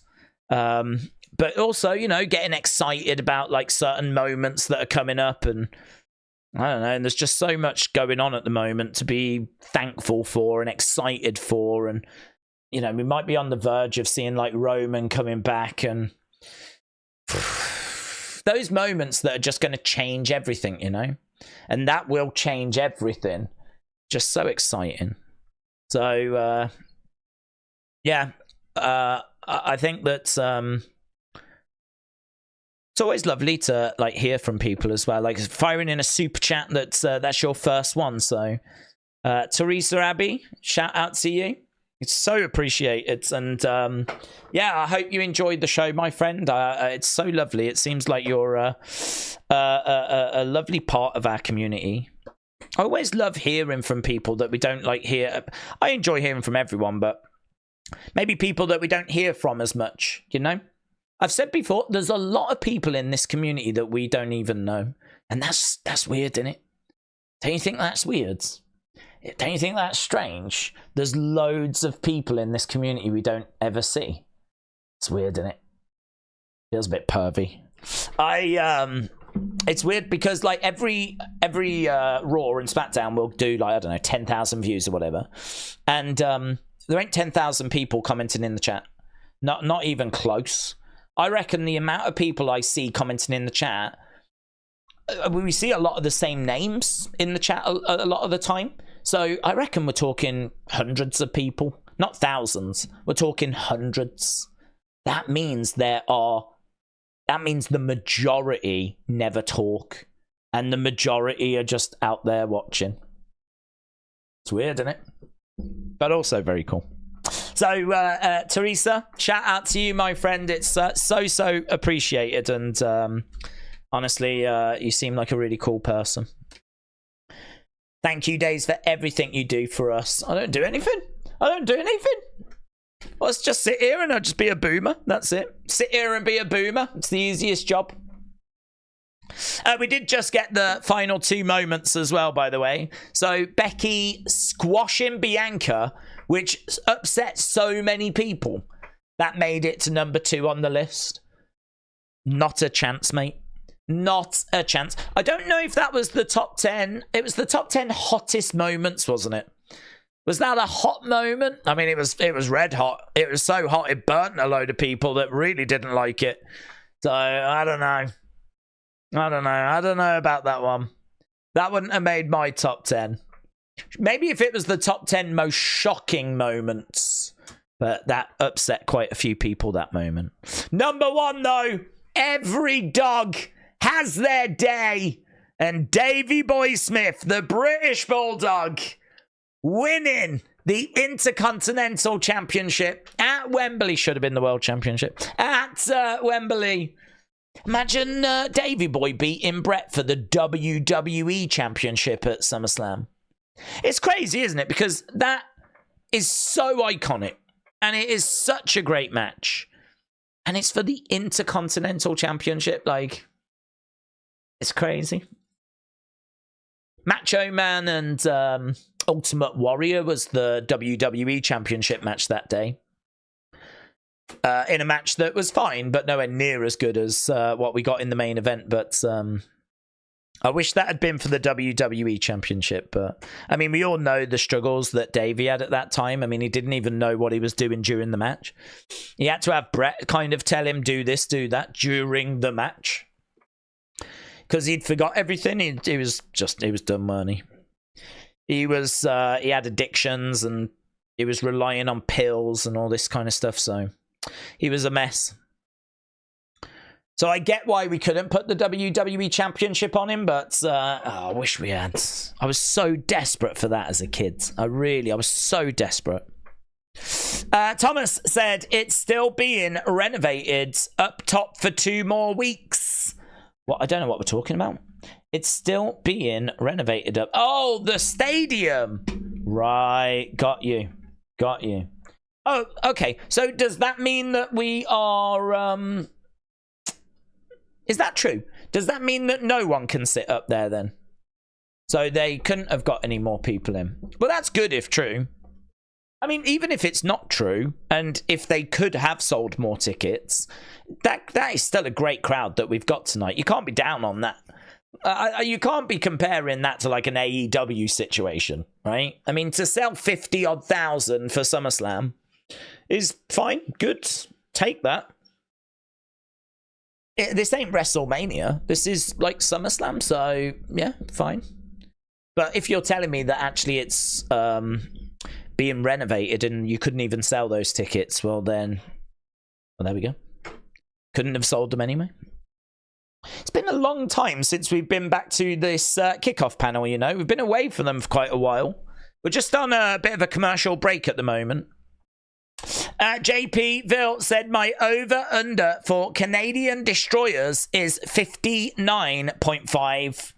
I think that is a good score. Right, we are back. We've got 33 minutes to go. It's flown, hasn't it? Don't you think it's flown by? Don't you think that it's just absolutely flown by? I mean, I do. I mean, like, we are here with just half an hour to go till SummerSlam. Half an hour to go. I'm going to go and smash that like button again, says Maggie. Maggie, shout out to you. I am thinking we're going to do it. I'm positive. I'm a positive young man.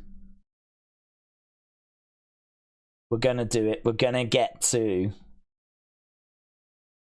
1,000. I'm just having a look, actually. I'm just trying to catch up on a few little bits. There's a nice image of Tiffany with Marie. Should we have a little walk down my notifications? Should we have a little walk? There's, what's this?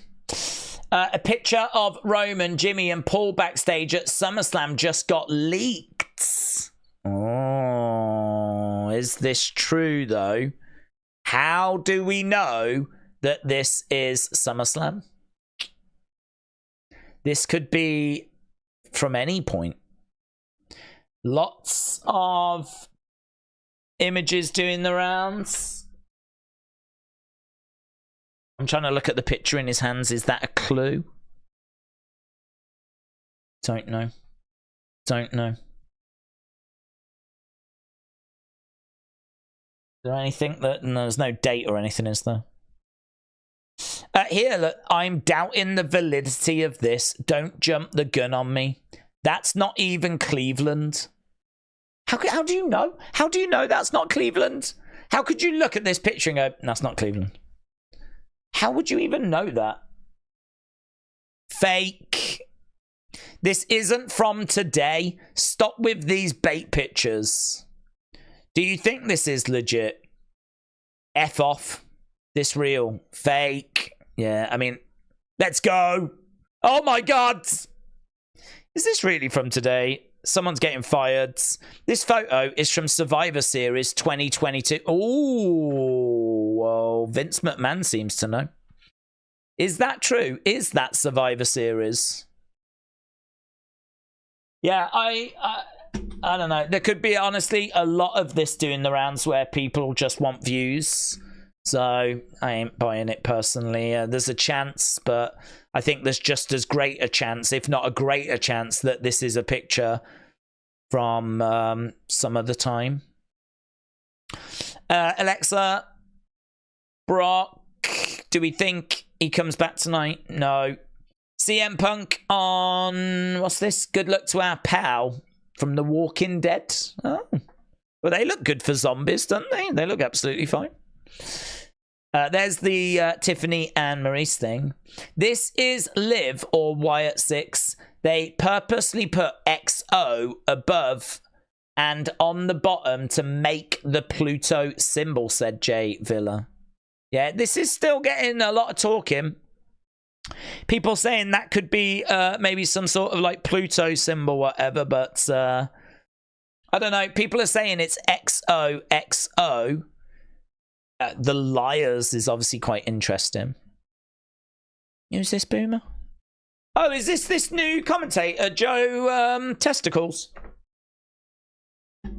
Yeah, Joe Testicles is here. What's Michael doing at All In? This is interesting and exciting main event. Oh, hello, what's this? When the facts are the facts, this is my new post.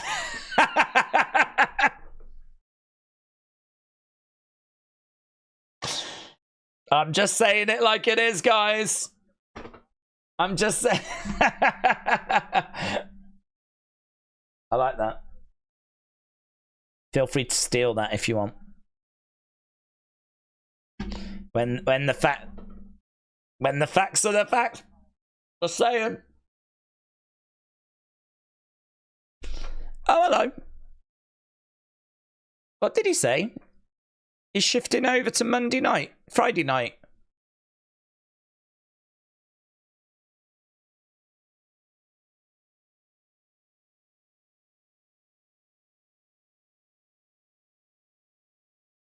Monday Night Raw will be Joe's debut.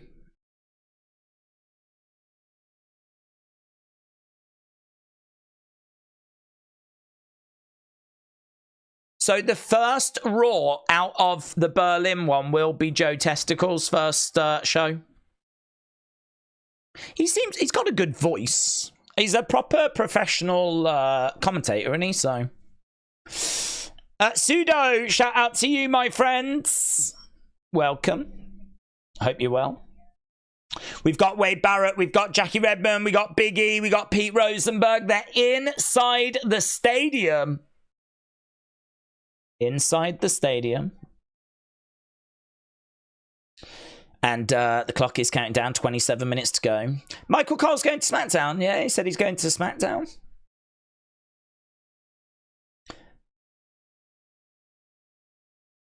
Does that mean Pat's going? Because I don't think you would break them two up, would you? And he didn't say Pat was going with him. Oh. Well, let's see. Let's see. The best commentary team in NXT. I love Booker and Kevin Patrick, says Pappy Crocs. He does a lot of sports, not just football, says Corey. I'm excited for him, honestly. I know we were just joking there. I don't know him. I've never heard of him, so I know nothing about him. But I think he sounds like he's got a great voice. He sounds like a commentator. And I think it is very difficult, though, because I think being a commentator for other sports is a good background, of course, but wrestling and pro wrestling is very unique. It's very unique, and I think that it's something which it might take him a bit of time to adjust to. But Michael said he's been a fan his whole life, so he's coming in with great backing, you know. I think it's always good if you've got a bit of like wrestling knowledge about you, of course. Oh no, we've frozen a little bit here. Let's see. Oh, there we go. We just froze momentarily. We didn't lag, did we? Did we crash? We didn't crash. We're back. We're back.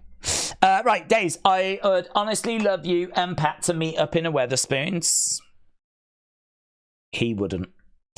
Kieran said, Days, I've been looking forward to this show all day. What's the hardest match to call tonight? Hang on, we just got a little bit of a wobble here. Hopefully everything's okay. But we just got a little wobble, The cam froze. It did for a second, didn't it? It did for a second. I think it looks to me like we're back anyway, right? Okay, let's go back to that last question. Where was that last question? It was about calling a match. Did it get deleted? Did it get deleted?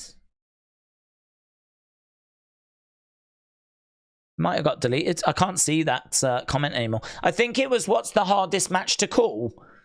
I think Drew and CM Punk feels difficult, because I don't know how Seth's going to react in that match. So I think that one's tricky. I do think that Damian and Gunther, that because of Bash in Berlin, there's a chance they just wait a little further down the road. And they do Gunther winning the title a little further down the road.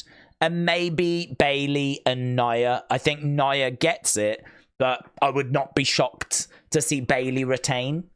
So I think those three are the three that feel most difficult. I mean, Cody winning is like happening. He's going to leave with the belt. Bron winning, I'm sure, is happening. That feels pretty comfortable. Liv winning feels quite comfortable. So a lot of them feel quite comfortable, but there is definitely a couple in there which feel a little closer. So yeah, Drew and Punk might be the closest. We're still outside the Judgment Day dressing room with Byron. Now we go to Kathy Kelly. Where's she? She says she's spoken to Liv Morgan. Okay, 23 minutes. It did not need to be this long, but it's been okay. Brony said, I don't think I've been this excited for a PLE for several months, and that's mainly because of Roman returning. If he doesn't return, I'll be deeply disappointed. Art King said, that suit is way too red. Leaping Lucha Larry said, my real life friend is going to come over and watch SummerSlam, so I won't be joining you on the main show, but I will see you later. Leaping Lucha Larry, no worries. Have fun. Dale said, IC belt should have been a triple threat. Sami, Bron, 2 straight PLEs. Shake my head. Paul said, I think Bloodline Rules is interesting. Can we see many surprises tonight? Reigns is almost a certain to start his story with Solo, but who else? Well, people are wondering about Alexa. People are wondering about Dom getting involved in Liv and Rhea. People have wondered about Charlotte. Could she come back on this show? People have wondered about Jimmy. People have wondered about Hikuleo or Talatonga, as I believe is going to be called. People have wondered about that. I don't think we see AJ Lee, but I mean, is there a chance? Is there a chance? Feel like there's probably a chance, but it's probably a tiny one. So that would be an out there one, you know? So yeah, I mean, look, there's plenty of potential. There's plenty of opportunity. And then you've even got superstars that aren't on the show that might find a way of getting on, like the Wyatt Six. I mean, as we said, them not being on this card is unfathomable to me. I cannot get my head around it. It's one of those that just seems bonkers. It's a bonkers decision to not have them on this card. But they're not. We know they're going to be competing Monday. That's going to mean that Raw is huge because a lot of this community is very passionate about the Wyatt Six and is very excited about their first match. I think there's a chance that is Monday, but doesn't mean that we can't still get a moment tonight, you know? As we said, Miz in the ring reading out the attendance, and then down comes Chad, down comes the Creeds. They want to read it out. They push Miz over. You know, Miz, who's from Cleveland, maybe knock him down and snatch the cards. And they're like, you know, we don't have a match, so I suppose we'll have to do this instead. And they are just about to read the official attendance, then the lights go. And then here come the Wyatt Six. Like, you could totally do a moment like that.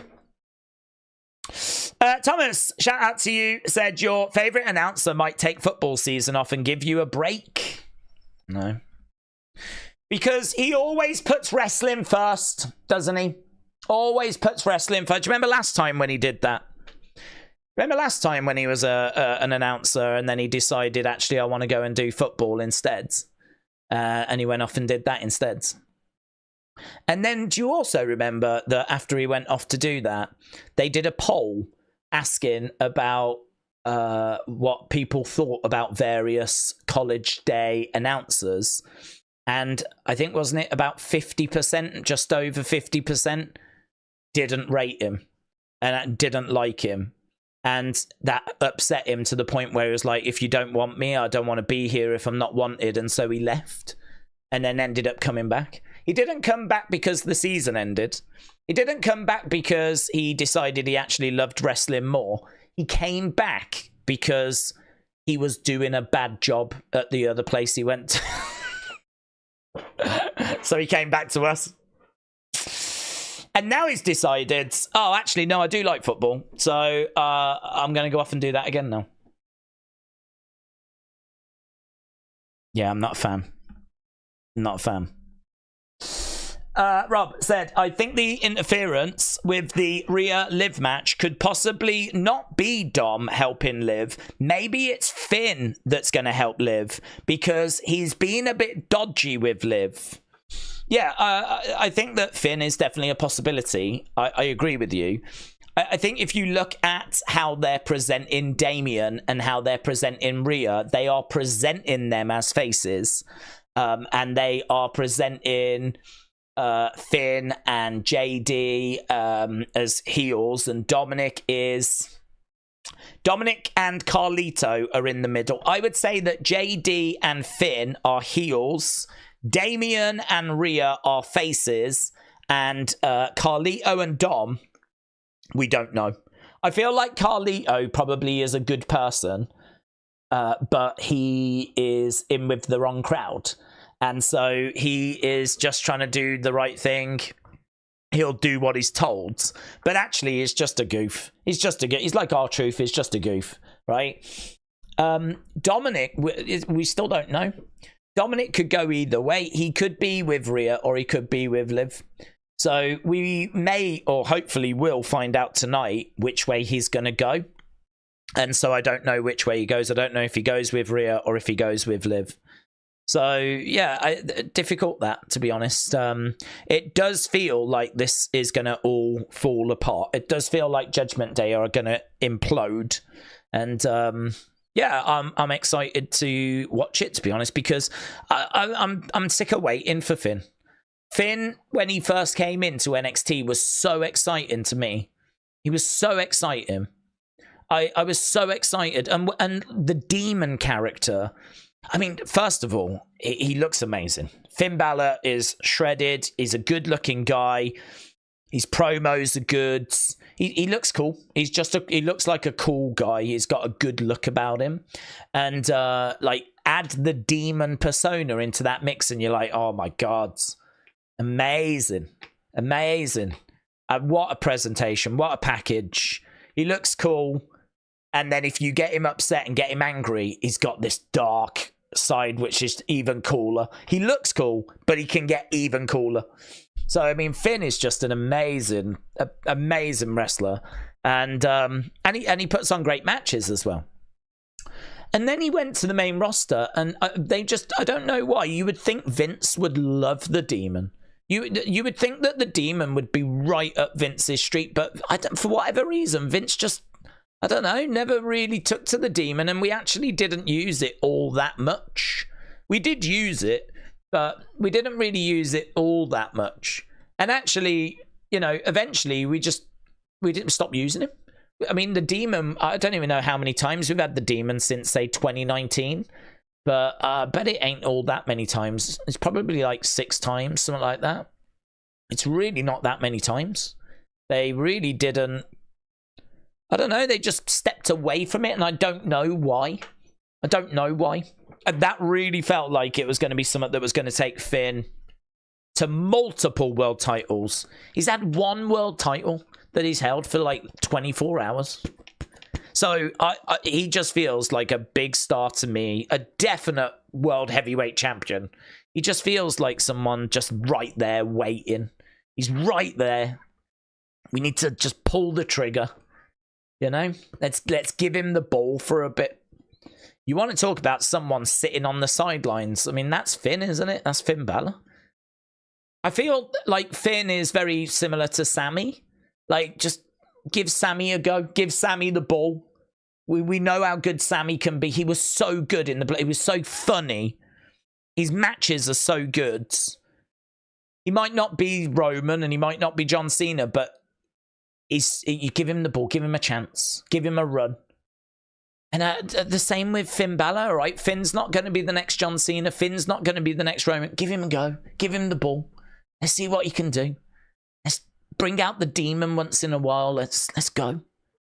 So, listen, if Judgment Day are about to split and Finn's about to be the leader of Judgment Day and we're going to get more Finn and it's going to be good and it's going to really lead to him getting a run with that World Heavyweight Championship, let's go.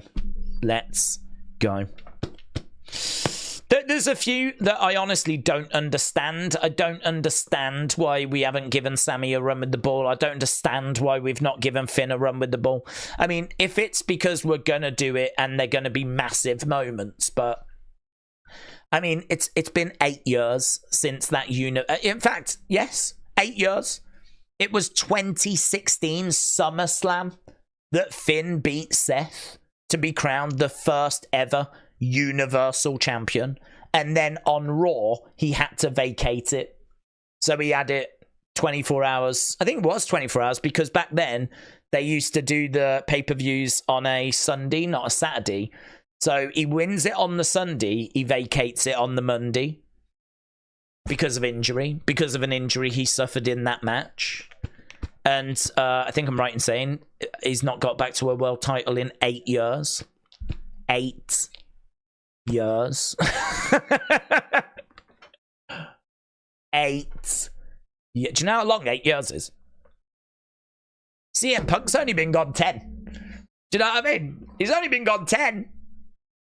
And that's a lifetime. That is crazy, isn't it? If you think about it. CM Punk went in like 2014 and Finn Balor's winning the Universal Championship like in 2016. Those two things feel a lot further apart. They feel a lot further apart than that, but that is correct. I suppose it's because it was early 2014 Punk left, and when Finn wins the Universal Championship, it's SummerSlam, which is obviously more middle of the year, but still, they still feel much further apart than that. Logan said, do you think that Roman returns tonight? I'm gonna say yes. I'm with the 82% in the poll that have gone with yes. Richard said, Days, it might be CJ Perry. Who knows? 11 months. Richard Banbury, Paranormal Investigation Unit. Shout out to you, my friends. 11 months, amazing. What, you think CJ Perry might be the surprise? Well, that would be a surprise, wouldn't it? If she is going to be the surprise tonight, that will be a surprise. I always thought she was good with Rusev. I don't know that she's like anything without him. I don't know.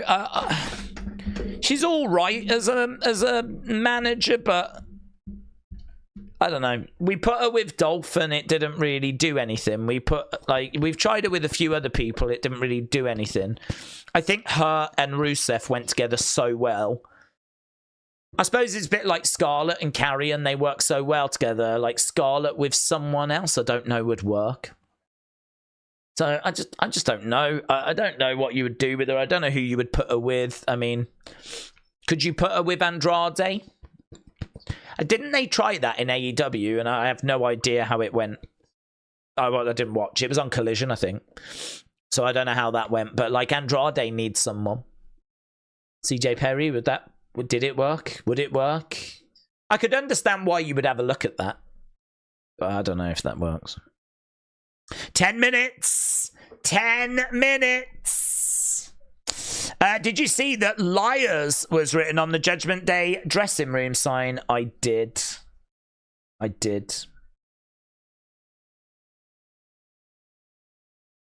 Ringside News are saying that Joe tested testicles and Corey Graves on Raw. And on SmackDown is going to be Michael Cole and Wade Barrett.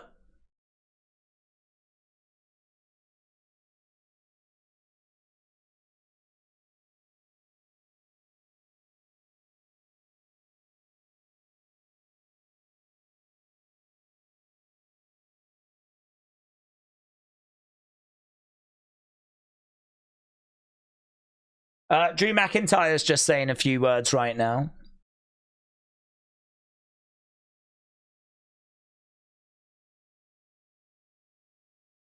There it is.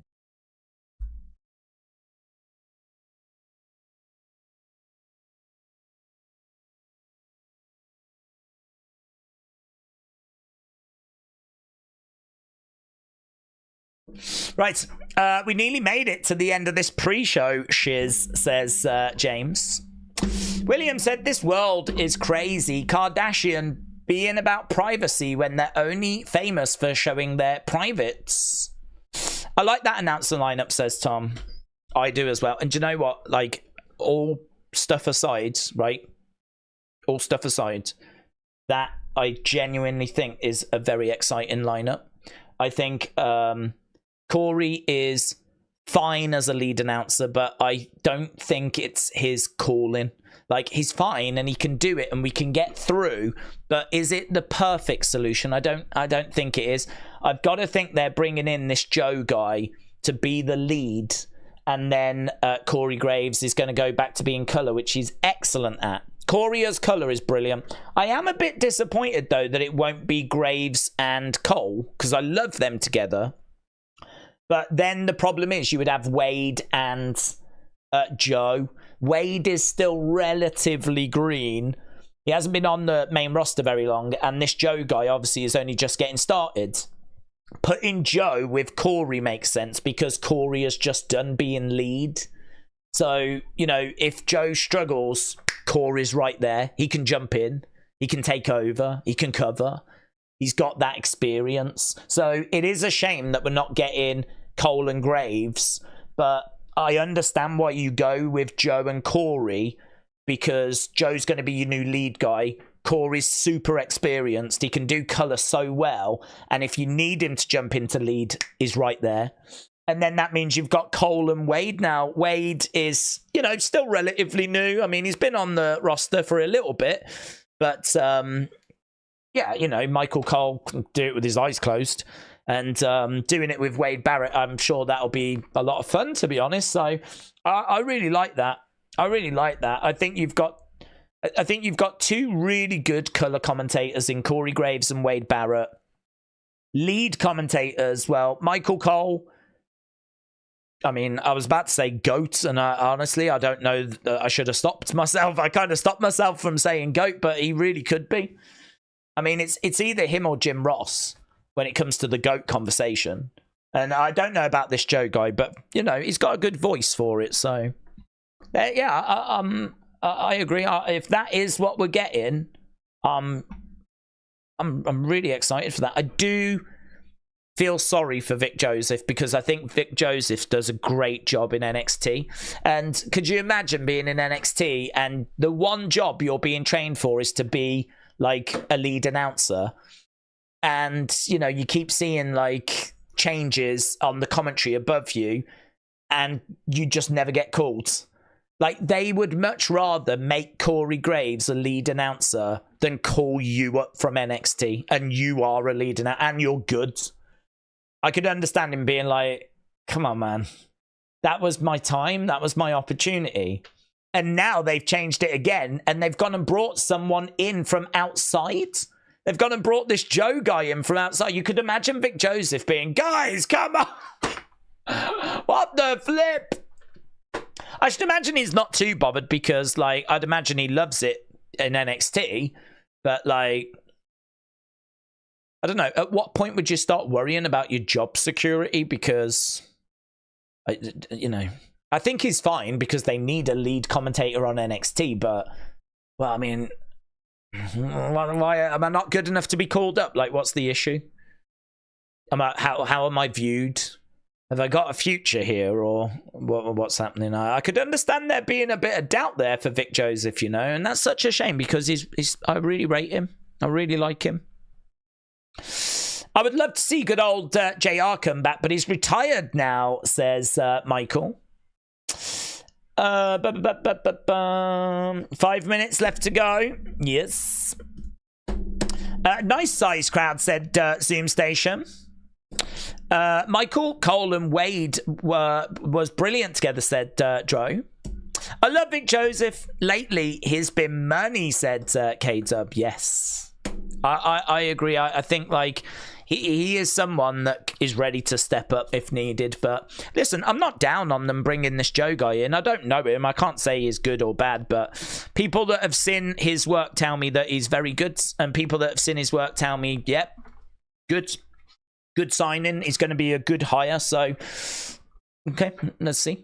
I really hope it works. I really hope it works. I hope it's not like, you know, we've had a few, like, the Patrick guy.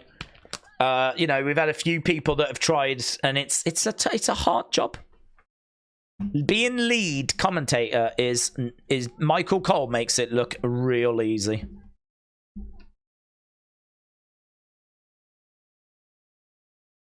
Okay, so are we going over to the commentary team? Okay, 3 minutes. 3 minutes. This is your 3-minute warning. Mike said Joe is one of the best football commentators out there. There is Pharaoh. There is Cody.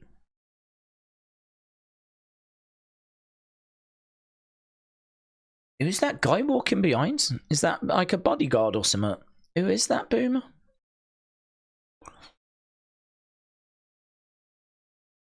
He's going back to his bus. There's the Bloodline.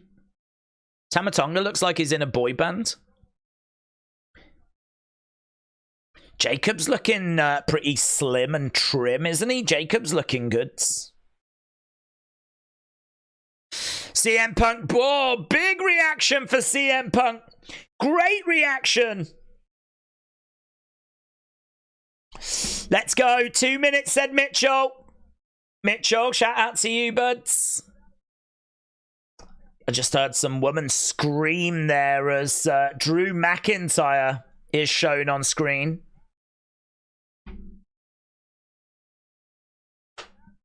Right. Solo looks a bit out of place. There is Seth.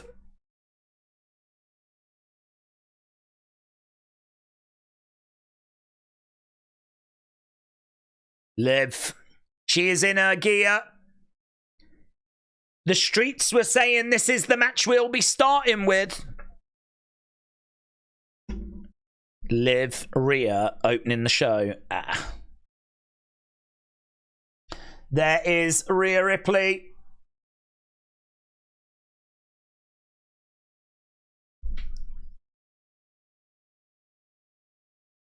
Rhea Liv kicks off SummerSlam.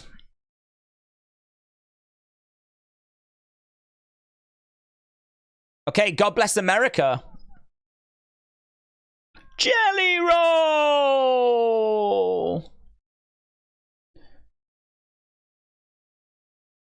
Okay, Jelly Roll is doing God bless America.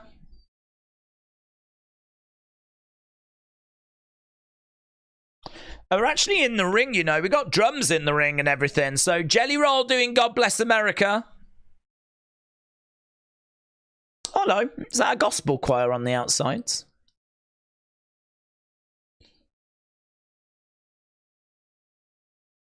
Yeah, I mean, this has got a real big show feel, you know. A real big show feel. Is that Turkey? We're seeing some of the forces over in Turkey.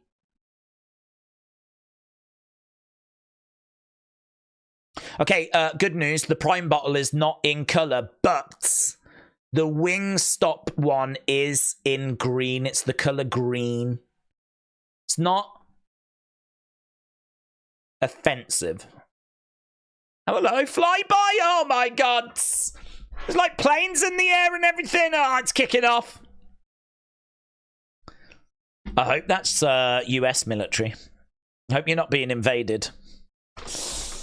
Weird kicking off with Liv Rhea. I would have thought Priest match would have been before Liv Rhea, said Rumble Rewinds. Right, we asked the question, will Roman return tonight? Nearly 4,000 of you voted. 82% said, yep. Yeah. Are you guys ready for SummerSlam?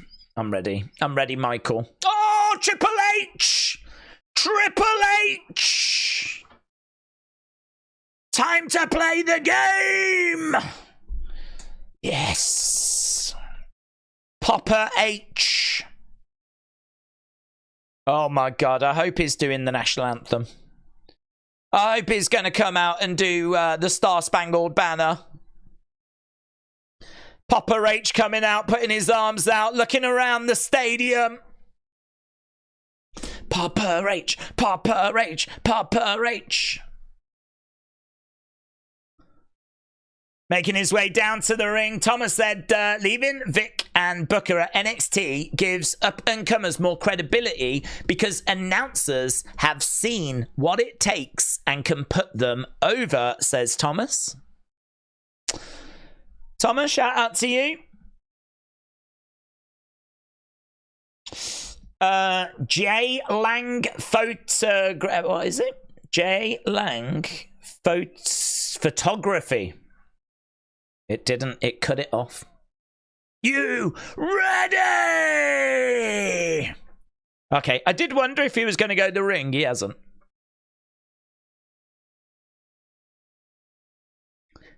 Matching around the world. Welcome to SummerSlam.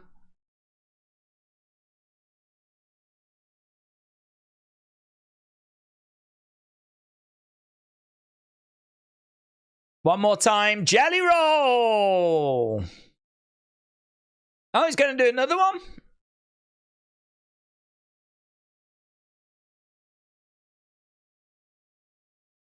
Is this the liar one? I don't know what this is. It's an alright song, isn't it? Like a fool. You drink another whiskey. Have another pee. Heaven is in reach. No. Nothing but a liar. Yeah, I know this. Nothing but a liar. I'm down, everybody coming down. I'm on fire, 'cause you're a liar. It's alright, I can get to this. I can get with this. Couple of whiskeys, couple of jelly rolls. Why do I know this? Do they keep playing this on the video packages or something? I've never heard of it. But they must have been on the video packages, mustn't it?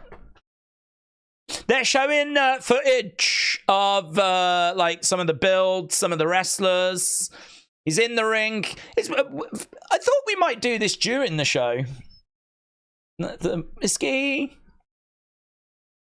Pop another pea. Popping peas? Well, they are in pods, actually, so you do need to get them out of the pods. So you pop them. Liar! Your ass is on fire! And I'm gonna get you down, and we're going to the town, and I think that we might drown. Yeah! I'm gonna hit you with my head. You're blowing smoke.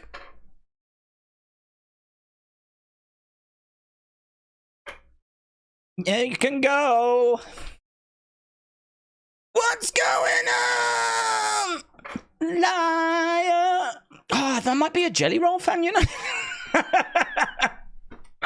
Oh my god, I think I like country music. Oh my god. Oh, Jesus. Come back tomorrow. I'm going to be sat here with a jug with 4 X's on, and I'll be like going, ooh, ooh, ooh, ooh, ooh, ooh. They do that, don't they? Ooh, ooh, ooh, ooh, ooh, ooh. I'll be drinking moonshine. It's a slippery slope, let me tell you. It's a slippery slope. You might be singing liar songs today. By tomorrow, you're drinking moonshine. And, cattle wrestling or whatever it is. What is it? You don't wrestle cattle, do you? What do you do with cattle? What do you do with cattle? Wrangle. Is it wrangle? That's it. You wrangle them, don't you? I'll be doing that. I'll be wrangling. Drinking moonshine and wrangling.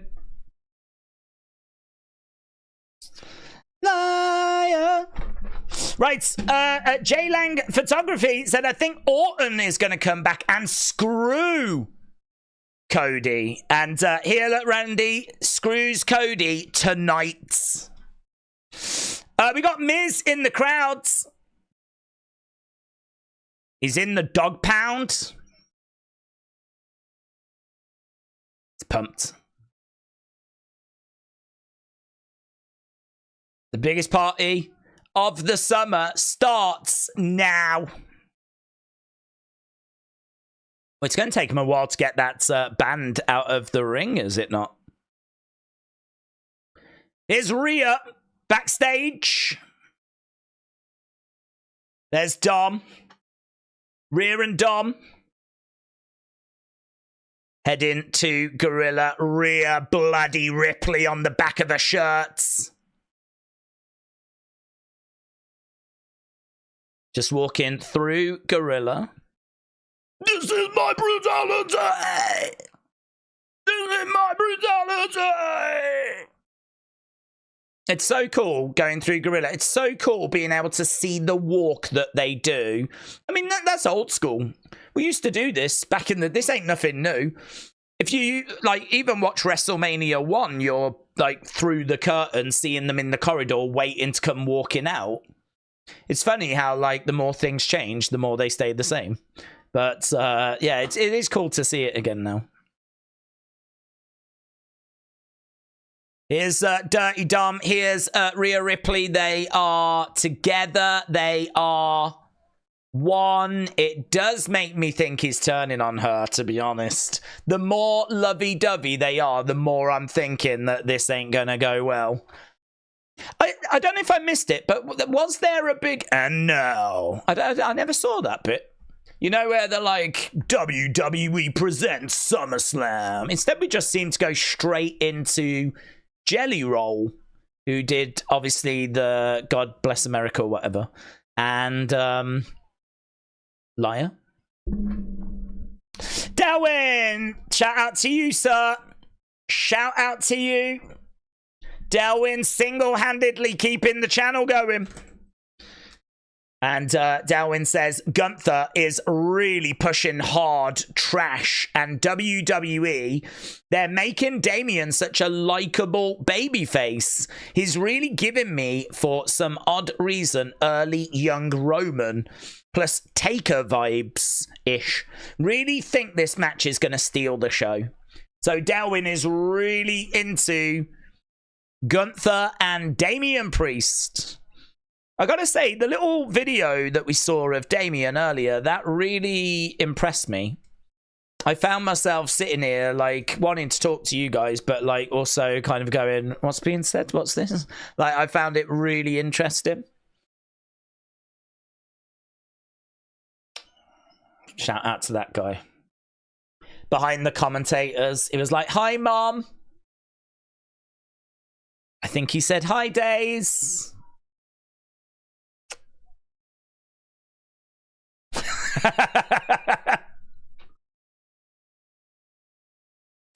Right, here's Rhea getting into the ring. Yeah, Delwyn, I think it's going to be a great match as well. I think we're in for a great show. Oh, hello, is this the ref cam? Is that a ref cam? Ah, ref cam. Ah, oh my God, where's that? I didn't see that on his head. Ref cam. Oh, we need Samantha Irving cam. That's what we need.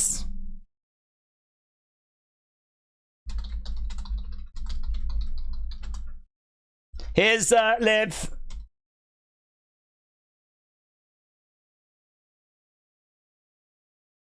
Ref cam? Ref cam's going to be dope. Yeah. Do you know what? I don't want to see any other camera angle apart from ref cam. Even now. With Liv coming out. I don't want this. I don't want to see the entranceway. I want to see what the ref can see. For the whole show. Even when it's backstage segments, the ref has to look up at the big screen and we'll just look through ref cam. Liv making her way down. Liv has got Judgment Day colours on, said Pappy. Oh, Pappy. Pappy. You stop it with them rumours. Liv Morgan, 70 days as Women's World Champion, third title defense as champion, undefeated on one-on-one matches since April. Do you know, for a second then, I thought she was going to get lost. She kind of came walking down and she, I don't know, there was something about it that seemed like she didn't know where to go. There's only two ways to go. Here's Liv. She's made her way down. She waves over at Mommy. Liv Morgan in the ring. Let's go. Ref cam is old too, for those who don't know. That is true. Rick is correct. Rick is correct. Rick is showing up and showing off. Mark said, I would like to see Flair and Natalya return together as the Queens and take over, says Mark. Liv, Finn, and JD are going to take over. I feel like we need a poll. I feel like we need a poll. Who leaves as champion? Is that the question? I don't even know if that's the question I should be asking. I don't know if I should be asking one about Dominic more, but we'll go with this. I've typed it out now. Okay, both women are inside the ring. Samantha Irvin is in there. Where's the ref cam? Is it an earring? Looks like it's on his. Looks like it's about down here. You'd think it'd be like up here on the side of his head. It's down here. I think it like. I don't.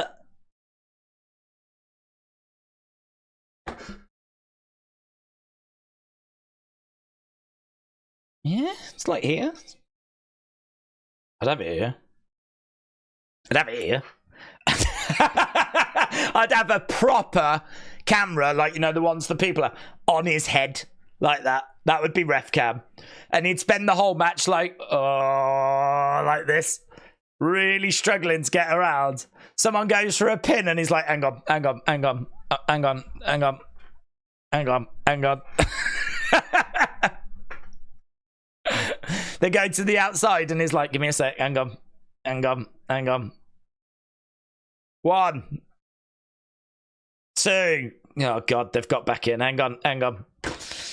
That's what I would do because I'm evil. Instead, he's got like a sexy earring. It's VAR to me, said David. We need a days cam.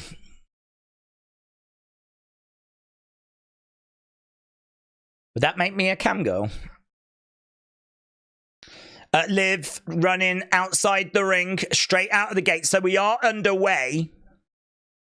Opening contest, Liv versus Rhea. And a great way to start the show, to be honest, because this is a match that we have been so excited for. This is a match that, honestly, I mean, had this have main evented, I don't think there would have been too many complaints. Rhea Ripley is definitely a main event star. Rhea Ripley can main event pay-per-view. She did it in Australia.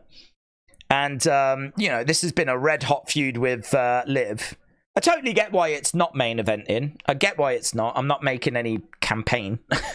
But it's one of those where this is a big, big match. So they always say, don't they, if you can't close the show, the next best place is to open it. Get the thing kicked off right. And what we're seeing is we're seeing Rhea trying to get after Liv and getting very frustrated. Every time Rhea gets in the ring, Liv gets out. And this is... look at green shirt guy giving advice. What's he gonna say? Oh my God, what if it turns out that green shirt guy is actually Liv Morgan's secret lover? Oh my flipping God. Oh my God. Everyone thinks that Dirty Dom is going to turn on Rhea. It's green shirt guy. It's green shirt guy. I bet he was saying, I love you, baby. Oh my God, baby, you are so nice. I will never forget what we did last night. Don't tell Trinidad flag guy. He'll only get jealous again. Where is he actually? Where is he? Oh, lovely suplex there by Rhea. Look, she goes straight out of the ring, over by green shirt guy again. She's right down. And I bet he's giving us some encouragement. Smile on the face of Dirty Dom. Look at this. The more she's doing this, the more it feels like he is turning on Rhea. Big boot there by Rhea. Liv goes down. The cameraman is compromised. These are the best shots in the game, said Art King. Oh my God! Liv up against the barricades. Rhea with a big chop of the boob. She chopped Liv's boob in front of the front row. However much those tickets cost, immediately just became worth it. Immediately. Up close, they just got to see Liv Morgan's boob get chopped. Oh my God. They'll never sleep again. There he is! Trinidad flag guy has been spotted. That's who I would go to if I needed some encouragement or, you know, an affair. I would also go to Trinidad flag guy. Headbutt there by Rhea. Liv goes down. Dom won't turn on her, but he will cost her the match, said Mr. 516. AB Jobson says Dom is the luckiest man alive. Yeah, Trinidad flag guy is there. He's wearing a blue shirt. He's got his phone out at the moment, just as Liv is bent. In fact, a few guys have got their phones out at the moment. Riptide? No. I forgot there's a match going on. Rhea went for the Riptide. Liv Morgan is getting absolutely battered right now. This is going the exact way that we would have expected it to have gone. Liv Morgan gets out of the way of the corner. Rhea goes into the corner. Liv comes over. She grabs Rhea, hurls Rhea. Oh, my God, hard. Oh, my God. And it's that shoulder as well. It's that shoulder as well. It's out. She said it's out. It's out. It's out. She says it's out. Is it out? Rhea says don't stop. Is it out? Is it out? I don't know if it's out.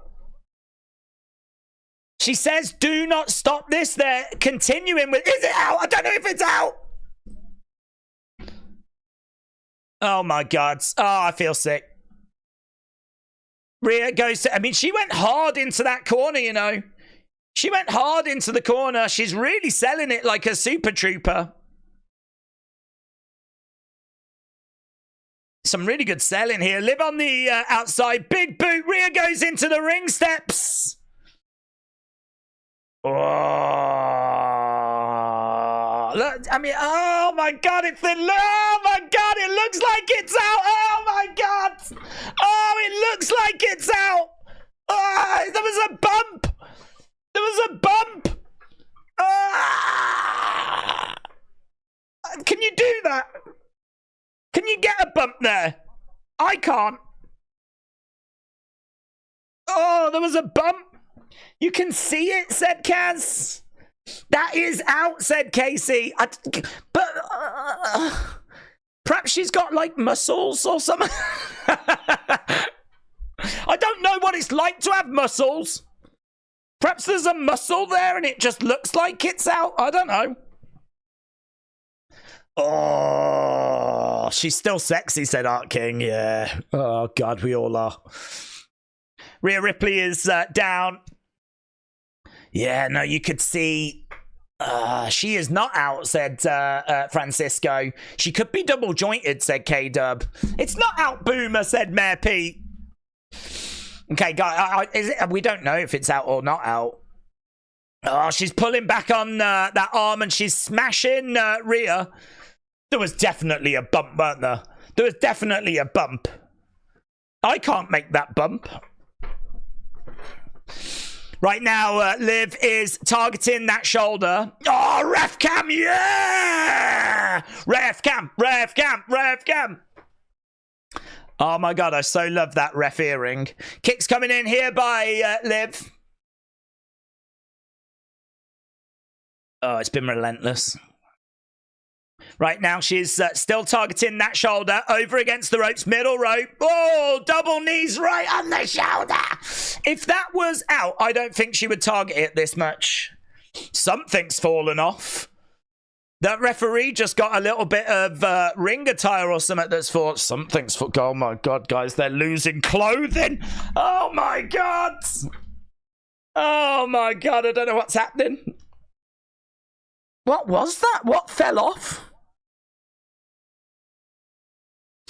Rhea goes to the outside. She's gone right over to Dark. I can see another bump. Don't stop this match. Alexa taught Rhea. Oh, Liv goes over the top. Comes down onto Dirty Dom. So Liv is down on the outsides. She gets chucked into the ring. She just pushed her in by a vagine. She just grabbed her vagine and just pushed her in. Honestly, guys, this is the sexiest match I have ever seen. Bring it, says Liv. Bring it. Look, you can see her thong. Oh, she's just barged her shoulder back in. Look, Rhea Ripley's pants are like falling down. Her pants are falling down. We ain't going to make it through this match. Jesus. We ain't going to make it through. Save yourselves. Save yourselves. Right now, again. Oh, lovely kick there by Rhea Ripley. Liv Morgan goes down. Charges over drop kick. Oh. Liv into the corner. Rhea. She barged her own arm into the commentary table to put it back in.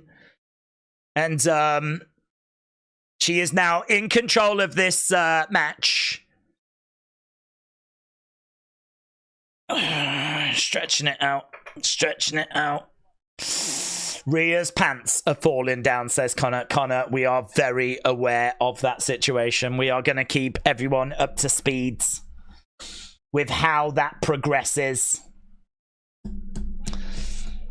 Her pants are still on at the moment. That is confirmed. Right now she's going for a Riptides. Riptides. Oh no, reverse by Liv. Right, 1, 2. Shoulder up there by Rhea. Oof. Sis said, calm down. It's just the leg straps. She's covered. Yeah, but you can see her thong. I mean, I'm sorry. This is not a normal situation. I can see her thong. I can't normally see her thong. That thong, da thong, thong, thong. We need to break into the old thong song, don't we? You know what I mean? I'm just saying. Listen, you know what I mean? We're red-blooded males. It doesn't take much. Honestly. I'm a boomer. It doesn't take much. Do you know, it ain't going to take much for me to have a heart attack. Not at my age. Right now, she's got a clover leaf applied on Liv. Middle of the ring. Miss Clown said, I've seen your thong with that. Well, we know that's true. Here we go. Look, Liv trying to get over to the corner. Liv reversing. Rhea's got rips in her tights around the ass cheek area. Her ass cheeks are exploding out of her. Oh, lovely. Crucifix pin. Oh, kick out by Mummy. Here we go. Liv looking for her armbar. Rhea down. Liv down. Kicks coming into the midsection. Liv pulling on Rhea's arm. And right now we've got Liv desperately trying to find a way of securing the victory. Yeah, we do have 3 different sponsors now. Liv Morgan Revenge Tour. Again, another kick to the midsection. She's really trying to get this arm, but she can't get it at the moment. Both women are down in the center of the ring. And Liv in control. Really fun match. Great pace. Loads of talking points. Really fun. Really fun. Look at the power of Mommy. Look at the power of Mommy. Liv is planted. Shoulder up by Liv. Shoulder up by Liv. Power bomb there by Rhea. I love this crucifix pin. That is amazing. That might be the single greatest thing I've ever seen Liv Morgan do. That might be the single greatest moment. Mommy chants. That was like a Jacob Fatu crucifix pin, the way that she managed to like chuck her into it. It looks so good. It looks so good. Right, Rhea is back in control. Headbutt there by Liv. Headbutt by Liv. Liv trying to get over to the ropes. Rhea coming over, grabbing Liv. Oh, I thought she was going to get a set up for like Oblivion. Liv on the outside. She's going over. Where's she going? She's going to Samantha. She's grabbing a chair. Well, it doesn't matter. If she hits her with the chair, it'll be a DQ. She keeps the title. So what does she care? Get DQ'd. I'm not bothered. Yeah, Corey Graves said sometimes keeping the gold is just worth it. So Liv in the ring with a chair. Rhea again trying to get her arm back into her socket. Has that worked? I think it might have worked. Kick to the midsection. Down goes Liv. She didn't get a chance to use the chair. Riptides! Riptides! Riptide connects! Riptide by Rhea! Riptide by Rhea! That chair is down, though. The chair is down. Dominic is on the outside. The chair is down. Oh, my God. Oh, my God. Is Dominic going to use the chair? No, Rhea's going to use the chair. Oh, I can't cope with this. I can't cope with this. Rhea has got The chair. Is she going to swing it? And is he going to grab it? She pulls it back and he does grab it. He does grab it. He does grab it. You can't win the title that way. You can't win the title that way. You can't win the title that way. He's making a good point. He's making a really good point. He's making a good point. You can't win the title that way. Oh, Liv from behind. And she's going to get Oblivion. Goes for the cover. 1, 2. Oh, shoulder up. Shoulder up. Oh, that was her chance. Oh, mate. Really good. The booking of this match is really good. It's really good. There's so many moving elements to this match. There's so many aspects. Dom, that moment where he grabs the chair and the crowd are like, ah, it's happening. But he's like, no, you can't win the title that way. It's really good. Okay, Dominic's distracting the ref. The chair is... Oh, no, Oblivion onto the chair. No! Oh, God! Oh, God. 1, 2, 3. Dominic distracted. Oh, there's a smile on Dominic's face. There's a smile on Dominic's face. The way it looked is it looked like he was trying to help Rhea. But there is a smile on Dominic's face.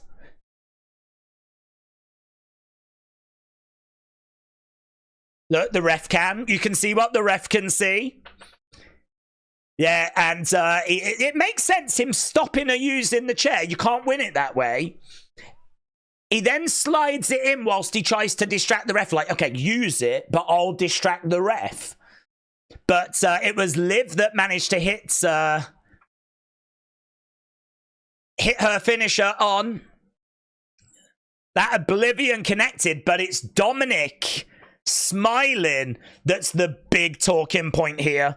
That's the big talking point here. Where's Dom? Where are you? Where's Dom? There's Rhea. Where? Oh my God. He's helping Liv up. He's helping Liv up.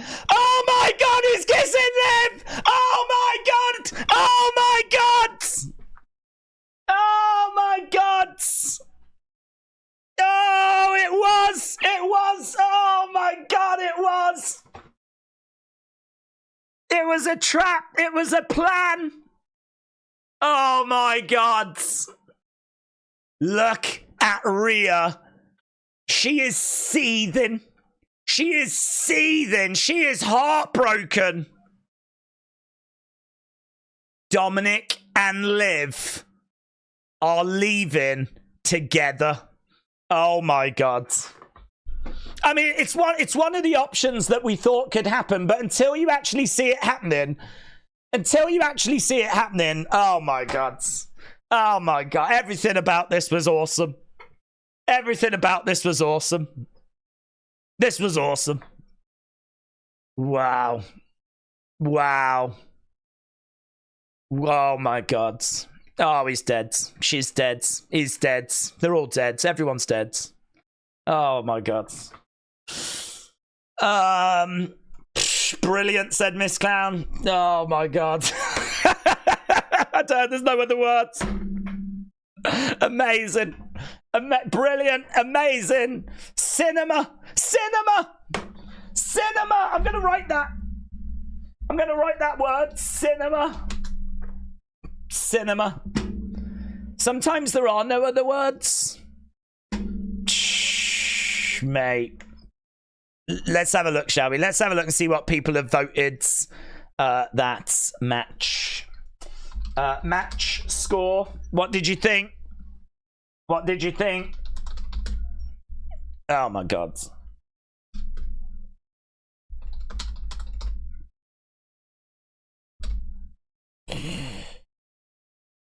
Oh my God. Cinema. That was amazing. Why would Rhea not pin Liv? When did she have the chance to pin her?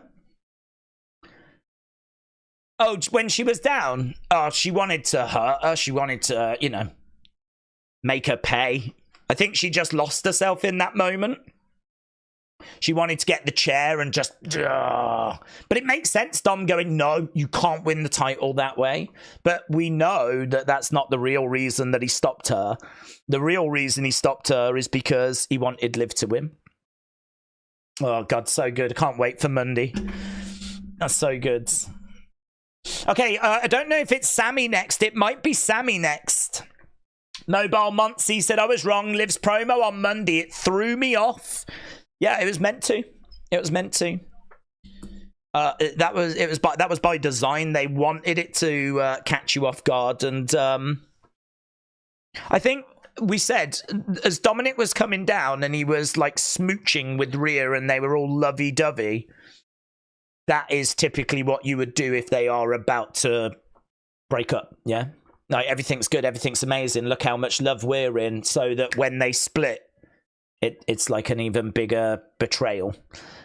So it was definitely a possibility. It was definitely on the table, but there was other options. Finn coming down, it was another option. It was or Dominic costing Rhea and him not meaning to.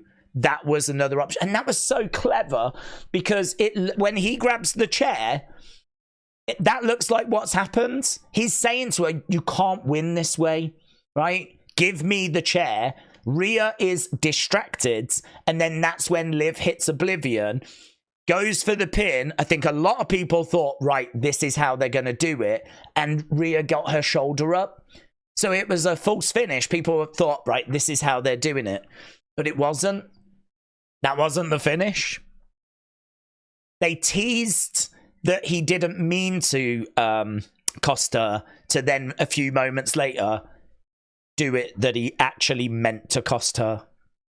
Oh God, so good. That's the best match that Liv has had. Kudos, said Thomas. Do you know, it makes such a difference, doesn't it, when it's booked that well? I mean, that is just great booking. I mean, look, Liv played her part perfectly. Rhea played her part perfectly. Dom played his part perfectly. Green shirt guy played his part perfectly. Everyone played their parts perfectly. But, yeah, the booking of that was so good. It was so good. They just nailed it. It is going to be Sami and Bron next. Sami versus Bron next. Right, Timothy said, this means that we leave the PG era with Cole cussing. No, I don't think so. I think like the odd bit here and there is not an example of us leaving PG. I think that you can get away with a little bit more on PLEs because, you know, it's not on a network. You know, with USA Network, they don't like you doing like going too far. I think there'll be more freedom with Netflix. So I think you'll see more of this when we go to Netflix. But Fox don't like it. Obviously, lots of black screens on Fox. USA Network don't like it. So the problem they've got is that even if they wanted to do it, they can't do it because of restrictions put on them from the networks. So I think what you'll see is you will see this kind of thing when we go to Netflix. If we need a moment where we can swear, we'll swear. We won't fill the whole show with it, but, you know, if we just need to go that little bit further at times, then we'll do it. And you can get away with it here compared to on, like, SmackDown and Raw at the moment. So I don't think this is an indicator that we're leaving PG. People said that when The Rock was doing his thing earlier in the year, and that's not what happened, was it? So I don't think it's an indicator that we're leaving PG. I just think it's an indicator that we can in the right place and the right time. Bradley said, I'm back for another watch along. This is going to be awesome. Right, here we go. Here's Judgment Day. Damian is livid. Damian is livid. Where's Dominic? Is this you? Is Damian shouting at Finn, is this you? Is this you? Finn. No. This is not me. This is nothing to do with me. We're all wondering where he is. So Finn, JD, Carlito, they're going to go and look for him.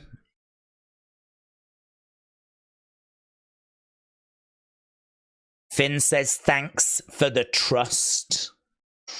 Man, there are big problems in Judgment Day. There are big problems. There are big problems. Okay, Bron Breakker. Finn is going to cost Priest for that. Goodbye, Judgment Day said Word of Wrestling. Here's Bron Breakker then. Wow, what a moment for him. Bron Breakker stepping out at SummerSlam to see if he can win the Intercontinental Championship. Wow. What an opportunity. Okay. Sahil, shout out to you. Watch the show. I'm going to be watching Man United. Who are United playing? Dom is a liar, said Jeremy. Is a liar. Please, Bron, please, said I am your father. Shouldn't have done that. He is about to awaken a demon, said Word of Wrestling. Dale said, I hope Dragunov costs Bron match. Wish it was a triple threat. By the end of the night, Judgment Day is going to turn on Damian. New Judgment Day, Liv, Dom, Finn, JD, and Gunther, said Alexis. Maka said, do you think they'll turn on Damian tonight? I think there's a good chance that they will, yes. I mean, it was always an option. I don't know that it's I don't know that it's guaranteed, of course. Tony Khan, can I help mommy real quick? That is Buddy Matthews. Wow. Just seeing some of the reaction to that moment. Brilliant. Right. Bron Breakker in the ring, just waiting for Sami to make his way down. Let's end the poll.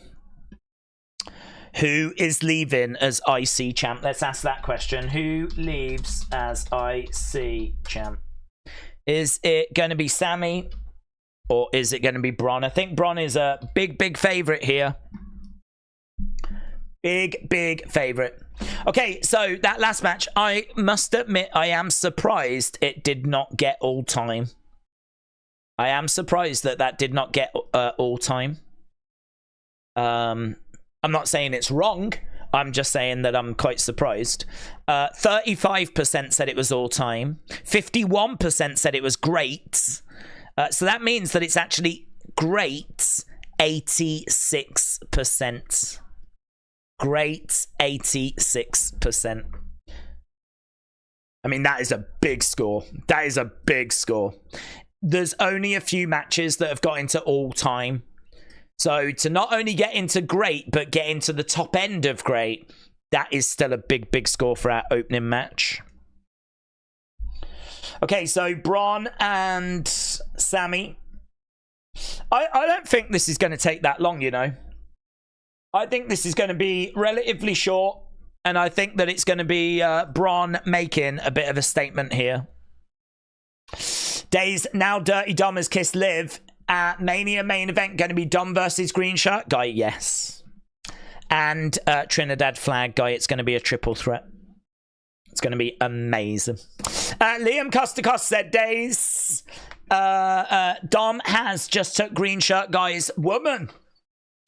Liam Costa, I hope you are well. It is true.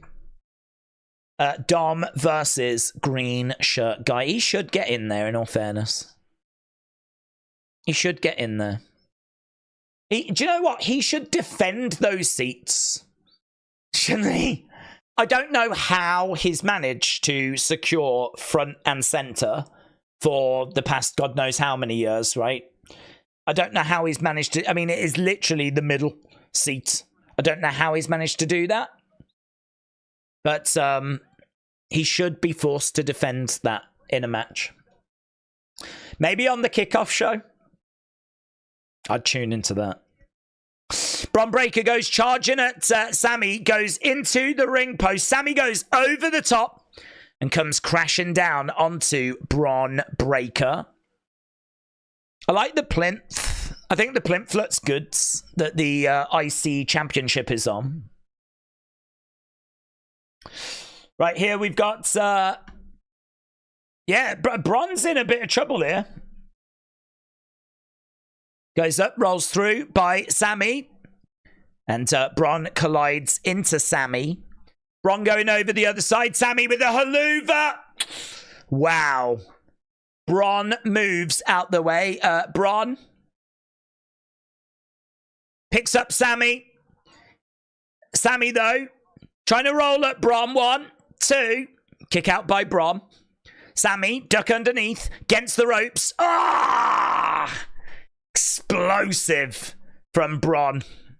Judy Bagwell endorsed. Manifesting the return of Roman Reigns. That's what that sign said. They're manifesting the return of Roman Reigns. Look at that. Look who is going to be the new target for the Wyatt Six. Who are the liars now, says Angie. Shoulder tackle by Bron. Has she got ref cam? I don't think she's got ref cam. Ian said Trinidad Flag Guy is going to be special guest referee. Let's go. I want to see Green Shirt Guy against Trinidad Flag Guy. It's over, yells Bron. And Exploder, no. Elbows by Bron, knee to the midsection. Tell you what, it's a hell of a match to try and follow, isn't it? Hell of a match to try and follow. We've got another Trinidad flag in the background, you know. What's going on? Trinidad flags everywhere. Sami up top, Bron. Wow, amazing. Jumps up. Boom. Cover 2. Oh, Sami kicks out. Sami kicks out. I'm tired of this match. Bron would break this guy in half. It's not realistic, said Pouty McPouts. Yeah, Frankensteiner. Trinidad Flag Guy is better than Green Shirt Guy, said Dr. Luchalala. That is facts. That is facts. William said, Days, I am sure there are lines at Rhea's door to comfort her. I know. Especially after she showed us her thong. Bron with Sami. Sami up against the ropes. Oh, shot to the midsection by Bron. Sami is slumped against the ropes. Give up, says Bron Breakker. Give up. Crowd are barking away. Oh, big shot there by Sami. And again. Sami throwing in some slaps. Knee to the midsection. Sami off that bottom rope. Lovely. Oh, so good. Oh, so good. Love that. Leapfrog bouncing off. Reverse leapfrog going into that clothesline. But you just can't quite keep the advantage over Bron Breakker. You might get an advantage, but it ain't going to be an advantage for long. Oof. That looked a little botchy, didn't it? Bron going to that middle rope. Gets caught. Blue Thunderbomb. 1, 2. Oh. Wow. Just a little off in places, isn't it? Like that bit there where he kind of jumps down Bron, but he didn't actually do anything. Like he jumped off that middle rope, came down onto Sami, but he didn't do anything. I thought he was going to do a leg drop to the back of the head, but he didn't. He just sort of jumped down. What was he going for? What was the plan? What was he trying to do? Sami back in the corner. Bron coming over. Exploder. Exploder. Boom. This is not the match I would have booked, you know. I would have had Bron Breakker, like, pretty much run through Sami.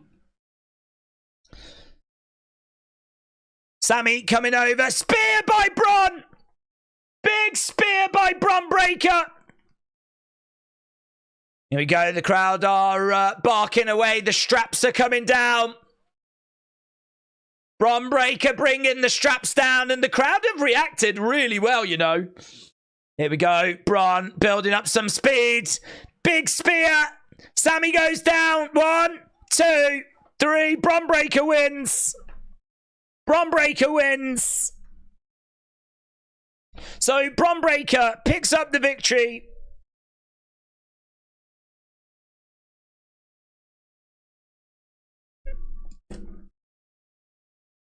New Intercontinental Champion. 71% of you predicted it. We thought it was going to be short. It was short. That match was, for me, a little bit off in places. But let's see what you lot thought.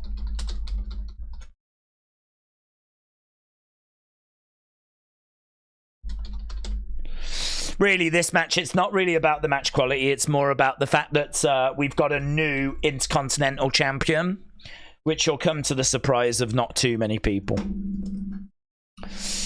How long will Bron Breakker be IC champ for? I think he'll have it a while. I can see him having it for till, like, easily Survivor Series.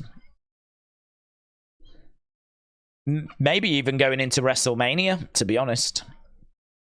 Art King 187 said, ask and you shall receive. Breakker runs through Sami. Art King 187. Shout out to you, my friend. Really appreciate the support. And yeah, there we go. Bron Breakker, new Intercontinental Champion.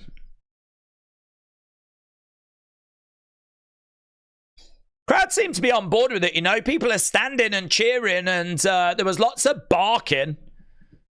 So people seem to be on board with it. Oh, hello, John Cena. What's this? John Cena film. No, John Cena film. What's this? From the director of Bridesmaids.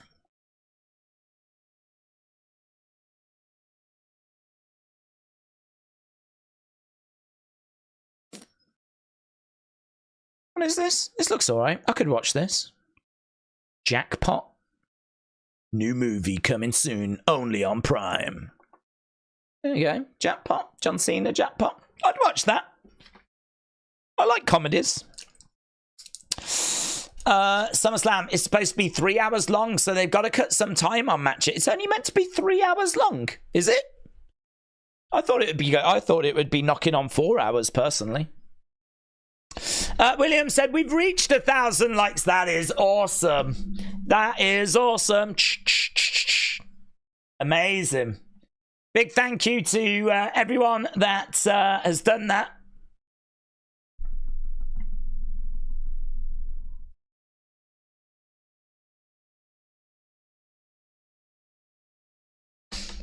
I've got to separate my Dom and Rhea figures, says Matter.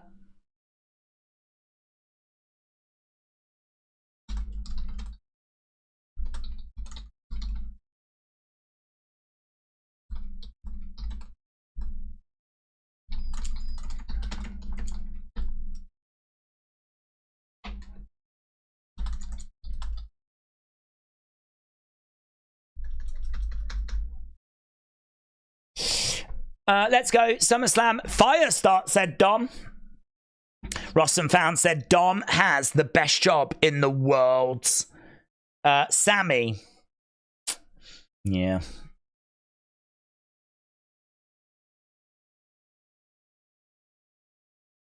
Okay, here's Slim Jim. What's this? Cast your vote to determine the most savage moment. It was when Dom broke all of our hearts.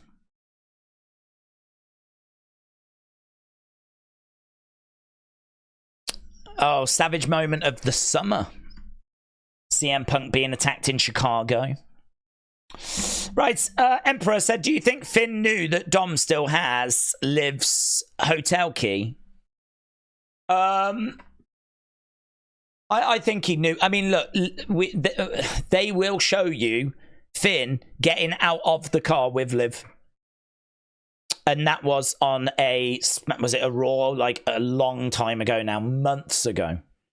Months ago. Not long, actually, after Mommy got took out. We know that they both arrived in the same car and we saw them get out that car in the background. He is in on this. No doubt whatsoever he is in on this.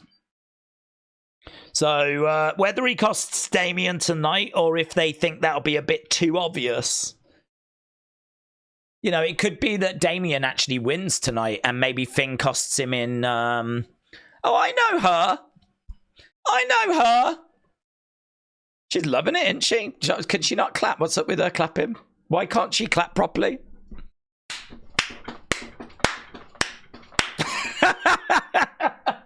What's up with this woman? Stephanie McMahon. Woo! She don't know how to do it. No one's ever shown her. It's probably because she's normally not in the crowd. She's normally like backstage in Gorilla. She doesn't need to clap back there, does she? Oh, bless. Do you reckon Vince now? Oh, God, that's what happens when your dad's Vince McMahon. This is what happens when your dad's Vince. And he just ain't got no time for you. And you just left to fend for yourself, you know? She's had to teach herself how to clap, and she's like watched people doing it, and she doesn't know how to do it. Oh.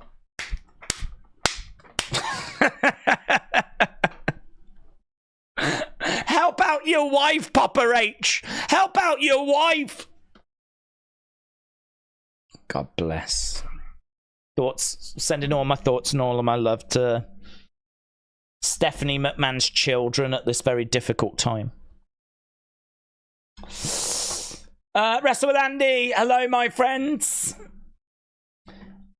Wrestle with Andy says, Days, could we get Rhea versus Dom at Mania? You could get Rhea and someone versus Dom and someone. I don't think we do Rhea versus Dom.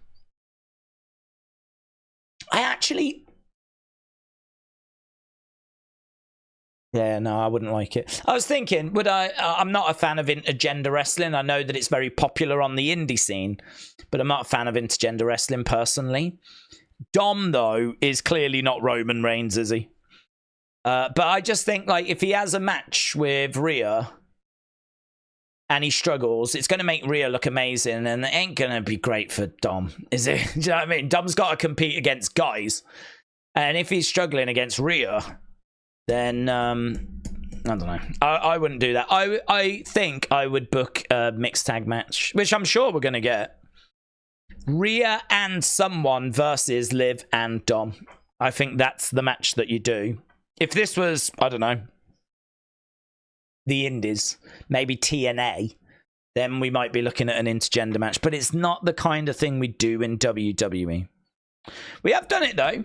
We had Sasha Banks against the Somalia. Do you remember that? And James Ellsworth, I think, had a match against Becky or something. So we have done it. But, I mean, that's the level of talent that, you know, that's the level of guys that we use. Like, complete jobbers. James Ellsworth. Reggie. Do you know what I mean? That's the we'll sacrifice Tozawa. We'll sacrifice that level. But Dom, not for me. Not for me. Sponsors. Sponsors. Kian, what are we talking about? Sponsors. Slim Jim, what are we talking about? LA Knight coming up next. LA Knight coming up next. Let's change this over. This is going to be a great reaction. In fact, both are going to be great. It's going to be massive heat on Logan. And it's going to be massive cheers for LA Knight. Yeah! Scenes. Absolute scenes. Absolute scenes. Look at this. Oh my god. Oh my god. He's like the cat that got the cream in here. Look at this. Like loud boos. Loud boos. Really loud boos for Logan, who's come out in like really cool looking attire. Actually, I like his jacket, his vest. Oh, hello, what's this? Who's this? Is that's too big to be LA Knight, is it? Machine Gun Kelly, is that? MGK, Machine Gun Kelly, disguised as a security guard. So, Machine Gun Kelly making his way down to the ring with Logan Paul. Logan Paul is a dummy. And he dropped his belt. He can't rip a sign and carry a belt.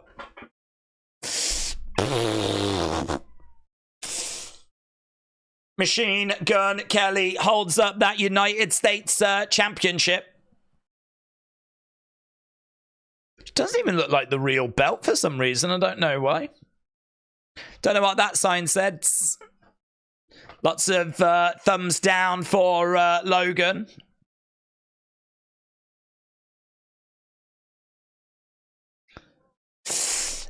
What was the first match? It was Rhea. Rhea against Liv was our first match tonight. So, Machine Gun Kelly has made his way down with Logan Paul. Matty Ice said, cringe. Days, will there be a meet and greet for Bojangle locations for WWE wrestlers and fans since WWE is sponsoring Bojangles? It's like me, I don't know. I don't work for WWE's PR department.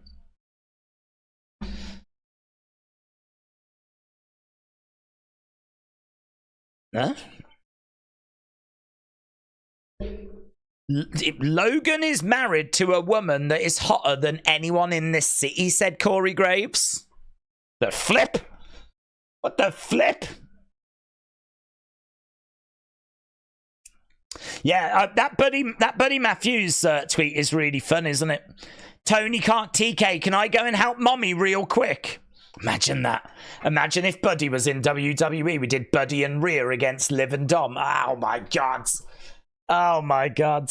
Imagine she turned around and went, actually, there's something I've been meaning to tell you. I actually got married not long ago. I've been cheating on you as well, but just in a bit more of a serious fashion. I actually got married. Here's that prime truck. Oh, hello.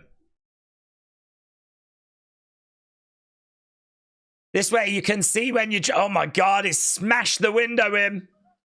That doesn't really feel like... That doesn't feel like real glass, does it?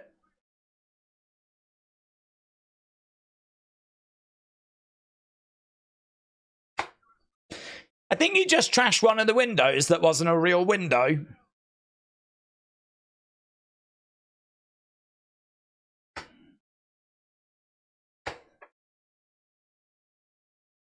I'm going to kill this boy, says Logan.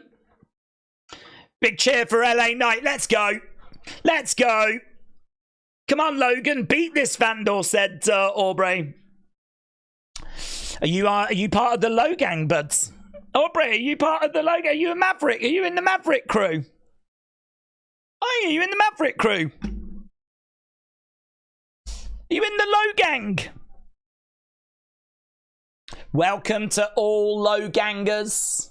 Welcome to all the high gangers as well. Jen and Lorelei, shout out to you guys. Hope you're well. Hope you're enjoying SummerSlam.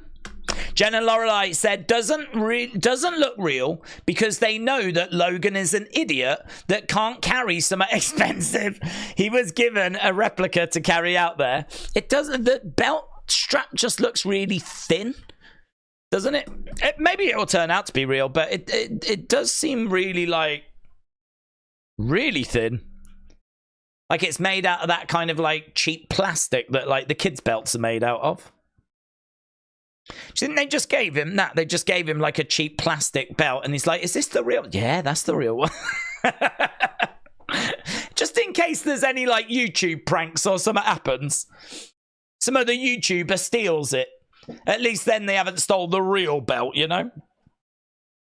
Is this the real? Yeah, that's the real one. There you go.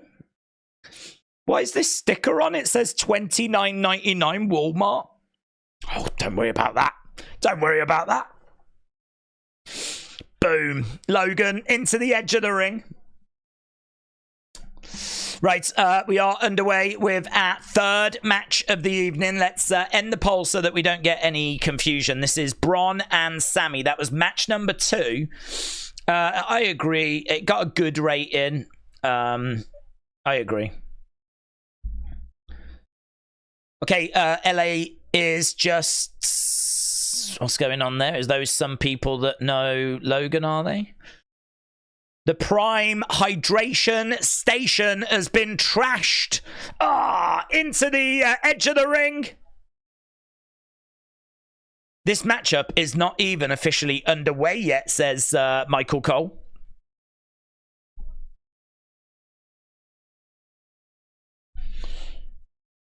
Okay, right now he goes over and he is stripping the commentary table. It's all right, Corey is stripping the commentary table. I think, did he say, I'll get you a new one? Don't worry about it. Oh, new Prime. Logan face first into the commentary table. Boom, smashing him repeatedly into that. Joy Marie said, good day all. I missed the first 2 matches. Yeah, first match is so good. You've got to see it. Liv Rhea absolutely lived up to expectation. Liv versus Rhea absolutely delivered. You've got to check that out. Right now we've got LA Knight with Logan. He picks him up. He's got him on his shoulders. LA Knight with Logan. He's got Logan up and is... Oh, lovely. Lovely. Neckbreaker onto the announce table. That was sick by LA Knight. That looks so good. Oh, that was so good. Commentary table, though, it didn't break. I thought that commentary table would break. I thought it would buckle. It didn't. In the ring goes Logan. And now the match starts. Now the match starts. Shoulder tackles coming in by LA Knight. Logan in the corner. So I can tell you the first match was 15 minutes 55. Second match was 5 minutes 40. Oh, inverted atomic drop. Big clothesline. Love the intensity here from LA Knight. Really good intensity. Is really throwing it in, you know. There's a guy in the front row up on his feet applauding LA Knight.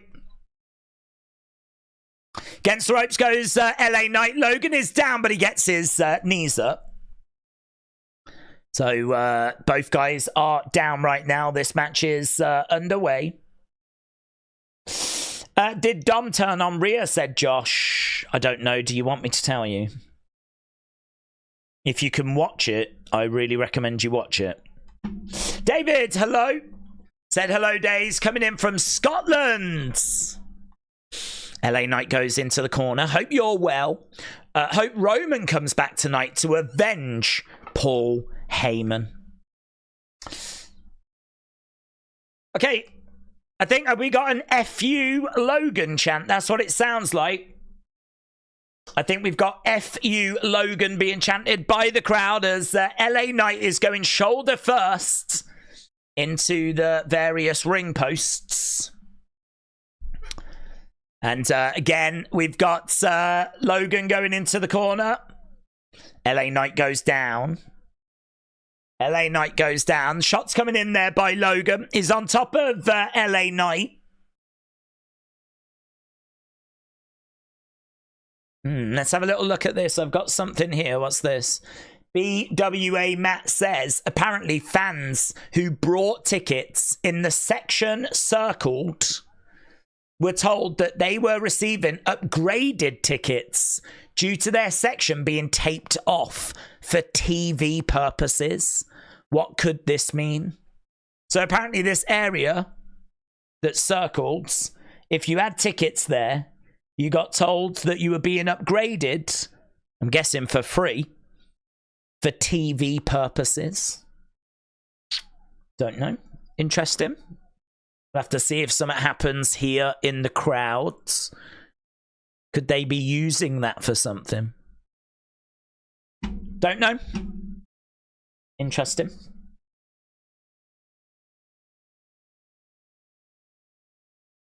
Okay, these two exchanging shots back and forth. But I wonder if the Prime truck window was real glass. It didn't look like it. Okay, Logan, gut wrench, slams LA Knight down. 2. LA Knight gets his shoulder up. Logan has got a few marks on his side of his face. That was nice. That gut wrench was nice. Logan, I mean, do you know what? Credit to Logan, right? I'm not going to say I will give him much credit, but this does not, I'm not looking at this wondering how he's going to get on. I'm not looking at this wondering, can he hang? Can he, like, you know, go toe to toe with LA Knight? Like, Logan has shown us enough already that he is absolutely fine in there. He'll go in there and he'll put a match together. They will have worked on this, of course. And there will have been a lot of producing of this match. But he's going to be absolutely fine in there. This doesn't feel like a celebrity match anymore to me. Maybe it does to some people, but...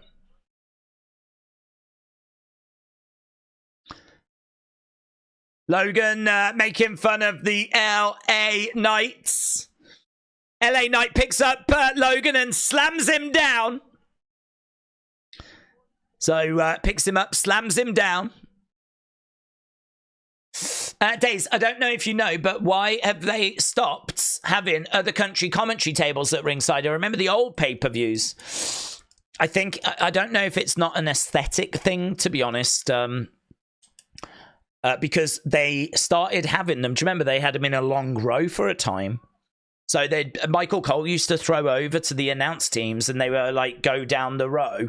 Here's our Spanish announce team, blah, blah, blah, blah, blah, and then we'd go to the Japanese one. And so we have had like a secondary commentary table, which we still do for shows when, say, if we're in Saudi Arabia, we will have the secondary commentary table there. When we're in France, we will have the secondary commentary table there. But I think for just normal shows in America or normal shows in English-speaking countries, just aesthetically, we don't look to have them on screen anymore. LA Knight going over, grabbing Logan. My understanding is I think they record it from their own countries. It might be a bit of a cost-saving thing as well. There's a dude that wrestles, I think, for All Japan. There was rumors going around that he was going to be involved at SummerSlam. And he actually went on Twitter to say, no, people have got this wrong. I am involved, but I'm actually doing the Japanese commentary from here. So I know the Japanese commentary. Oh, lovely elbow there by LA Knight. Is being done in Japan. They'll be watching it and commentating like this, and then their track gets put over the top, basically. I'd imagine it's a cost-saving thing. That was really nice from LA. He was going to do an elbow, and it looked like he was going to do it from the second rope. But then all of a sudden, he just jumps up and does it from the very top. Right now, he's got Logan up on his shoulders. Logan gets down on his feet. I wonder if that Liv Rhea match was just too good to start the show. Nothing can hang with it. Bron and Sami was a million miles off, and this is better, but it still don't feel anywhere close to Liv and Rhea. Yeah, LA Knight went down.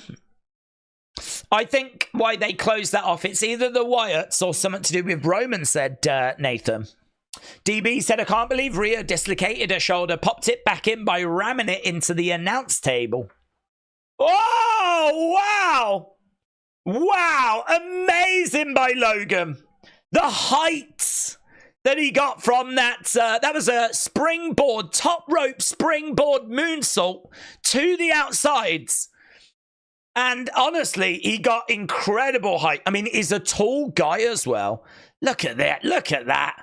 Look at that. You got to give that props.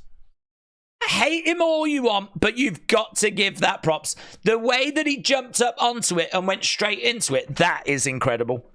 That is incredible. Yes, he's an awful person, but that was incredible. Oh, looking for the BFT. He was going for BFT, no joy. LA Knight comes over. Oh, big shot. Knockout blow. LA Knight down too. Oh, shoulder up. Shoulder up. That was a big knockout blow. And do you know what? The commentators are wondering if that was 3. Yeah, they're thinking it might have been 3.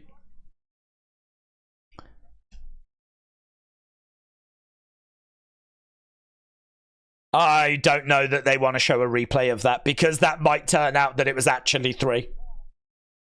They could use that, though, in all fairness, if LA Knight does go on to win. Frog Splash doesn't connect. Charges over, duck underneath there by LA. Kick to the midsection. Ooh, went for BFT, couldn't get it. Couldn't get it. He's going over to the other sides. Logan is climbing up middle rope. Big boot there by Logan as LA Knight comes in. Logan trying to get up top. Great work by LA Knight. Looking for a big superplex. Wow! Jeez. He kind of got a bit caught in the air. He couldn't get that full rotation. So... oh, shoulder up by Logan. Yeah, he had him up like this, but it was all like really compact. That looks sick, man. That looks sick. This is a great match, said Eric. God almighty, that suplex, said Aubrey. People are on their feet here. Look at this. He just couldn't get the full rotation, could he? He sort of just got like caught. It was like a brainbuster. The way that he had him up and he was sort of like bringing him down. Right now, yeah, he kind of raked the eyes there, Logan. Logan with a rake of the eyes. Oh, and he wants brass knucks.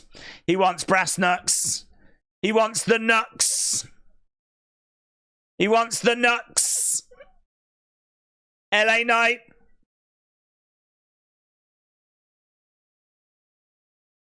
Manages to stop the brass knucks being passed. Who are these boomers? I don't know who these boomers are. There's some boomers shouting at LA Knight. He's grabbed one of the boomers. He's grabbed another boomer. Okay, there. He's stomping away on these boomers. Machine Gun Kelly is over there. Logan comes over. Wallops LA Knight, hurls him into the ring posts. Chucks him back into the ring. Is he going to get those brass knucks? Is he? Is like, yeah, give him. Machine Gun Kelly is got them. Machine Gun Kelly is taking off his... yeah, he's took off his necklace. There's the brass knucks. There they are right there.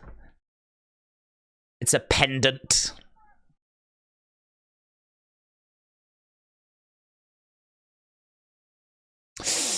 Gen Z is getting stomped out, much needed, said Cody. Here we go. Oh, he's going to do it. Boom, and he does. He smashes LA Knight in the face. Buckshot Lariat coming up. Buckshot Lariat over the top. Oh, no. BFT! BFT! Connects. 1, 2, 3. No! United States champion! LA Knight! Yeah! LA Knight does it. Brilliant. LA Knight. Max Dupree has managed to get his hands on gold. It has been a real long time coming. It has been a real long time coming. Wow.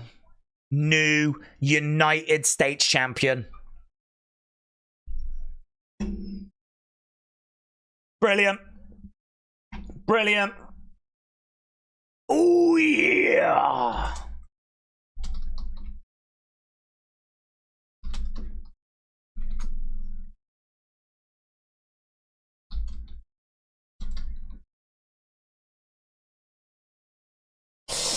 Bray Wyatt is smiling down on you, LA Knight. Proud pops and uncle at SummerSlam for Bron Breakker. So there we go. The brass knuckles were used, but it was not enough. It was not enough. Amazing. Daniel, shout out to you. Slim Jim, move of the night for sure. Some really great action in that. Some really great action. Apparently, Atta Johnson, The Rock's mom, is behind Logan Paul's crew. She tends to go to the shows, though, even when The Rock's not involved. I mean, don't forget, it's still family. So that doesn't necessarily mean that The Rock's going to be here. But apparently, The Rock's mom is there. Samantha Irvin said, why am I wearing the same color as Logan again? What the hell? So there we go. We've had 3 championship matches. 2 have changed hands. Bianca, an LA Slim Jim commercial, yep. And Macho Man. Don't forget Macho Man. He's on the screen at the end. WWE Shop commercial. Logan will use his feet being under the ropes as part of the storyline, said Marsh. I also think there's a chance. There's also a chance that we get that 3 count looked at again. I don't think they'll take the belt off LA Knight, but they could definitely look into that, because I think there was a good chance that was a 3, you know. And the Logan Paul Levesque era comes to an end. Well, I don't know that he's going anywhere. To be honest, I don't know that he's going anywhere. So they're just showing the SummerSlam store. Are we going to get like a... We've had 3 matches, so we've got 4 left to go. Are we going to get a little Miz moment now, maybe? That is the T-shirt contest winners.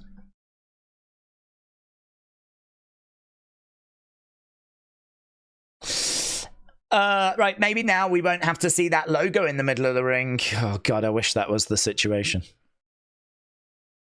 Well, it don't matter. We'll just replace it with something else now. The floodgates have opened.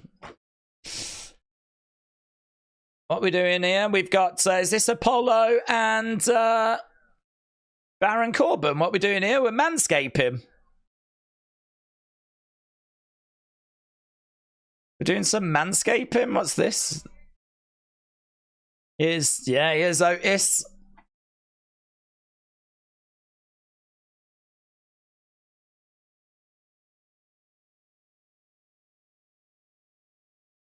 Otis. What is that? Oh my... Oh. The straps have coming down. What's... Oh my god, no.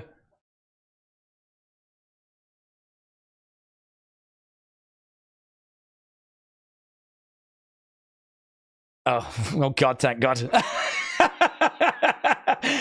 Did anyone else think that was going lower? Did anyone else think that was going downstairs?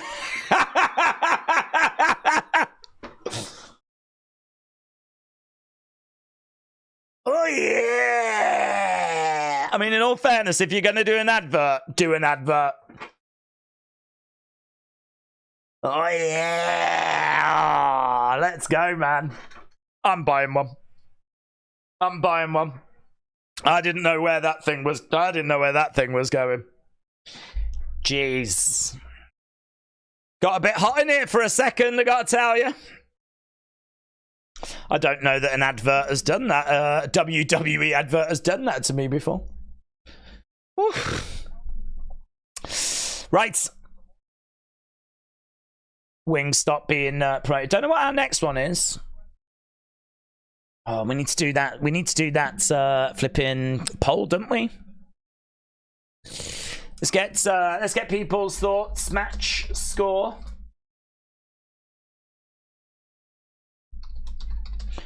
So Bayley, Nia, I think is next. This is going to be really interesting because there's lots. I mean, either could win this one. I feel like every match we've had so far has been predictable. This one, I think, is harder. Let's get match score for this next one. Who is winning this? CM Punk against Drew McIntyre will be produced by TNA legend Abyss tonight, apparently. He's going to be producing. He's been given the responsibility for that. Jay Villa said, I saw Orton's wife in the front row just now. Pictures of them kissing. Dominic and Liv. We're just building to Nia and Bayley. Days, you need a shower after that. Made you feel dirt, I know, yeah. Oof. I know. I need a shower after that first match. Honestly. Yeah, that got me all hot and bothered. Are we going to get a cash in? Is Bayley winning? Is Nia winning? Is Charlotte coming back? Is Alexa going to get involved? There's lots of potential here. Lots of potential. Otis is a heel now, said JP. Logan doesn't deserve a rematch because he keeps having interference, says Sis. Is Roman going to be there tonight? What do we think, said Logan. I hope so, buds. I hope so. Love me some Otis, said Metal Mama.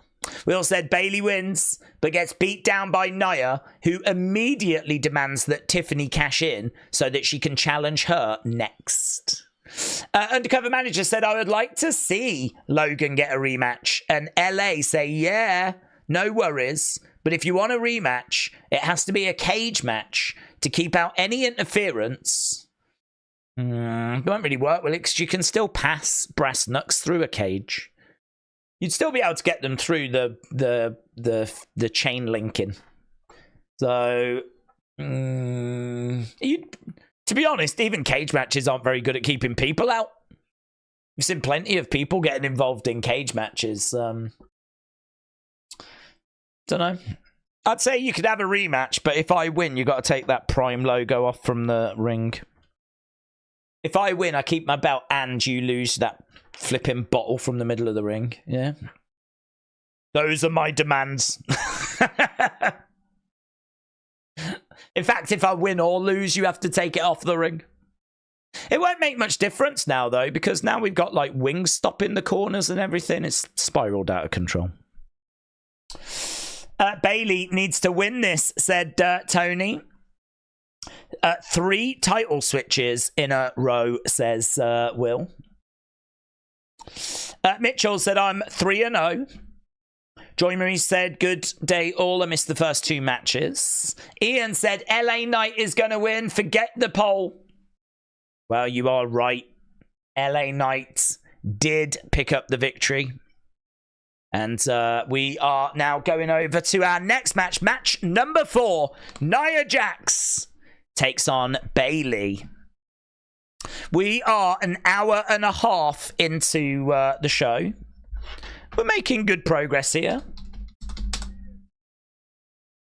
Nia versus Bayley. Let's go. Nia looks great, says Metal Mama. Alexa trolling kayfabe with her altar cards. I am really enjoying this stream, said Dean. Well, that's good, buds. You're welcome, and everyone is welcome, and I hope everyone's enjoying SummerSlam. Nia making her way down. She's got a crown on. Obviously, she is the winner of Queen of the Ring. That's a great crown. That is a great crown. Is that the same crown? It might be slightly different. It looks pointier. It looks more evil. That does look like a more evil crown, doesn't it? I don't think that's the same crown.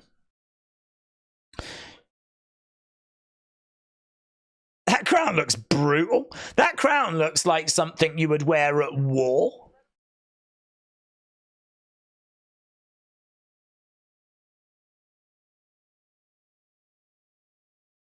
That crown looks, honestly, that crown looks so good. It's not the prettiest crown by any means, but it just looks pointy and brutal, and it really suits Nia. I really like that. I think that's really good. Okay, so Nia is in the ring.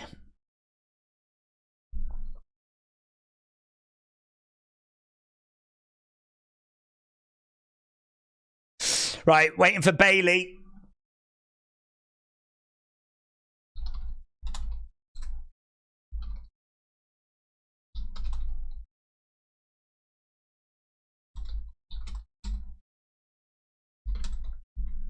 Role model, here she is. With a jacket on and tassels. Her ring gear is very reminiscent of, like, Hugger Bayley. That's kind of quite Hugger Bayley-esque, with all those tassels. Do we normally have, like, the role model thing at the start as well?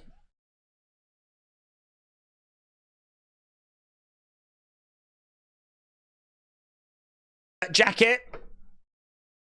Oh, it doesn't look good when you see the hard cam side, though, does it? Loads of empty seats over there, but I don't know. People are saying maybe there's been some renovation work or something. I don't know. Still a great crowd. Brilliant turnout. Bayley making her way down to the ring.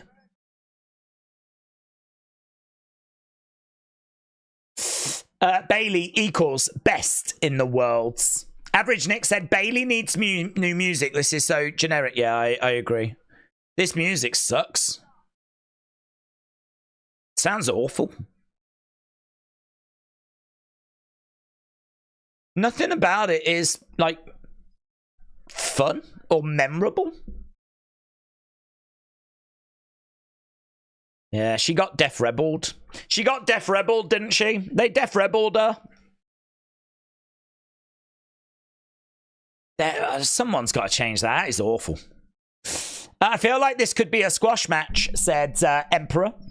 Nia is looking disgusted. Okay, so Nia is in the ring. Bayley is in the ring. And we will be getting underway with this real soon. Keep getting your votes in. We will end this poll soon. I heard that we'd got to 1,000 likes, but we'll just keep going with it. I mean, if you are watching and you've not left a like, leave a like. It's greatly appreciated. We always try to get to 1,000 for UFC. Apparently, we've done that already. But I'll take whatever we can get. It's been a good crowd, said Danny D. This ref always looks like a dad that's just showered. Okay, I've not seen which ref it is yet.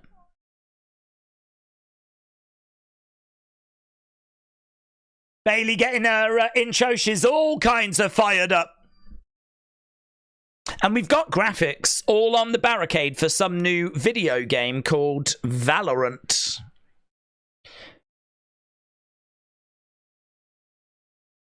I don't know that I've seen this referee before.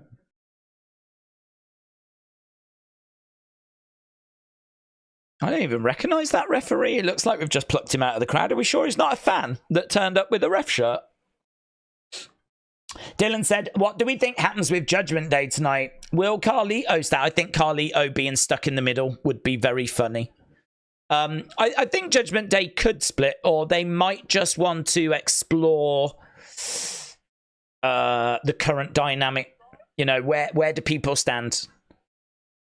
You know, what is Damian going to do to Dom? Is Dom out of Judgment Day now? How does Finn feel about that? Like, do you explore that for a little bit? Or it could be that we get Finn turning on Damian. Bayley charging over at Nia. Nia scooping up Bayley. Look at that. Picking up Bayley, carrying her to the middle of the ring. Do you know what? Fair play to Nia. She has got some strength about her. She's kind of effortlessly picking up Bayley there. Boom. Samoan drop there by Nia. Do you know, this is not going to be easy for Bayley. I think Bayley should be the favourite here, but this is not easy. Aubrey said maybe Seth got all the refs fired since that's his gig now. Wrestle with Andy said we need a new gimmick for Bayley. She's kind of a bit stuck at the moment, isn't she? Like, this gear feels quite Hugger inspired, but she's not Hugger. She's kind of like mature Hugger. Good power slam there by Nia. Nia standing over Bayley, looking out at the crowds. She grabs Bayley. And an elbow drop there by Nia. Let's end this poll. Oh, big shot coming in there by Nia. Okay, so that last match, great 52. All-time 21. Bad 2 and good 23. That got great 73%. Great 73. Yeah, I agree. I think the first match is the best match so far. And that got great 86. Logan LA Knight got great 73. Nia Jax with a stink face on Bayley. Bayley in the corner gets picked up. Nia in control. $1 Million Dream being applied here by Nia. So pretty. So, yeah, she's got Bayley in a compromising position here. Nia in control.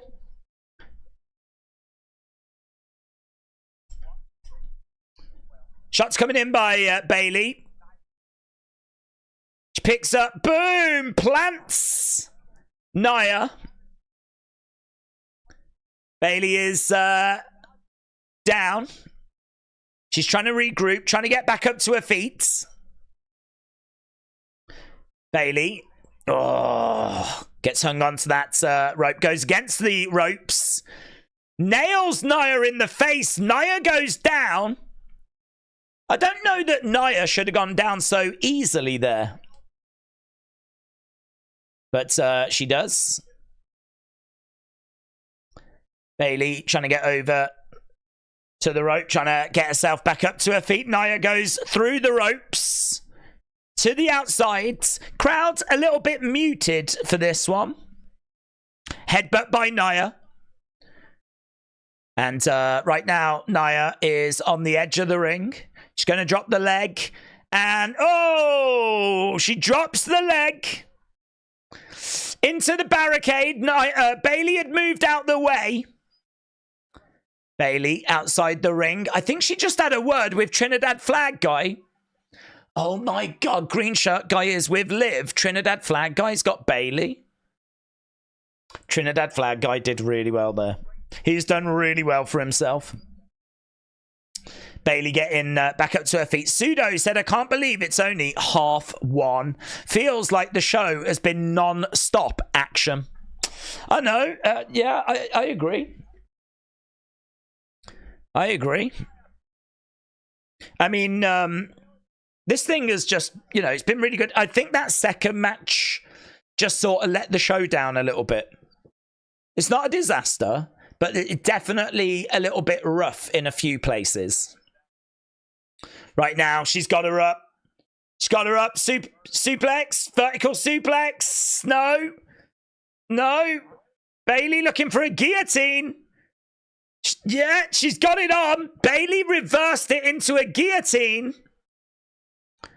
Wow, look at this. She's trying to, I love that callback. They're saying that this is a move that Bayley had on Nia back in NXT. Bayley is down. Nia against the ropes. Nia, oh, rolling senton. Leg drop. Oh, 1, 2. Kick out by Bayley. Kick out by Bayley. Jeremy, shout out to you. Macho Manesque. Is that how you pronounce it? Macho Manesque. Jeremy, hope you're doing well. Hope you're enjoying SummerSlam. KC said, I doubt the wrestlers care about the ads. Yeah, I don't think they care about the ads. This is, I can cope with this one. This is all right. It's a video game. Colors are fine. You know, it's not that distracting, to be honest. I'm all right with it. Oh, I think it's a problem when it's things like dude wipes and it's like bright blue and stuff like this. But this is like kind of subdued colors. Bayley to belly. Oh, gets it. Bayley to belly. 1, 2. Oh, shoulder up. It's worth mentioning, no Tiffany Stratton. Tiffany Stratton has not come out with Nia. Bayley to belly. Oh, she was going for the rose plant. Didn't get it. Nia has got Bayley. Oh, Nia goes over. Bayley charges over. Nia. Ah, you're an argy. You're an argy by Nia.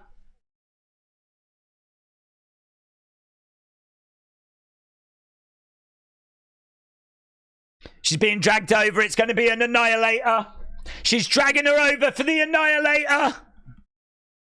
If she hits this, Bayley. Oh, it connects. 1, 2. Oh, Bayley kicks out. Look at the shock. Wow, she hit it. How did Bayley kick out of that? Nia can't believe it. She hit the annihilator. Bayley is still down. I reckon that's because of Bayley's boobs. Like, do you know what I mean? I think they took a lot of the impact. So, actually, you could say that Bayley's got quite an unfair advantage here compared to the rest of the women's locker room. Headbutt there by Nia. Oh, that was good. I like that. I like how she's throwing in these headbutts. She just threw in this headbutt and Bayley went down and she like grabbed her hands like, get back up here. Boom. She's a lot more like, she works this style of being like this monster heel so much better since she's come back. I don't know what's happened. I don't know why it's clicked. She just seems to, I don't know, she just seems to get it. Oh, Nia goes shoulder first into the ring posts. Slumps to the outsides. That is going to allow Bayley right back into this. Right back into this. So she's on the outside. Pace of this one a little bit slower. No more ref cam. Well, we had it for the first match. We got a glimpse of what the future is going to hold for us. But oh, Samoan drop on the outside by Nia. Do you know what? This is just hard work for Bayley, isn't it? It's just hard work. She just finds herself in bad situations on a regular basis. Nia grabbing Bayley, chucking her back into the ring. Nia, this match is good. Yeah, I like it. I like it. Not everything's got to be like 1,000,000 miles an hour. Bayley is down, trying to get over to the corner. Here's Nia. Boom! Big splash! Big splash by Nia. Ah! Hip attack. And now she's going to grab the leg. She's going to go for another annihilator. Yeah, Michael Cole said there's no way she kicks out of another, but actually she gets up, throws in some shots. Is she going to go for a power bomb? Yeah. It's the obvious thing to go for, isn't it? She's got, look at that, she's holding her up as well. Oh my God, she's actually gone to the middle of the ring and delivered a monstrous power bomb. Wow. She had Nia. I thought she would just go for it. Instead, she walked forwards, delivered it in the middle of the ring. It's a wicked spot. It looks absolutely awesome. Bayley going up top. Bayley's perched. The elbow connects. Oh, it was brutal. 1, 2. Ah! Shoulder up by Nia. Shoulder up by Nia. It's going to take more than that to put the Queen away. Tiffy time! It's Tiffy time! Tiffy time! Ah, she's running down with the briefcase. Tiffy time! Oh my God. Tiffy coming down with a referee. It's Tiffy time. Bayley, boom! Tiffy goes down. Bayley with Nia. She puts her down. Pins 2. Kick out by Nia. Oh my God. Ah, knee to the side of the head. Let's go, man. Let's go. We're cooking. Bayley against the ropes. Oh, picked up. Looking for a power bomb. Power bomb by Nia.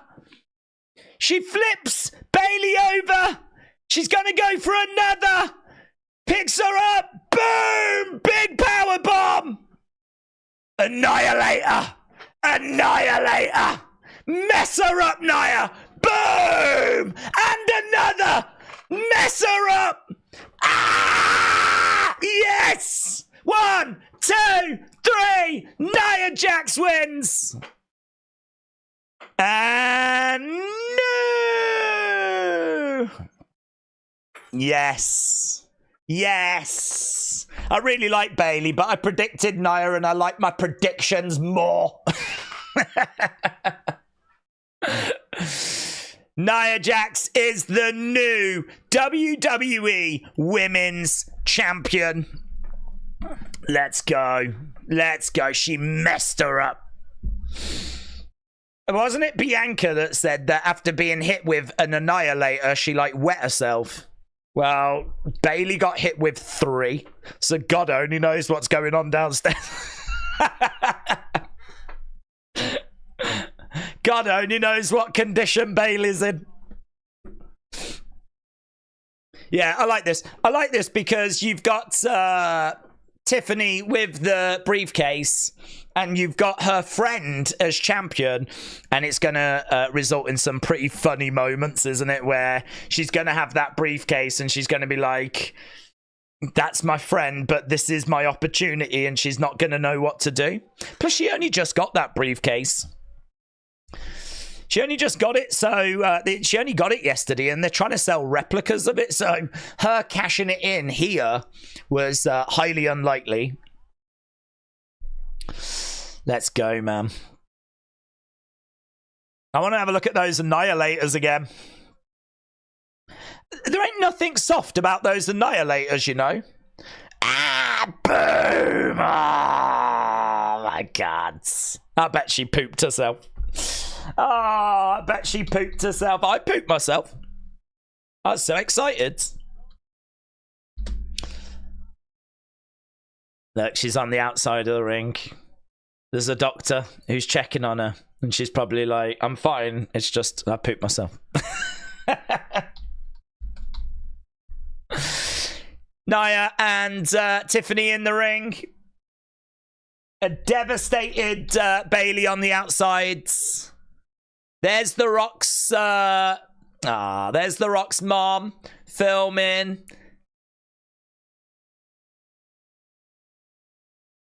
Nia getting it done.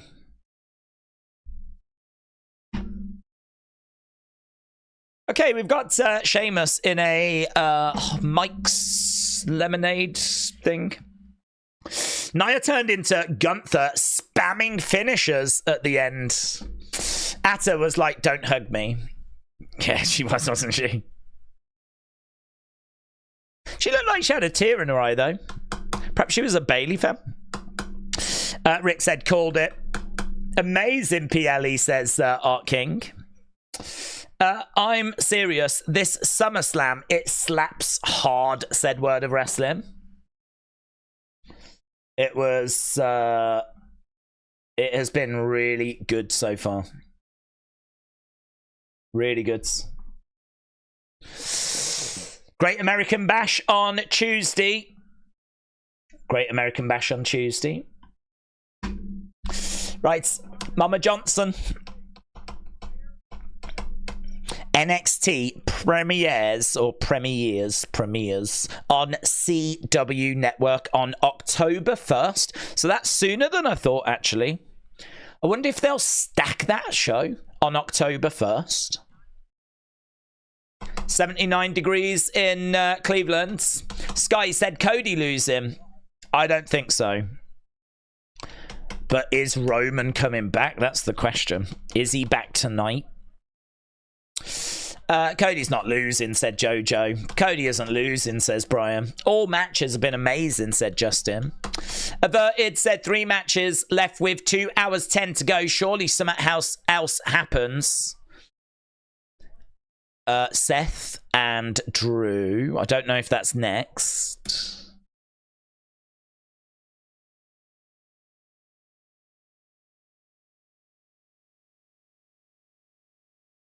Is this next? Is it Drew and Punk next?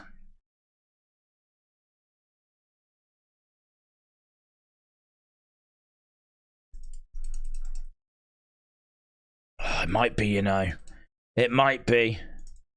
I've been waiting for this one, said Kaz. What's been the best match? Oh, Rhea, Liv for me. That last... do you know what I think is going to be really interesting, though? Was Nia Bayley better than Logan LA? Because I think it might have been. But I don't think Nia Bayley is better than Liv Rhea. But Nia Bayley is really good. It's really good. I'll be keep voting. I'll be very, very I think keep voting. I want to get as big a sample size as possible for that last match. I can tell you the scores if you are just joining us. So Liv Rhea got great 86%. Bron Sami got good 94%. Logan LA got great 73%. So how does Nia Bayley compare? How does Nia Bayley compare? Days, what do we think of the show so far, said My Phenomenal Figures. I think it's really good. I think it's really, really good. The only thing I would say is I do think that the second match was a little off. There was a few times, a few little moments that just didn't quite go the way that you would have wanted. I mean, it wasn't very long. It was 5 minutes. So, I mean, it kind of affected things that drastically. But for me, that, you know, I think with a show this good, I don't know about you, but the way I think about shows is this show is so good, I have to now look for reasons as to why it's not 10 out of 10. Right? Because the show is that good. I'm trying to think of things that are stopping it from being 10 out of 10. Rather than find reasons as to why it's good, I'm going the other way. I'm trying to find reasons why it's not perfect. And one thing I would point at would be that second match. I'd point at that second match. Because I think LA and Logan delivered. I think that Nia Bayley delivered, and I think the first match delivered. I don't think the second one did. I thought the Jelly Roll performance was fun. I thought Triple H coming out at the start was great. I mean, so far, if I was to put a score on it, I don't know where I'd be. I'd be in the 8s. I'd be like maybe an 8.5, something like that. 8.75, something like that. I mean, I think this is a really good show. I've really enjoyed it. Now, can it maintain that? You know, this is the match I've been most worried about, to be honest. I think Drew and Punk, amazing builds. But adding Seth as the guest ref, I said at the very start of this stream, all them hours ago, coming up to 7. Well, we've been streaming 6 hours 47, right? And when we ran through the cards, I said at the very start, this is the match I'm most worried about, because I think it can bang and I think it's going to be awesome. But I'm just worried that Seth's going to get too involved. But let's see, shall we? We'll see how this goes. Seth coming out first. I've got to end this poll, so if you want to vote, get your votes in. You've got until I change over this information on screen. You've got until this information has changed if you have not voted yet. Drew versus CM Punk. This is going to be CM Punk's first match in, like, what, 15 years? Not 15 years. Just over 10 years. 10 and a half years, I believe. Here is Seth, and he's got a jacket on that's, like, referee stripes. I mean, he's going to take that off, and I don't know what underneath is going to look like. But Seth looking his flamboyant best. So, yeah, he's making his way down to the ring. There we go. Okay, these scores are going to be the scores. So, 51 greats. 31 said it was good. 11, oh, it's fallen short, you know. That is great, 62. So for me personally, I would have put it above Logan LA. You've got it below. So, again, Liv Rhea, great 86. Then the next best match is Logan LA, great 73. Then the next best match is Nia Bayley, great 62. And then the lowest rated match is Sami and Bron at good 94. Didn't get a great rating, just good 94. So those are the scores so far. Still, the best match we've seen is the first match of the evening. Which is maybe a little disappointing in the sense of, you know, the very first match you see is still the best match that we've seen. Ref cam on Seth. Seth has got ref cam. So we just saw Seth running around the ringside area and we saw ref cam. Let's go. Let's go. Okay, there is his ref shirt. He's got some...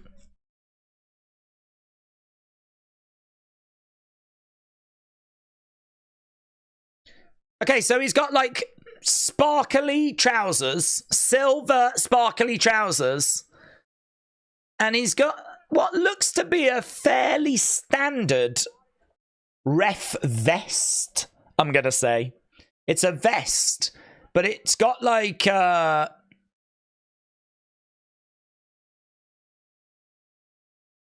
like it's hard to explain, isn't it? You can see that it's custom, but it is also, from a distance, it looks like a proper ref shirt, to be honest. From a distance, it looks fine. When you get close, you can see it's not quite official. Right, KB29 said, I'm over the moon that Bron won. I hate Sami Zayn. Oh, well, good day for you.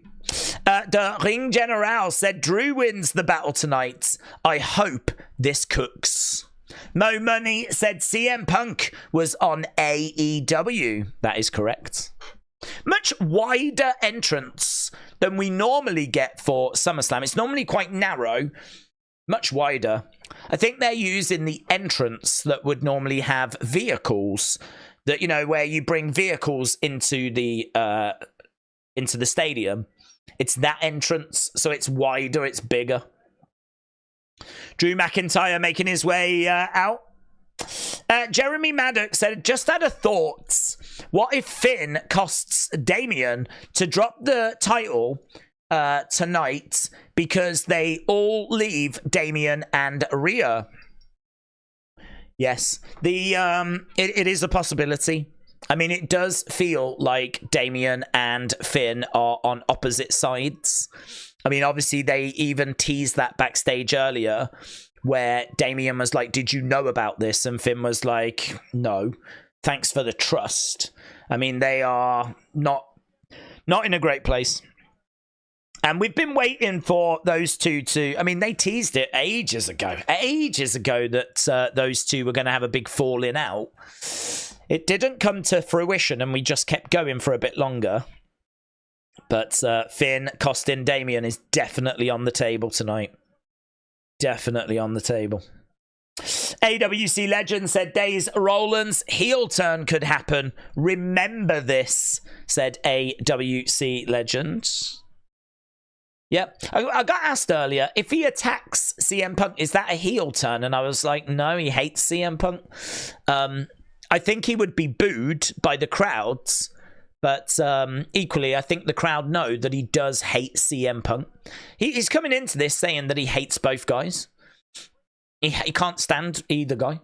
So I think he's going to have to go too far. If he attacks CM Punk, he's going to have to keep attacking him. It's one thing to inconvenience CM Punk. It's one thing to cost CM Punk this victory. It's one thing to maybe CM Punk gets knocked into him and he pushes CM Punk back and they end up brawling. That's one thing. But hit CM Punk out of nowhere and just continually pound on him, not caring how the crowd are reacting, you know, that would be a different thing. So there's little subtleties that really change if it's going to be a heel turn or not. So, I don't know. It's so hard to know how this goes. It's so hard to know. There's so many directions they can go with this. I'll do a poll, actually, and we'll see what you lot think. Which way is this going to go?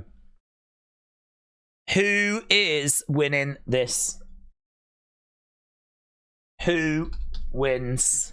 I'm going to put three options. I'm going to put CM Punk. I'm going to put Drew. I'm going to put neither.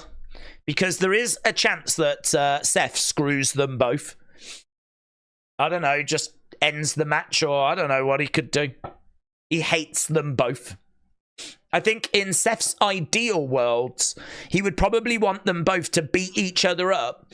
And then he'd probably, like, I don't know, stop the match. Double DQ them, something like that. So, you know, they've both beaten each other up and neither of them have got a win. I've got to think in Seth's ideal world, that's what he would like. Okay, right. Oh, let's go, man. CM Punk's about to make his entrance. Let's flipping go. This is going to be a moment, innit? All you have to do is ring the bell and count to 3, says Drew. Here we go. Nothing special. It's cult of personality. I did wonder if he might change it. But it's cult of personality. Well, look at this. We're about to see CM Punk come walking out and compete in a singles match in WWE. Look at this. Look at this. Look at this. Looks like neon pink might be the colour that he's gone with, you know. comes out with a hoodie up. His boot coverings are electric pink.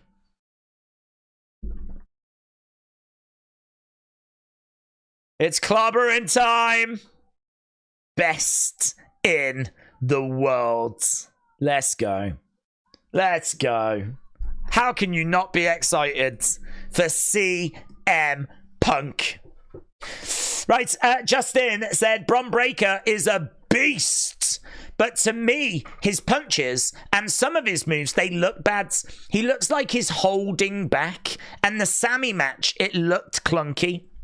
Yeah, I agree. I mean, I think some of it may be nerves. Some of it may be rushing. Like, some of it could just be, like, inexperience and slightly missed timing. And, I mean, look, these things, they can happen and they will happen. And everyone suffers from those kind of moments, you know? So, yeah, I would say that second match is the match that's kind of dragging the score down, but it's the difference between this show being perfect and this show being high eights, in my opinion, right? Many people might go, you know, I don't know, 9.5. Like, some people might be a bit more critical and say, no, at the moment it's a 7.5 or something like that. For me, I'm feeling comfortably in the eights. I'm comfortably in the eights. And with Roman potentially still to come back, I don't know where this show's finishing. I really don't. I don't know where this show's finishing. I mean, it's really been a lot of fun. And this is a concern, though. This match is a concern. I love that gear. It's actually black with a neon pink down the side, and the stars are neon pink. He takes his jacket off and ends up chucking it and wrapping it around Seth. Seth takes the hoodie. And is he going to throw it in? Oh, he wipes it. He wipes his backside with it. Imagine if he chucked that into the crowd after. Loud CM Punk chants. There's a sign that says, do it for AJ and Larry. Do it for AJ and Larry. Pseudo said, as a fan, I want Punk to win, but I'm Scottish, so I'm screwed either way. Yeah, I could understand you wanting Drew if you're Scottish. So Seth is telling them both to back up. Is it Gaius? Gaius Kun? Shout out to you, my friends. Really appreciate the supports, and I hope you are enjoying the show. I'm going to get to your comments in a second, as Seth has got his back turned to the hard cam, which is strange. You'd think he'd be facing us. But we got CM Punk on the one side. There we go. I think they were waiting for the ref cam. But yeah, red hot. And these two throwing at each other. Crowd were all fired up. And boom, big shot. Oh, I'll tell you what, his shots are looking really good here, CM Punk. Drew down in the corner. CM Punk stomping away. Let's go. Let's go. Seth getting involved, grabbing CM Punk. You listen to me. But now McIntyre comes in, throws in a shot. He's got CM Punk in the corner. Gaius says, new follower from the US West Coast. Really appreciate your work. Seth freaking Rollins. I miss Becky. Thank you, Dreys. Half might help keep the lights on, just maybe. Nah, dude, honestly, it's all so appreciated. And yeah, I mean, if you're hanging with us and having a really good time, then that's all I care about. Is you know, wrestling fans hanging out, having a good time, enjoying SummerSlam, having a laugh, sharing their thoughts, and just enjoying the show. And honestly, I think it's been so good tonight. It's been so good. It's just a shame we can't have more of these kind of size shows. You know, I mean, we had Rumble. I suppose maybe Elimination Chamber. That was quite big in Australia. We had WrestleMania, but we haven't had anything this big since WrestleMania. Even Money in the Bank was in a arena, so I don't know. I don't know when our next big stadium show is going to be. It won't be Bash in Berlin. I don't believe it's going to be Bad Bloods. I don't think they've announced another Saudi show yet, and it won't be Survivor Series. So I don't know when we get our next stadium show, unfortunately. So it's like, as much fun as this is, I don't know when our next big show is going to be. But, dude, I so appreciate it, and I just hope you're having a great time. As we've gone into the Timekeepers area, over the top to the ringside area goes Drew McIntyre. That is what matters with Aspenia, said Dean. This is epic, said AB Jobson. Jenny said, you're really far behind me. Am I? I am live, apparently. It says I'm live. It's probably maybe a little bit of a delay because of, like, you know, I'm in the UK, so maybe it just takes that little bit longer to get to me. I'm not sure. I mean, right now I've got CM Punk standing over Drew. Drew is being smashed into the ring steps. We're on the outside of the ring. I could see Bayley becoming the... What was this, James? Becoming the first ever women's US or IC champ. She would elevate them immediately. Crowd are singing Seth's theme. So we are 2 hours, 10 minutes into this show. As CM Punk goes hard onto the edge of the ring. Drew has got CM Punk, smashes him into the commentary table. Oh, and again. And he chucks CM Punk down. So Drew hurling CM Punk. We've got C4 as a sponsor on the barricades. Hopefully Punk wins, and then The Miz comes out and tries to say the attendance, and then Chad Gable comes out, tries to say the attendance, then the Wyatts come out, said Jada. Big shot there by Drew. Nick said we could get AJ Lee. Corey said Daze likes to be behind you. Oh, he's going to slingshot CM Punk into the bottom part of the ring. He had CM Punk under the ring. And look at Seth laughing his head off. He loves it. Seth is absolutely loving it. Boom. So right now, Drew grabbing CM Punk. And he's going to look to chuck him back into the ring.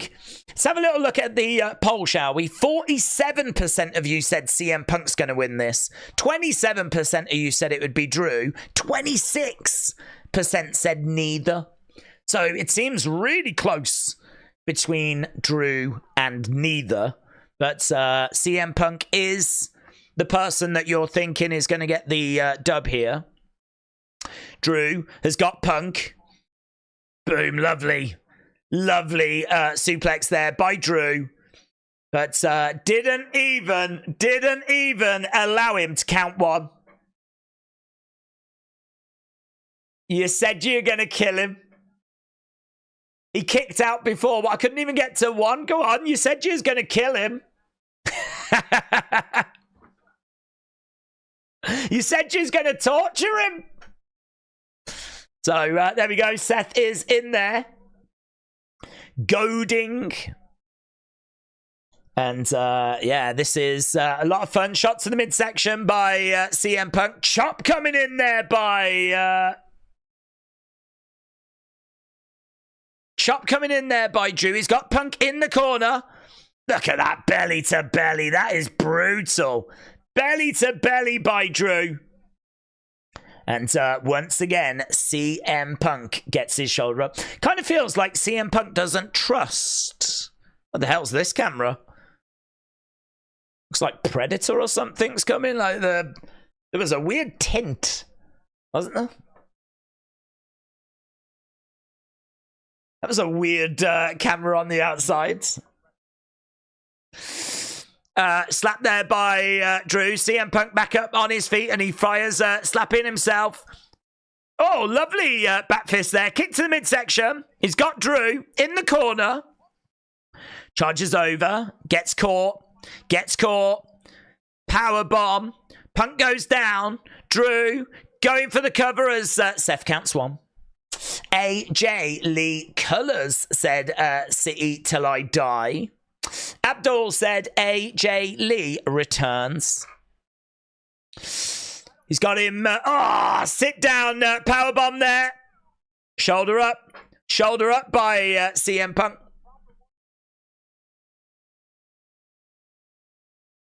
It was a 2. I think he is counting this, like, reliably, in all fairness. I was there for that one. It was a 2. Come on. Drew having a look at Seth, but I think that count was fine. Drew against the ropes. Going to the outside. Is he going to grab a chair? Looks like he's going to grab something. That woman just had to jump up quite quick. So Drew grabs a chair. He's getting back into the ring. CM Punk is still down.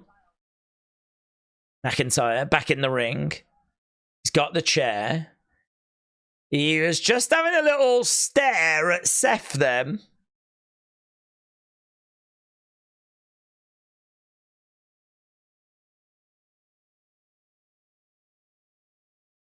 Turn around and let this happen. You want this as much as I do. He will turn around and let this out. I've got no doubt about that. We can take this industry to new heights. Yeah. Seth turns around and he walks away. Oh, he grabs the chair. He grabs the chair. Michael Cole said, shades of 97.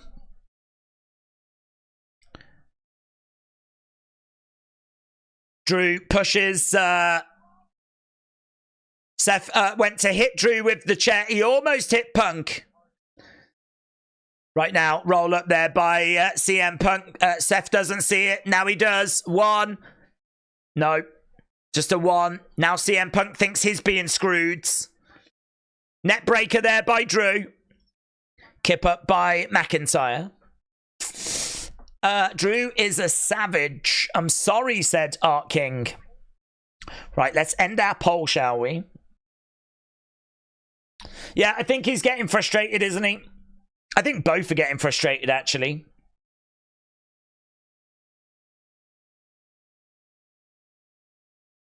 Right, he's got that bangle. The Larry and AJ bangle. Here we go. He's going to go for a Claymore, but can't get it. CM Punk hits it. CM Punk hits it. Nice. Swinging net breaker there by CM Punk. CM Punk is back up on his feet. Drew keeps coming at the ref. This won't end well, said Sis. Boom. Does Drew realise AJ Lee is crazy, said Corey. Oh, another big knee there by CM Punk. Drew slumps down. CM Punk back in control. He's charging over again. Boom! Another knee. And a clothesline. Down goes Drew McIntyre. Punk goes to the outsides. He's looking out at the crowd. He's climbing up. There's not been anything for Seth to do in a little while. He's perched. He's smiling. He's looking out. He's going to look to deliver some kind of elbow. I didn't quite see how far away Drew was. I think it will be the elbow. It is the elbow. So the elbow connects. Here's the cover. Seth a little slow. 2. Shoulder up. In all fairness to Seth, that was 1, 2. I don't know that he would have counted the 3, but McIntyre and CM Punk.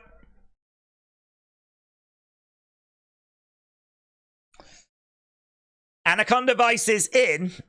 Oh, he's spotted that bracelet and he's taking it off Drew. There we go. Oh, it's gone over to the corner. He's trying to get over to it. He's almost got it. He's got it. He gets back. Oh, Claymore! Claymore! Claymore! 1, 2. Ah, shoulder up. Shoulder up. That was a good moment. I like that bit where he takes it off and it flings over into the corner. So he slowly crawls over to get it, grabs it, stands up, boom! Claymores. Claymores. That was a good spot. I like that. You got to finish this fight, said Seth. You got to finish this fight. I could see Bayley being the first ever women's champ, said James. Okay, so Drew is down. I think Dean Ambrose or Brock will come out with Roman, said Chris. Now Seth has got the bracelet, said Corey. I didn't think this would be about a bracelet, to be honest.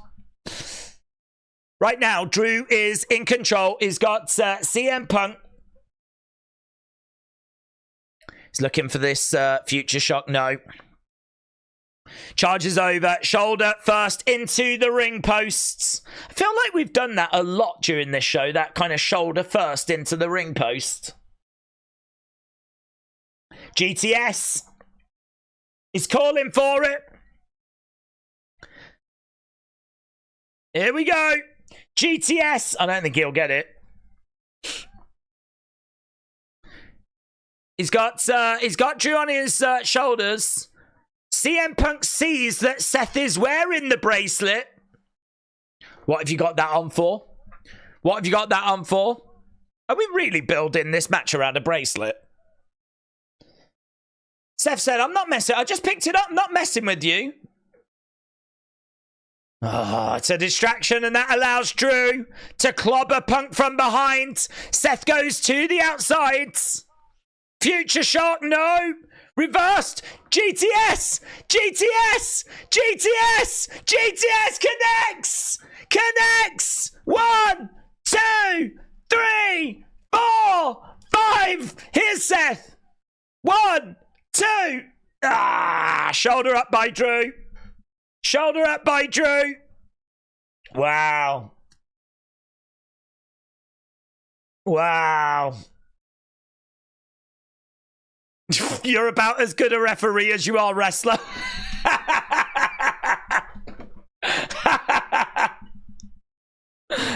Not very good. Right now, CM Punk is berating Seth. I don't care about your stupid Sabu pants.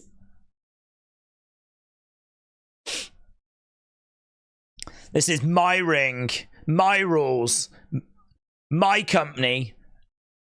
Not everything is about you. We don't want you here.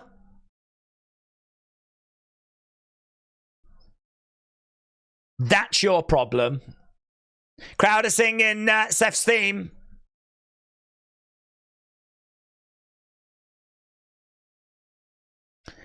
It's not always about you, a-hole. GTS! He picked up Seth! Ah! And he got it! Damn! He picks him up! Hits a GTS on Seth!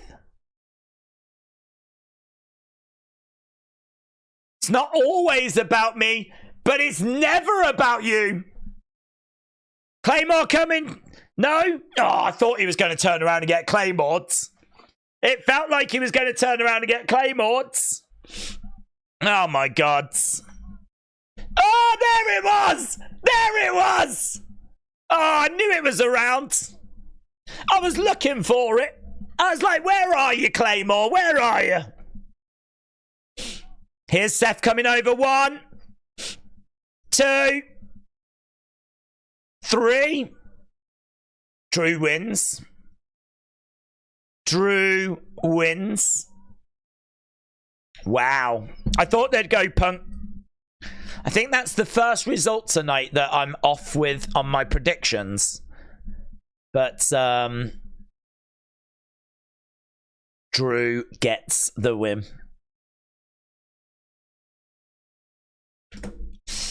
There we go. It is a win for Drew McIntyre.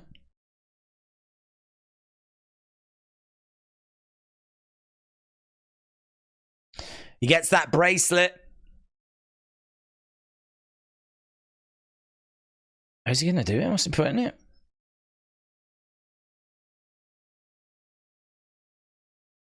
So he's still got it. He's took the bracelet. This whole match has been built around a flipping bracelet. Don't know how I feel about that. Drew versus CM Punk.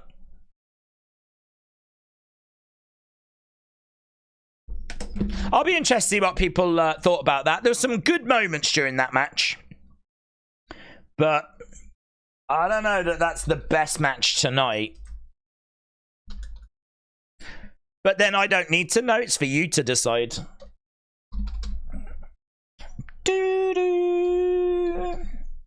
Let's have a look. See what people have got to say.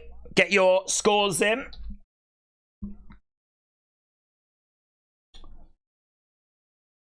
What you just saw was payback for Clash at the Castle.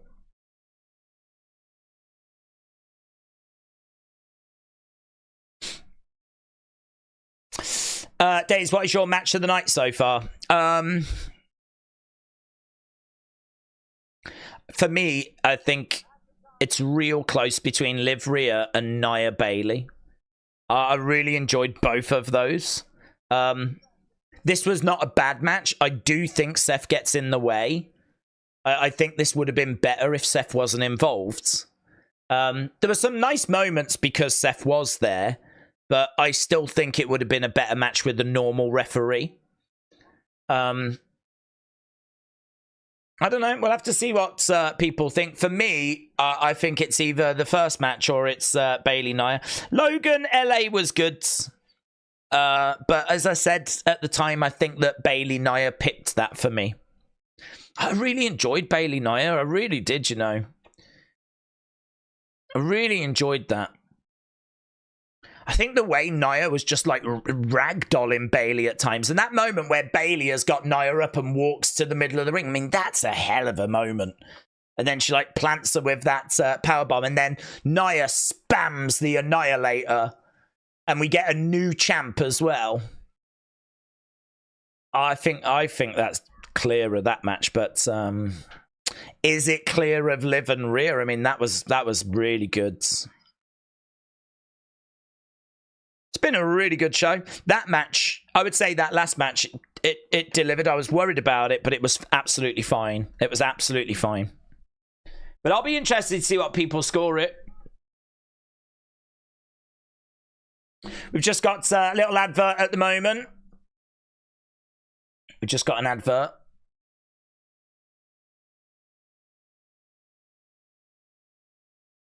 Punk and AJ against Seth and Becky.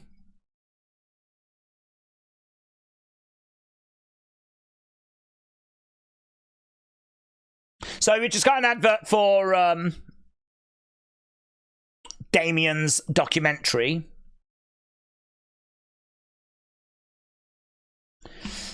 Drew needed that win way more, said Joseph. Seth should have turned heel, said Isham. Yeah, there was some that were thinking that could happen.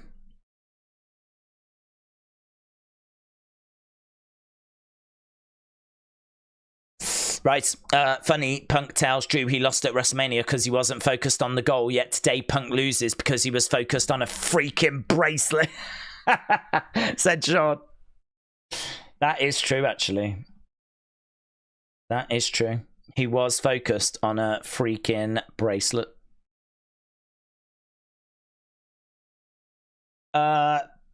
Just looking at what some are saying online, they're saying that the bloodbath people were hoping for didn't arrive, but surely it arrives a bit further down the road.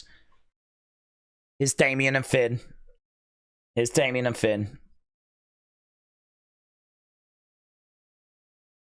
Damian says, look, I was out of line earlier. We need to do bracelet on a pole match.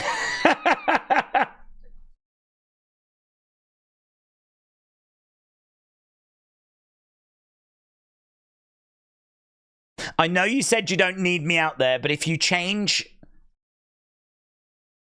your mind, just say the words.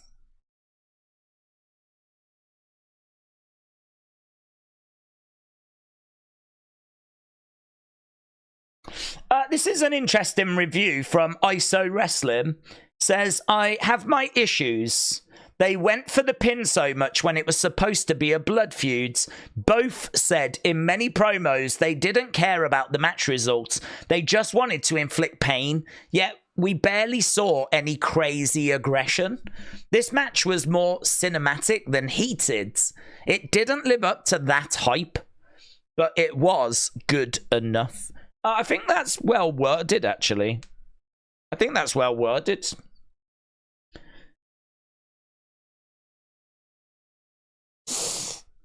Just saw the scheduled time at the post show. It says 10:15, says MJR619. I can't wait for Solo Cody. Damian loses. Judgment Day breakup. Chris said, can we skip this match and go to the Roman return? Well, I don't know. I don't know that this match is going to go that long, to be honest, but we can't go skipping Gunther matches. What are you on about? Skip a Gunther match? Why would we ever want to do that? Right, Damian, Gunther, match number 6. Only 2 matches left. Damian versus the Ring General. JD and Carlito are going to be the last 2 remaining Judgment Day members as a tag team, says Wrestle Andy.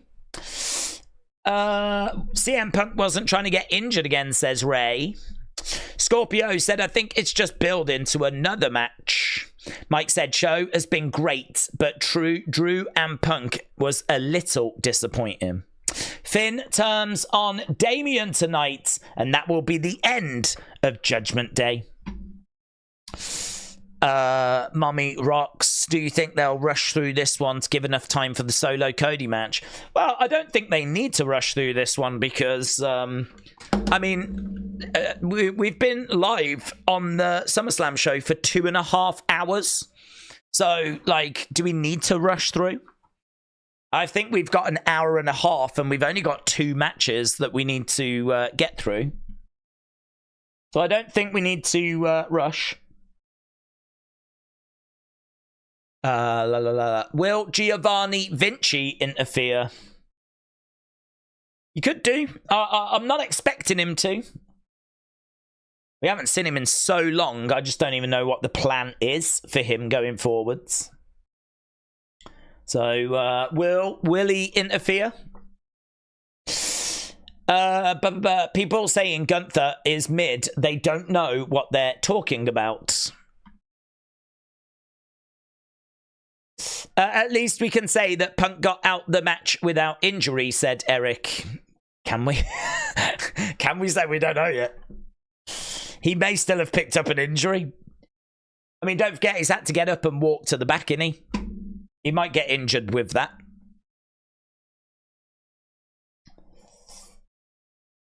Let's go, Gunther, said Mitchell.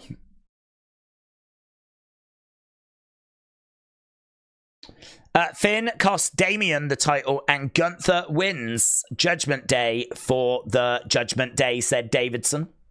Gunther is amazing. He is. Gunther is amazing. We'll have no Gunther slander on this channel. I'm very excited to see Gunther hopefully crowned as the new World Heavyweight Champion. This is the winner of King of the Ring, about to make his way down to the ring. Here's Gunther.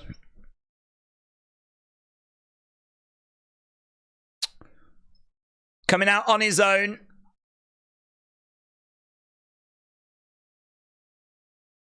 Michael Cole said, despite what you think about the man, I get excited to call a match that has Gunther involved.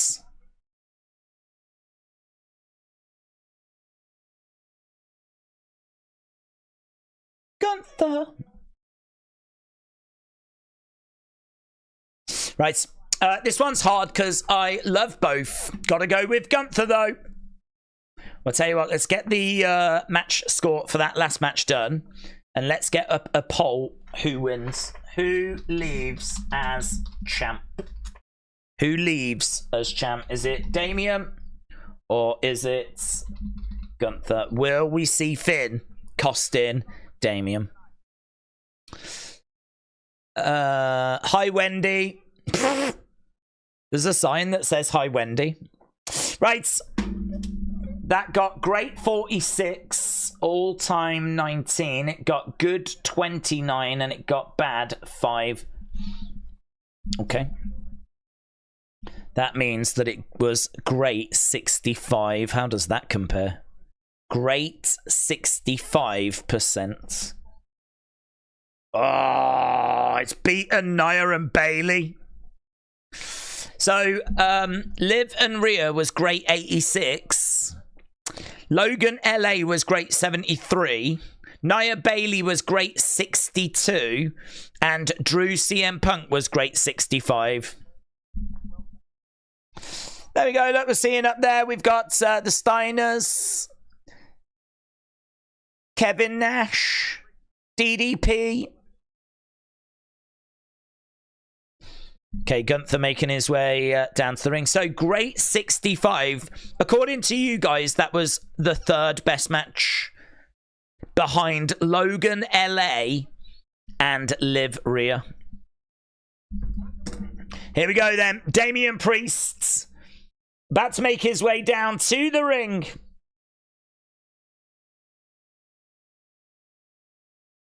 It's a big entrance, man. Loads of smoke. Flames on the screen in the background. It looks good.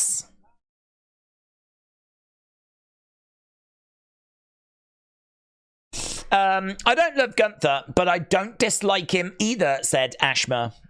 Could you imagine Gunther going face, said Jeremy.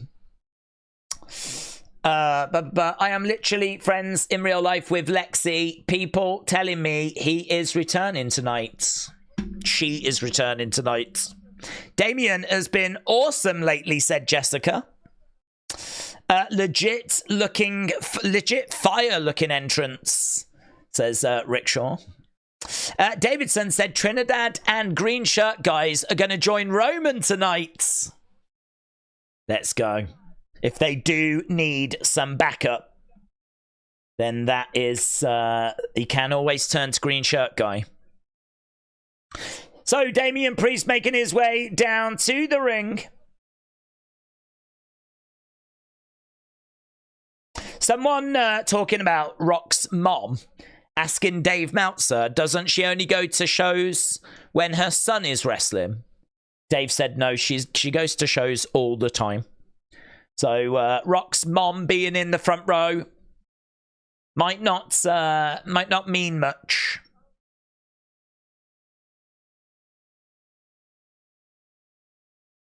Okay, Damian getting into the ring. Wasn't Miz hosting? Yeah, surely after this they announced the attendance. Surely.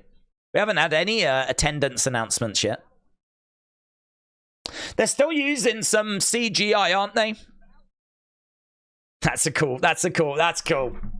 They had this masked big CGI figure who fired an arrow, and then they cut to the other side of the stadium and the arrow was kind of flying past. That looked good, I thought. Okay, Damian in the ring. This is going to be hard. Hard work this for Damian. Hard work this for Damian.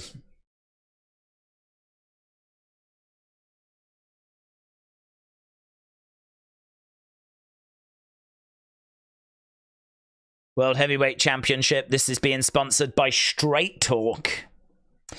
Nia Jax is her niece. She was probably there to see her. There's Gunther. Nia is a transitional champ. It's just to turn Tiffy face. Bayley is my favourite. I'm not upset she lost, but I am upset for her terrible reign, said Dad Stuff. It was underwhelming, wasn't it? I do agree. I do agree.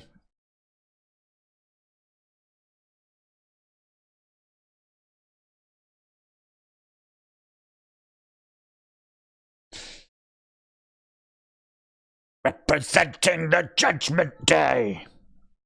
So we are getting intros.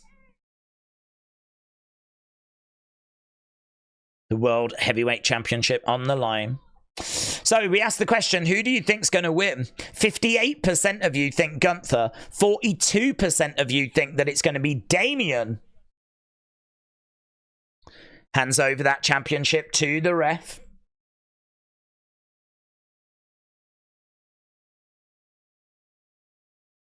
Here we go then. Priest, Gunther. This is our co-main event of the evening. The final match before we get to that main event. Bella sounded. See, this is a bit more of a problem with the sponsors. This is like bright green. It doesn't look as classy as the video game sponsor we saw earlier. It's not a massive issue. Just doesn't look as good. It's just a bit more distracting, but it's meant to be distracting, in it. Gunther throwing in some big shots then on Damian Priest. Damian charging over. Collides into Gunther. Let's end this poll. 59% of you think Gunther. 41% of you think Damian. Uppercut. All gets caught. Planted. Gunther rolls out the ring. Damian back up to his feet. He steps through the ropes to the outside. He's going to look to come round. He's running round. Jumps off the steps. Comes crashing down on Gunther. He's got a good look, Damian. He's got a good look.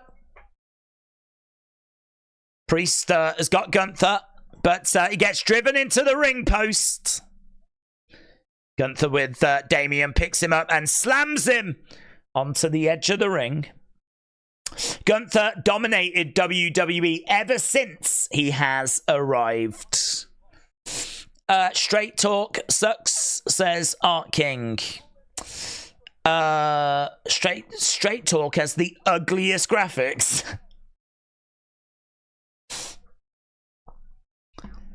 Okay, so we've got Gunther in the ring, and Damian's getting in the ring after him.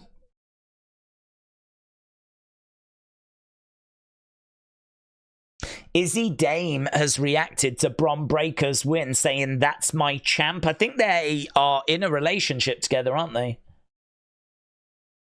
There's backstage footage of Triple H congratulating Bron Breakker.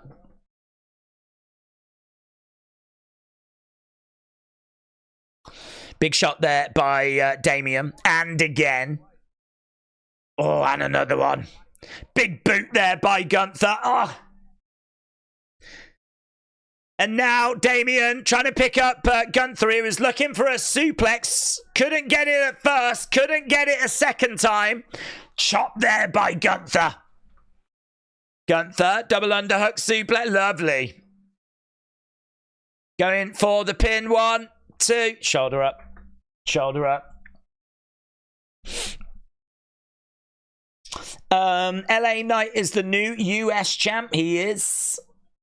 He is. There's even a new shirt, actually, which I was just looking at there.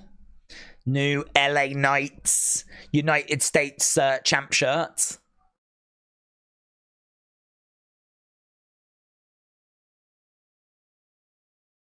WWE commentary referring to Sami Zayn as a future Hall of Famer is wonderful to hear. Against the ropes goes Gunther, big boot. Damian Priest goes down. Right now we've got Gunther climbing up. Ah, big shot there by Damian. This definitely feels like the calm before the storm. Definitely feels like we're just waiting, you know? Damian trying to climb up. Another big shot there by Damian. Gunther is stuck on that top rope. Gunther is the champ, said Dab 123. Nice Kimura being applied there by Gunther, and a shot to the midsection. Big clubbing blow across the back. Oh, top rope enziguri by Damian. Damian climbing up. What are we going for here? Oh! Hurricanrana there by Damian Priest. Oh, man. Falcon Arrow by Damian, but shoulder up by Gunther. Shoulder up.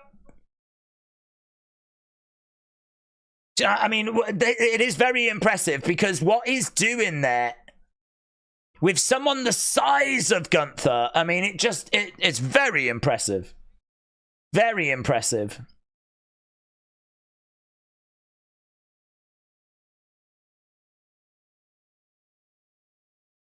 Right now, Gunther is down and Damian is in control. Damian throws in a kick. Gunther goes down. Another big kick coming in there by Damian, and Gunther is down. Crowd aren't going crazy for this. Another kick coming in there by Damian. He's using the kickboxing skills. Gunther is boring. I don't understand how people like him, said Jonathan. Another shot coming back. Big chop there by Gunther. Another shot coming back there by Damian. Damian is too rubbish to be screwed over, said TJF. Quick kicks coming in.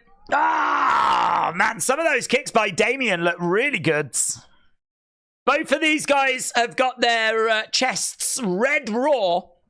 Oh my God, there's blood. There's blood. Wow. Gunther is bleeding. Have we seen Gunther bleed from his chest before? Gunther's got blood coming from his boob. Kick coming into the midsection. Quick kicks. I don't remember Damian using his kickboxing as much as what we've seen in this match. Loads of kickboxing by Damian, and like a super kick there, and Gunther goes down. Damian is looking really good, which is making me think he's going to lose even more. Right now, we've got Damian back in one corner. And Gunther moves out the way. Boom! Drop kick there by Gunther. And he's got Damian up. Power bomb. Goes to the cover. Surely needs more than that.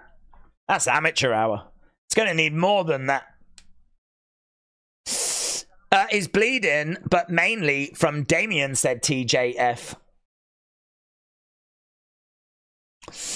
I said that was his chest that was tore up before this match, said Rick. He's just wiping that blood away. He was looking up at the big screen and he could see that his chest was bleeding. He's trying to get back up. He's standing over Damian. Big cheer. I don't know what that cheer's for. What was that cheer for? There's just this massive cheer. Big shot coming in there by Gunther. No, Damian lands on his feet. Oh, big kick there by Damian. I don't know if the crowd are like entertaining themselves. Oh, lovely. I have no idea what the fans are chanting, said Casey. No, neither. I just heard this big kind of cheer, and I didn't know what they were cheering. Crowd are just making their own entertainment, said Miss Clown. Well, listen, they seem to be in good spirits then. They seem to be ready. And that's exciting, isn't it, for what is coming up next? This crowd are not burnt out. Damian looking out at the crowds. Gunther. Down where it looks like Damian wants that razor's edge.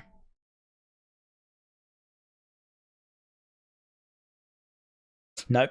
I hate SummerSlam. All matches are cheeks, says Bert. He's got... oh, big chop there by Gunther. Oh, big shot coming back there by Damian. Duck underneath. Sleeper. Oh, kick coming in by Damian. Exploder. Lovely. Lovely. Jeremy said, Gunther is old school technician. Lots of young generations, they don't understand how good he really is. Yeah, I think that, like, he's someone that maybe doesn't appeal to everyone, you know? He's maybe someone that we don't see... like, I can understand the kids that like the high-flying stuff and all of that. He ain't getting that from Gunther. So I can understand that being a case that he, you know, as he said, doesn't appeal to everyone. But I don't know. When you want that throwback, you want to see someone throwing it in. You want to see someone giving everything. You want to feel like you're seeing a real contest. I mean, that's what you get from Gunther. Big boot there by Gunther. Damian down on his knees. Damian is telling Gunther to bring it. Big chop there by Gunther. Gunther back in control. Hard-hitting match this, said Dave. Mazdoggy said, this has been the best match by far. Do you think so? It's been the most... has it been the most hard-hitting match? Gunther walking around, pointing at Damian. Oh, Finn Balor's come down. Finn Balor's come down. Oh, dear, oh, dear, oh, dear. Oh dear, oh dear, oh dear. This is probably not great news for Damian Priest. Finn Balor is down at ringside. Oh dear, oh dear, oh dear. Right now, Gunther throws in a chop. Throws in a chop. Gunther is in control. Damian is down. He's actually getting encouragement from Finn Balor, who's on the outside. Chop coming in.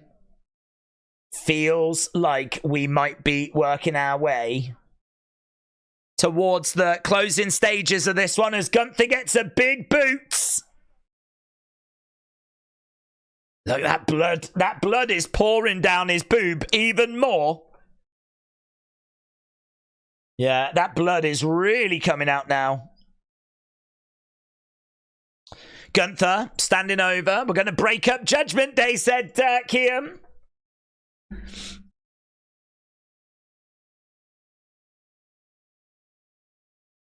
Gunther. Another kick coming in there by Gunther. So, again, there's a big cheer. Don't know what that's for. Another kick coming into the midsection there by Gunther. What are you going to do? What are you going to do? He looks over to Finn and he's like, what are you going to do? Oh, big boot there by Gunther. Finn goes down. Gunther, you didn't need to do that, mate. He was going to help you. Gunther, come on. We all know where this is going. What have you done that for, you silly goof? What a silly goof. What a silly Billy. Straps are coming down by Damian. Straps are coming down. Big boot there by Gunther. Clothesline by Damian. Straps are down by Damian. He goes against the ropes. Oh, hellacious. He is starting to rally. Big clothesline by Damian. He's looking for that razor's edge. Gets it. Gets it. Oh, he's going to put him away. Oof, plants him. South of Heaven connects. Gunther, though, is over by the ropes. He's going to get his foot on the rope. Oh! Finn!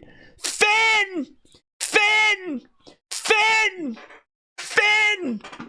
Oh, my God! Oh, my God. He puts Gunther's foot on the rope. He saves Gunther. Oh, Damian doesn't know, man. Damian doesn't know. Well, he better he will if he looks at the replay. Oh, we did look at the replay! Ah! Oh, my God. That's going to take some planing, isn't it? That's going to take some planing. Look at the smile. Oh, my God. Oh, everyone's turning on everyone. There just is no Judgment Day anymore. Damian is trying to get out the ring. Here's Gunther. Here's Gunther. Damian's in trouble. Damian's in trouble. Did you see that sick smile from Finn Balor? Did you see that sick smile?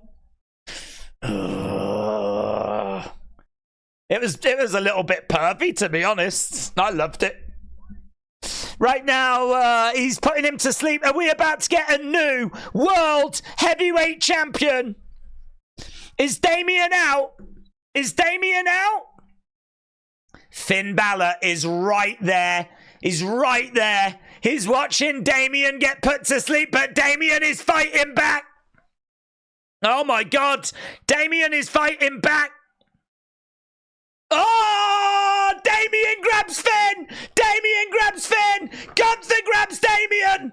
Powerbomb. Powerbomb. Oh, my, I can't cope with this. Oh, now he's going to put him away again. Sleeper applied. He's going to sleep, man. He's going to sleep. New World Heavyweight Champ. Come on, Gunther. Come on, Gunther. Come on, Ring General. Come on, do it for Volta! Do it for Volta! Ring the bell! Ring the bell! And new World Heavyweight Champion! Volta did it! Gunther did it! Imperium did it! Austria did it! There we go. Look at that. He raises the World Heavyweight Championship. Corey Graves says, arguably the greatest pro wrestler on God Green Earth. That is amazing. That is amazing. The Ring General said, in honor of the Ring General, Gunther's win, I am gifting a couple of memberships to spread the love. Thanks, Days. I knew you'd be happy, the Ring General. The Ring General also said, let's do this. The mat is sacred. Danny D said, today is my birthday and WWE have delivered. Danny D, happy birthday. If you are a Gunther fan, you are celebrating right now. If you are a Damian fan, you are not. If you are a Judgment Day fan, this is very tough. Let's get match score. Match score. The Ring General fires in some gifted memberships, which is so kind. Appreciate the support, my friends. And I can totally understand why you would be in celebratory mood as Gunther stands with that championship around his waist. And Finn Balor just smirks and snarls in the direction. Ah, is that Ginny?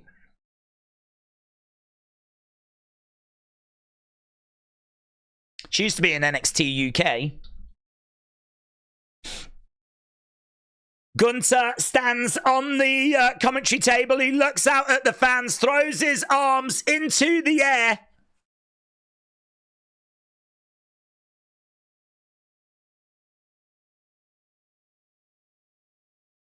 Wow. Brilliant. Do you know that match? I mean, it was really, I thought it was really good. It was a bit of a slow build, a bit of a slow burn. You do get that sometimes. But, man, you know, it can be a little slow at the start, but it just builds. Yeah, I'm not a fan of matches that go a million miles an hour and just stay a million miles an hour, because I do think part of wrestling and part of the joy of wrestling is having that change of pace. Those kind of slower moments where they're selling or they're building or they're targeting. And then those quicker moments where they're capitalizing or they're brawling and it's back and forth and it's carnage. Like, I love those contrasts. And that match, it gave you both. And with Finn coming down and all of that, like, oh, God, it was so good. Really enjoyed it. Don't know how it compares to the other matches, though. I think that's tricky. How does it compare? This PLE has been great, said Six Horror Kingman. That was a slugfest, said Marcus. So many title changes. The only result I've not got correct so far is the match that I said earlier was the hardest to predict, which I thought was Drew and Punk. Because I just thought you could go either way on that. And they ended up going with Drew, of course. And, but yeah, wow, what a result. What a brilliant show so far. And we've still got the best to come. Matt Jason said 2 original members been done over. We need Edge. Matt Jason, shout out to you. Where are we going now? We haven't had the attendance announced. They're just showing some highlights of the night so far. Highlights of the night. Is this a sign that Cody will lose, says Ray? I don't think so. I've got Cody winning. I don't think that we change and put the belt onto Solo. I don't think there's a need to do that, personally. This PLE has changed the landscape more than any other with all the new title holders. Wrestling fan said, I've realized I've hit a member milestone of 3 months. Wrestling fan, shout out to you, my friends.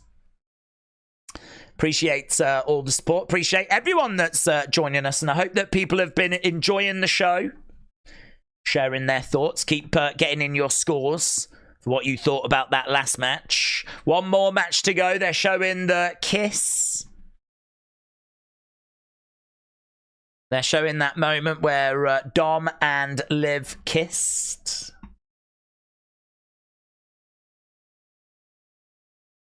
That was, how long ago was that now? It's about 2.5 hours ago, that was. Crazy, isn't it? It's flown by, this show. Absolutely flown by. We want Ric Flair, says William.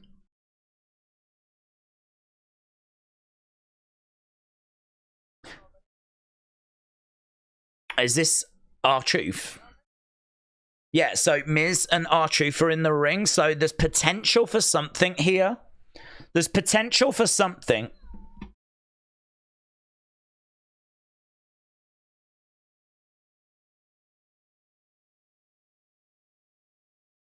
Okay, so Awesome Truth are in the ring. Miz and R-Truth.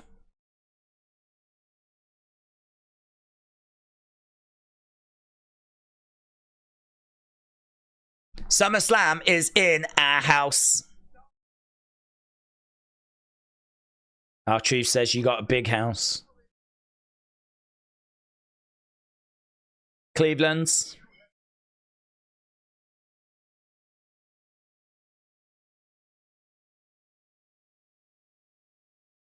$57,000. He said it was an attendance record for SummerSlam. SummerSlam attendance records.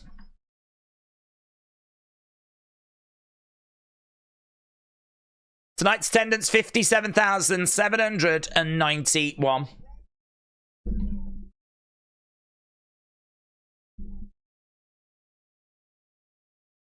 Oh, here's Grayson and Austin Theory.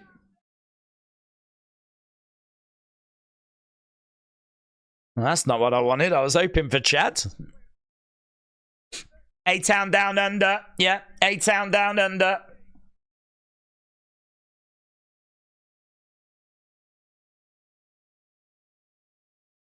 Look at Grayson in flip-flops. He don't give a flip-flop, does he? So they're laying into the football team. They are called the Browns for a reason.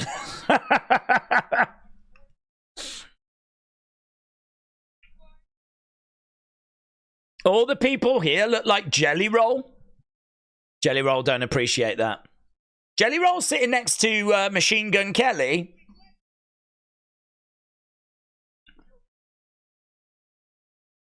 Sign in the crowd says do a moonsault, Jelly Roll.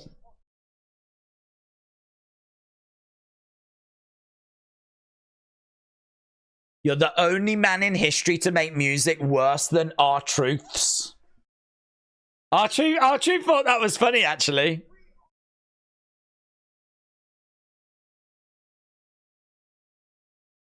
We are in the home of the Rock and Roll Hall of Fame.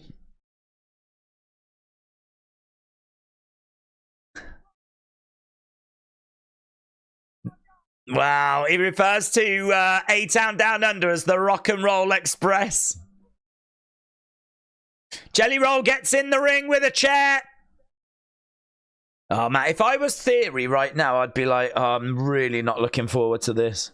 This is a musician with a flipping chair. I mean, there's so much that can go wrong here. It could end my flipping career. Jelly Roll in the ring with a chair. Oh, kick to the midsection. Oh, okay, that was a better way of doing it, actually. So, R-Truth and Miz kick them in the midsection so they bend over. That means he just has to hit them across the back. I thought he was going to hit them whilst they were standing, and there's so many angles that could be wrong then, you know. Right now, he's got Austin. He's going to do a choke slam. Choke slam. That was really good. That looked really good. Theory did a great job there.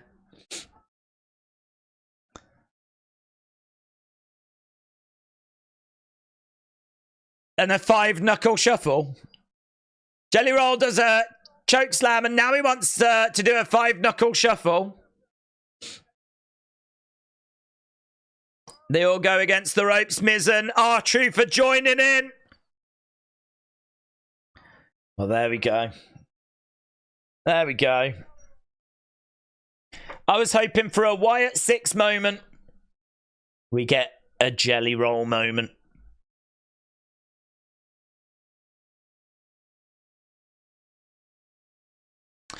That one-handed chokeslam was amazing. It was a great sell by Theory, said Word of Wrestling. Austin Theory sells like nobody's business. He can put over a broom. He was amazing then. I mean, Jelly Roller's still got a... Do you know what I mean? Like, he doesn't pick him up, like, but he's got to guide him. Like, it's Theory that's doing the jumping, but, you know, he's still got to, like, guide him. And then, like, you know, help him down and, like... But the majority of that work's being done by Theory. And he just looks so good in that. I mean, that was so good. Jelly Roll owes Theory a beer after that. We're definitely going to get a big finish now. We had Finn and Dom turn, but they weren't done in a crazy way, which means they didn't want anything outshining the main event. Yeah. Doesn't look like we're going to get any Wyatt 6 stuff. That felt like the opportunity. That was the moment I was waiting for. Okay, Bash in Berlin, August 31st. We will be live for that, of course.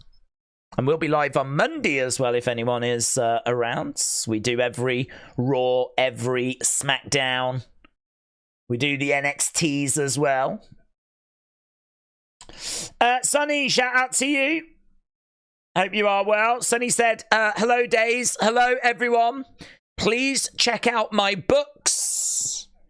Yeah, if you are a fan of poetry, Sonny has got some books, The Soul Within and The Thoughts Within, available now on Amazon. Okay, final match coming up. Main event coming up. Cody and Solo. Let's go. Bloodline rules. How long have we got here? 50 minutes. 50 minutes. TNT Pro Wrestling said, will we get Alexa Bliss and the Wyatts on Monday? I don't know, to be honest. I mean, Alexa, it's not looking good for her coming back tonight, is it? It's not looking good for her coming back tonight. Is she needed on Monday?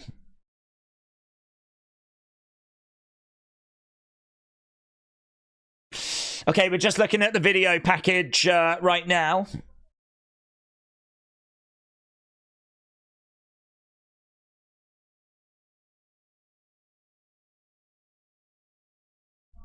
Let's go back over and let's get this poll ended. We need to get our next poll started. Damian, Gunther. Let's get the result of this. We're going to get Brock at the end, says Rajat. Hikaleo is coming, said Rick. Yeah, how do you think this goes? Feel free to put in your thoughts. What are you expecting with this match? Okay, I can tell you that was... Oh my God. High. That is great. 81%. Great 81. That means... still behind Liv Rhea. Liv Rhea got great 86. And Damian Gunther got great 81. That means that Nia Bayley is the second worst match of this show. And I'm really struggling with that. I thought Nia and Bayley were so good. But I suppose it's just hard because there's only one match so far out of 6 that's got a good rating rather than a great rating. Like, the in-ring has been really good here. But it's been great. And I can't see this match not topping everything, to be honest. If these two bang, right, and have, I mean, not literally bang, but if these two have like a banger, and then Roman comes out, how does this not get all-time? How does this match not get an all-time rating? So there is every chance this is going to get a big score. A big score. Saying it's second worst is misleading because of all the matches have just been great. It's just in the context of this pay-per-view. Well, I can't say it's misleading because it's the second worst on this show. So it's not misleading. It's factual, but yeah, it's a really high standard. I mean, that is kind of why it's struggling. But I don't know. For me, it's not the second worst match of this show. I thought it was better than that personally. But I don't know. I mean, I can't make the argument that it was better than Damian Gunther. I can make the argument it was better than Drew CM Punk. And I can make the argument it's better than Logan LA. And that's probably fair then. I'd probably leave it at that then, to be honest. I don't know that it's better than Gunther, and I don't think it's better than Liv Rhea, but it's hard, isn't it? It's just hard because, like, the matches have just delivered. Here's Solo. Here's Solo.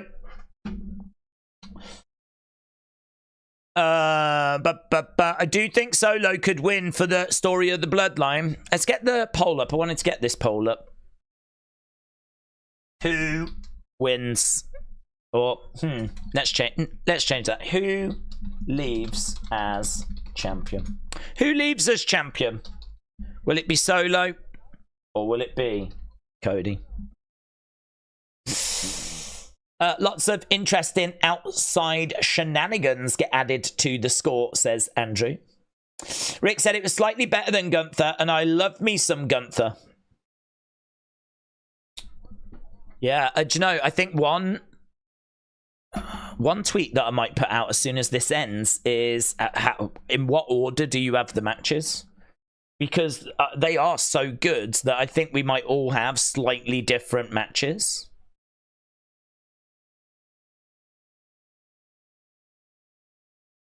Okay, so Solo is coming down to the ring, and he's coming down to the ring on his own. So perhaps he feels like he doesn't need the Bloodline, and he's actually turned over a new leaf. That would be nice, wouldn't it?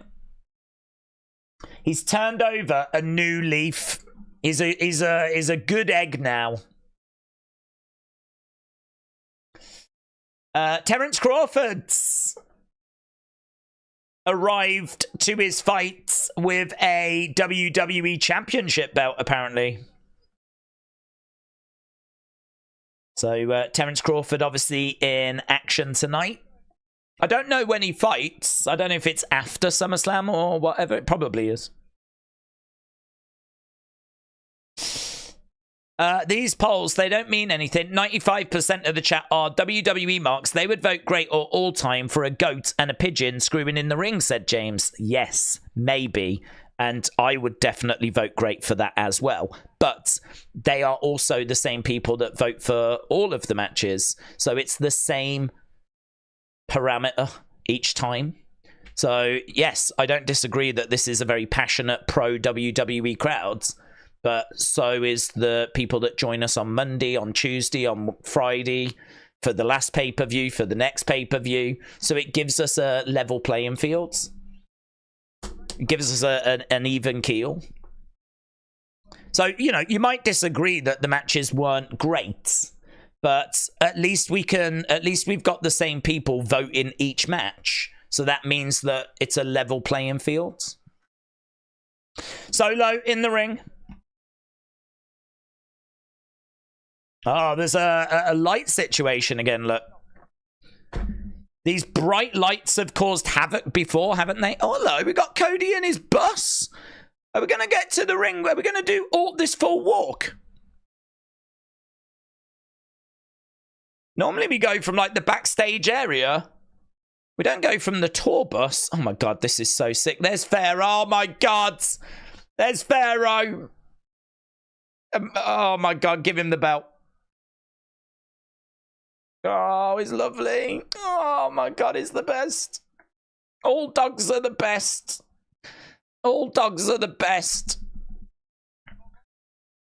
Do you know, he doesn't want, like, pyro and all of that. Oh, he gives him a little...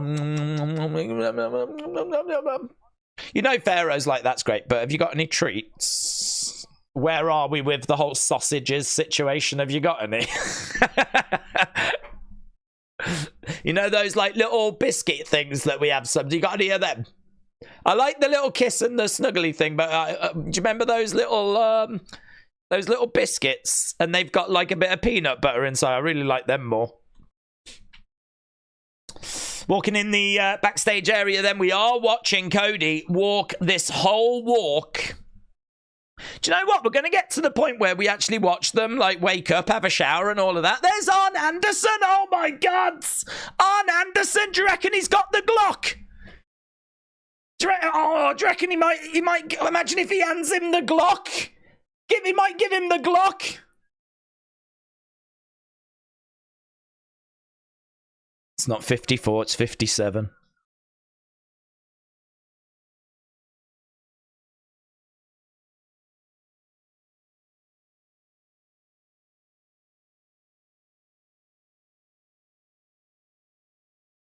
You know they're coming.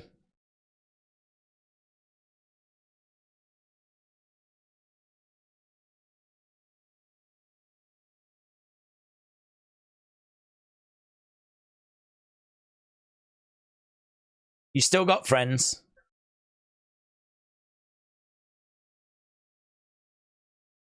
You got some friends. They're on the way.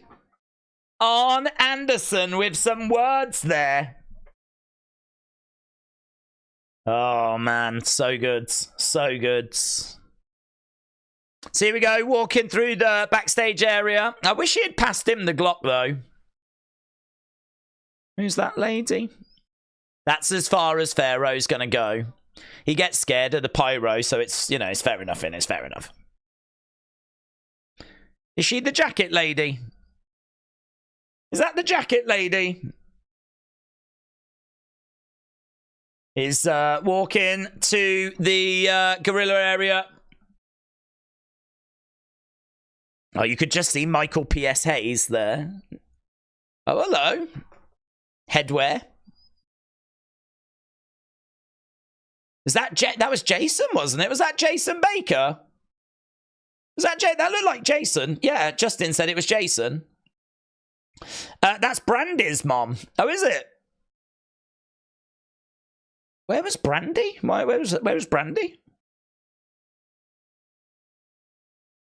Ooh. Skull mask. Looks pretty cool, doesn't it? Is that different to the one that we saw at WrestleMania? So Jason's the guy that obviously does all the Bray Wyatt stuff, as I know many of you are going to know that. Some of you may not. So, yeah, seeing him at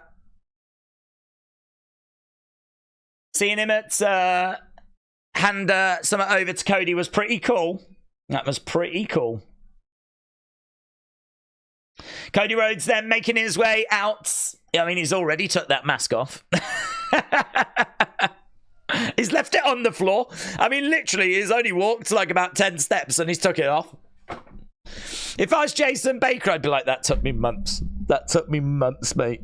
Do you know how much work went into that? Just for you to walk 10 feet. I'm not doing this again. I don't care how much you pay me. That is so disrespectful.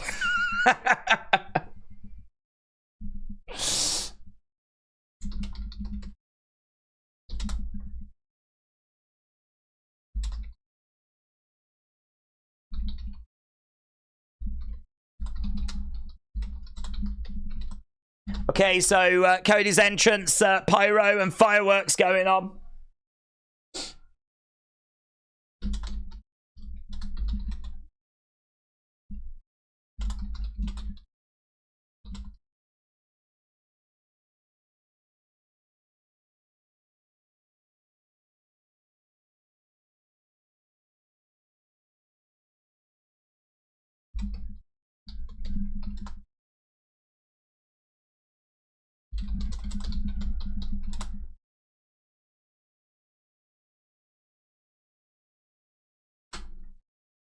SummerSlam has been known for returns. Someone has to come back, even if it's just Jimmy. Oh my God. It's going to be Vince McMahon. Oh my God, that is going to be so emotional. That is going to be so emotional. Mainly for WWE's PR department. they're the ones that are going to be in tears. Right. No man to the earth. I am my kingdom.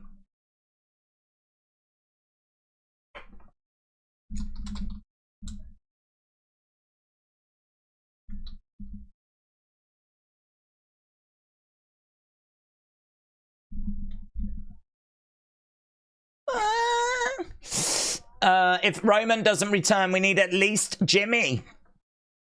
I'm still calling Orton screwing Cody.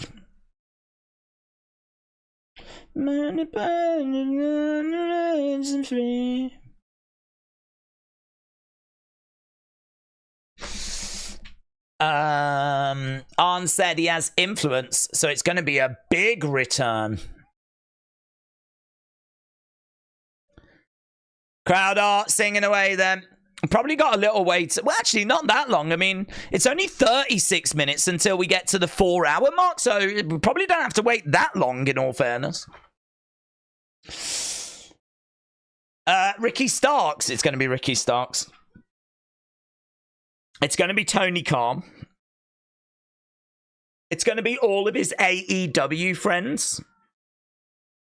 I mean, I don't know if he's got any anymore.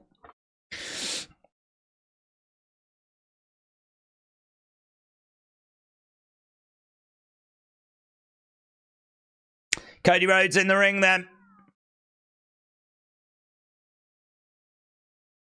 Samantha Irving going big. Going big. It's about to go down, said Charles.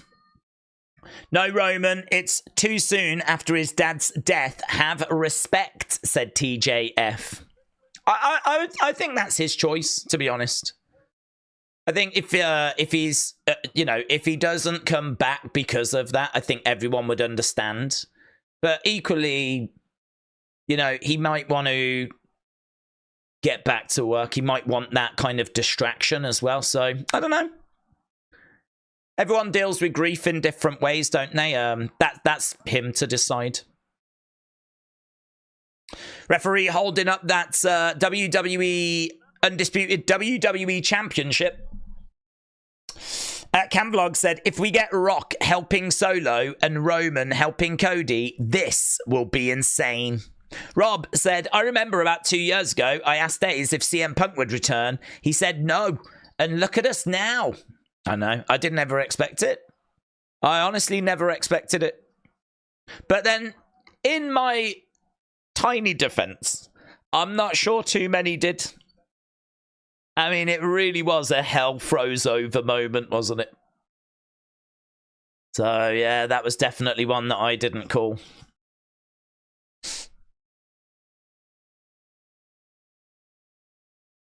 FU Solo is the chant. So, Cody against Solo Sikoa. Solo out there on his own. This is our main event of SummerSlam. Let's see how this plays out, shall we?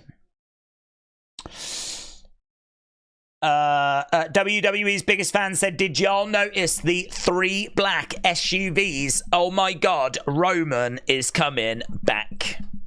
Sigmund said, I think Tony Khan is in his house taking notes on this show to improve AEW.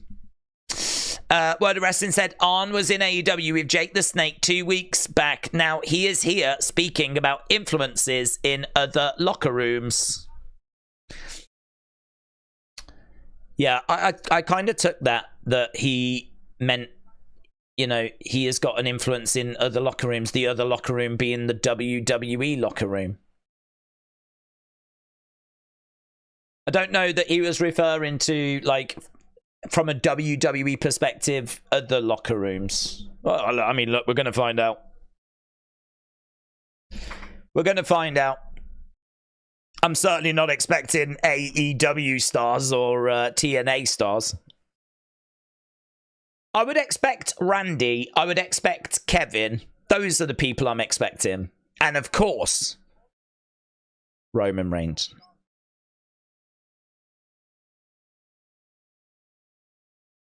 Solo has got Cody against the ropes. Goes through the legs, kick to the midsection. Cody goes down, went for the shot, but scouted by Solo. Scouted by Solo. Yeah, this is what we need. We need Solo to actually look good on his own. No outside interference at this stage. That dude stood up and he's wearing a Jey Uso shirt. Why has he stood up and acknowledged Solo when he's wearing a Jey Uso shirt? What is going on? What is going on? Was he acknowledging Cody? Was he acknowledging Roman? Why did he stand up and acknowledge when he was wearing a Jey Uso shirt? Sometimes it's so hard to know what goes on in wrestling fans' heads. He just stood up and went like perhaps he in his head is like, I'm acknowledging Roman, right? But it just looked like he was acknowledging Solo. I mean, the optics of that were not great. I'm just saying, they weren't great.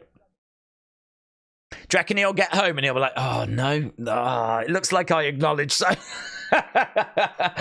I wish that dude was part of this community because I would never let him live it down. Hey, Barry, do you remember when you went to SummerSlam and you just randomly stood up and acknowledged Solo Sikoa? No, I was acknowledging Roman. Well, it didn't look that way. Did it, Barry? The whole internet thought you was acknowledging Solo. Cody goes over the top.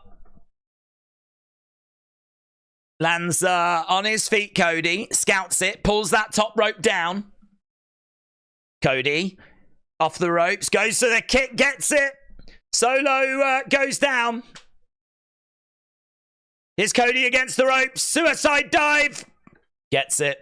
Connects. Roman has returned, said Julie. It's Brock Lesnar, says Takashi. It's Ryback. Oh my God. Could you imagine? Solo scouting again.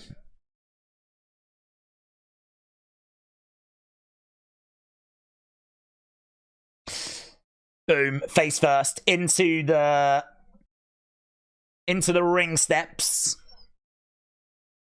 So hang on, I want to see if that guy is standing up and acknowledging him again. Do you know what Trinidad Flag Guy was? Oh, he's so goated. I love Trinidad Flag Guy. Trinidad Flag Guy plays by his own rules. He don't give a flip what you think about who he should be acknowledging. Trinidad Flag Guy is right there acknowledging Solo Sikoa. That makes him a goat. He doesn't bow to internet pressure. He just does what he wants. Let's go. Feed me more. I think I'm blocked by Ryback, and I don't remember ever saying anything about him, but he's a tit. Not like her. He's blocked me anyway. And he couldn't even spell the word tit. It's only 2 different letters. I mean, I wouldn't say that to his face. He's quite big, isn't he? He's quite big.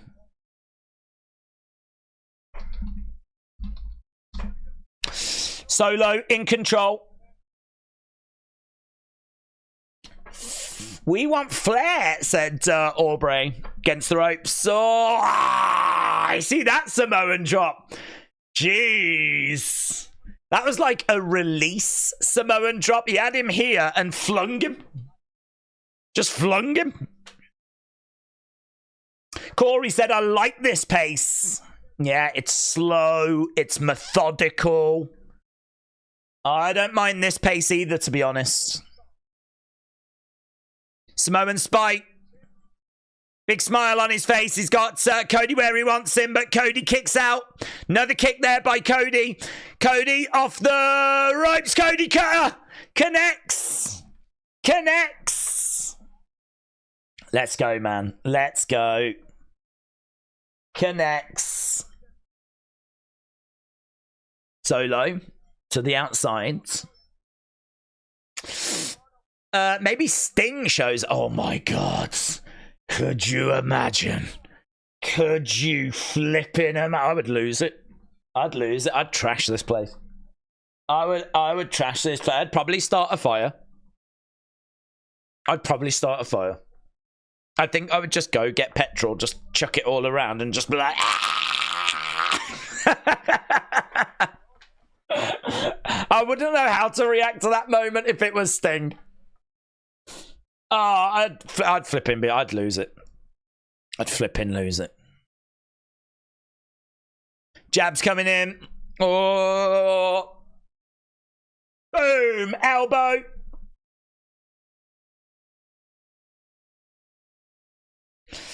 Right now he's got him up looking for a powerbomb. Yes. 1, 2. Kick out. Kick out. Where's Goldust? Oh my God, it's going to be Goldust, isn't it? It's going to be Goldust. Set out powerbomb, said wrestling fan. So we've had 1,200 votes. Who leaves as champion? Who leaves as the champ? Headbutt there by Solo. Another big shot coming in. Dean Ambrose, Britt Baker. Oh, God, guys, you're right. It's going to be all of them. It's going to be MJF. It's going to be Ricky Starks. It's going to be Wardlow. It's going to be Thunder Rosa. It's going to be Britt Baker. It's going to be Tony Storm. It's going to be Mariah May.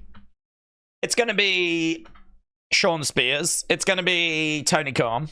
It's going to be Mega, the legal woman that's been moved on because she was having affairs with the wrestler. Allegedly. I don't know if it's true, but it probably was.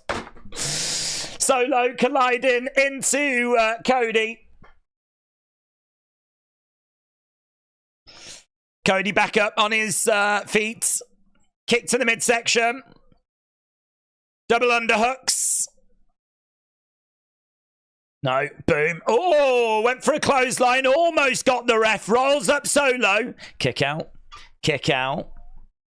Solo has to win the match to be the champ, said Eric. That is definitely how it works, yes.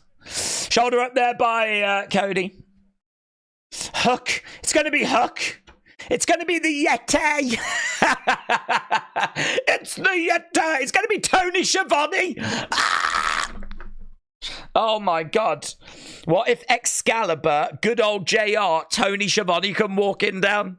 Cody couldn't get any wrestlers to help, so he's had to have the commentators. Oh, that would be the best. That would be the greatest moment.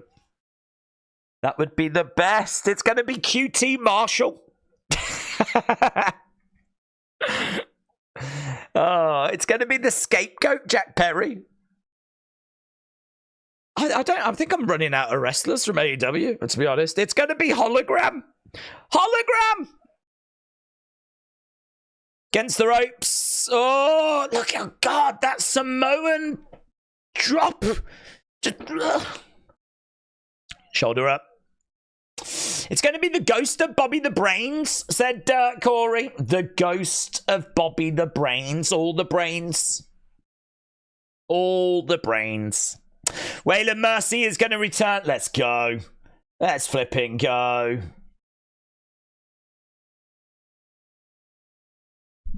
Right now we got Solo with Cody over in the corner. I don't know who's in the crowd. I just keep... Who's in the crowd? I need to have a look at that. Against the ropes goes Solo. Ah! Flying headbutt there by Solo. Cody is probably out. Look at the smile on Trinidad Flag Guy's face. He's flipping loving this. He is flipping loving this. Yeah, there's a dude in the crowds that's got a white hoodie on, and I keep catching my eye to it, right? I didn't want to say anything, so I thought it might be religious. Dude looks like E.T. Dude looks like E.T. I don't know if it's a towel that he's got over his head, but there's a dude in the crowd that's got this white like hoodie on. everyone else is just normal with like wrestling shirts. And then you've got this dude that looks like E.T. when E.T. was in the bike, just kind of dotted in the crowds. I didn't want to say anything, so I was like, oh, better not, because it might be like a religious thing. That ain't no religious thing. Dude's looking like E.T. Oh, another headbutt there by Solo. Cody gets out the way.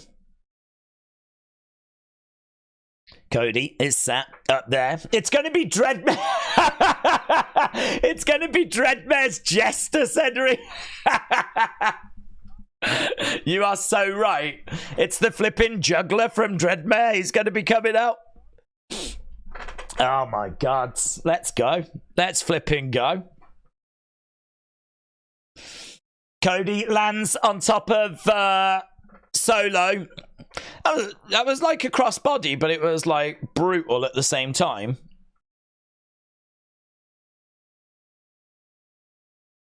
Right now, Cody back up on his feet. Boom, big shot there by Cody. Big shot there by Cody. Another big shot by Cody as well. He's going against the ropes. Oh, lovely. 1, 2. Shoulder up by Cody. It's going to be the Hurricane. Maybe it's the Hardys. Maybe it's the Hardys, actually. That's not a bad shout. Because they're technically in the TNA locker room, but they're, you know, they're legends. I mean, you can't bring out someone like Hammerstone or someone like that because, you know, most people will be like, who the hell's this? I mean, I don't even know what kind of reaction Joe Hendry would get, to be honest. Joe Hendry was on NXT on Tuesday. NXT did 400 and some thousand, so... I mean, he's over, but he's only over with, like, the internet wrestling community, which is, percentage-wise, quite small. So, but, like, the Hardys... Yeah, that makes more sense, actually. Here we go. Cody is up. Long way down. Cody, though, he's straight up. Grabs a hold of Solo. He's going for a big suplex. Gets it. Gets it. It's the ghost of the guy that tried to kill Trump, said Brody. Well, not much we can say there. That feels like a dead end. Big suplex. It's going to be Jimmy Hart. Let's go. It's going to be Steph. It's going to be Stephanie McMahon in it. It's me, said Jake. It's going to be Barry Horowitz. It's going to be Mr. Blobby. It's going to be Ricky Starks. Jonathan said, can I have your attention? You got it, Jonathan.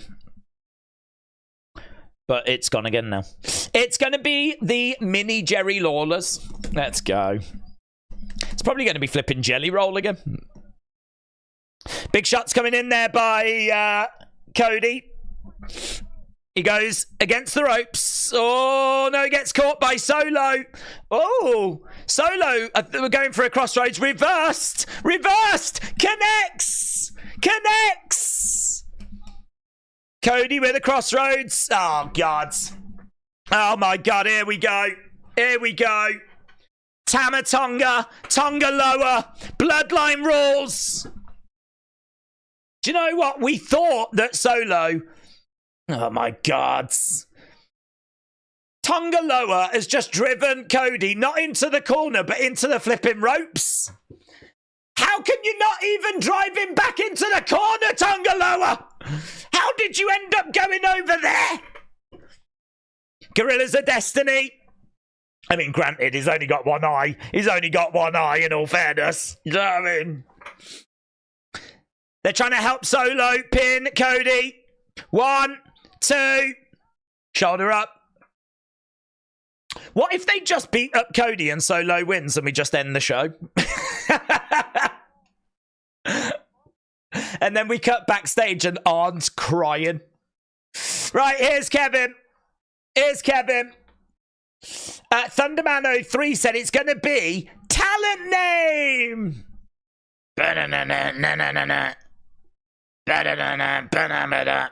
Here's Kevin Owens making his way down to the ring. Kevin Owens. I mean, he's outnumbered. I mean, it's kind of 3-on-1, unfortunately, because Cody's down. But he has come in with good intensity. Surely Randy next. Surely Randy next. And then I think Kevin and Randy will do well. And then we need Jacob. There's a Randy chant. Randy, Randy, Randy. It's like everyone's been given the script. It's like, here you go. Here you go. Have you got the script as to how this is going to go? Here you go. One for you. Do you want one? Here's Randy. Right. Sorry, after Randy. What do we do after Randy? It says here they do well, but we then need Jacob. It says Roman at the bottom here. So is everyone on page 2? Is everyone on page 2? We're on page 2 of the script. Here's Randy. It's going to be Enzo. Oh my God, Enzo.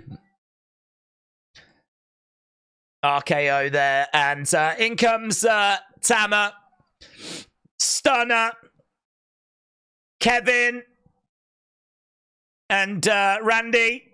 They're looking good. They're dealing with Solo. Kevin Owens going up top. Right, we need Jacob. Get Jacob out here. Let's go. Stop messing around. Boom. Crossroads. 1, 2. Oh, just. Shoulder up by Solo. Just.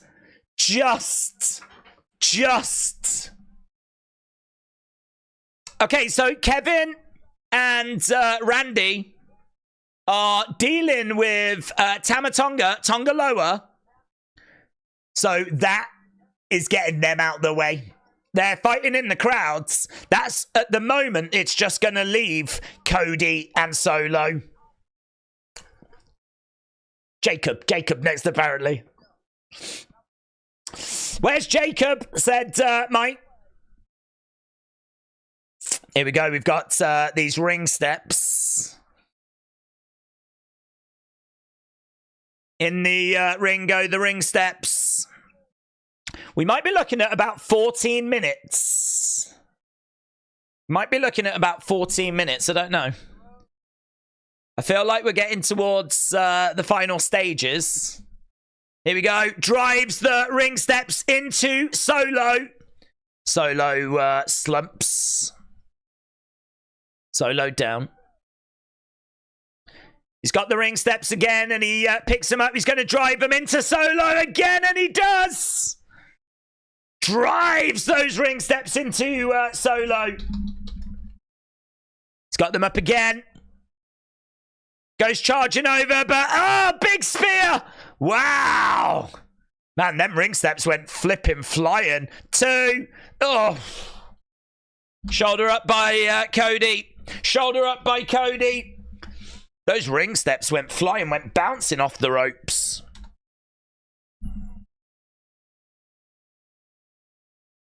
So here we go. We've got Solo and Cody still battling it out right now.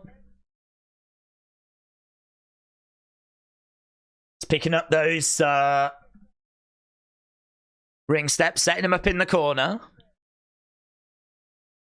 Crowd are chanting, "This is awesome." Where's Fatu? It's R-Truth. It's going to be Doink the Clown. It's going to be Bad Bunny. Big shots coming in by Solo. So Cody is slumped against those ring steps.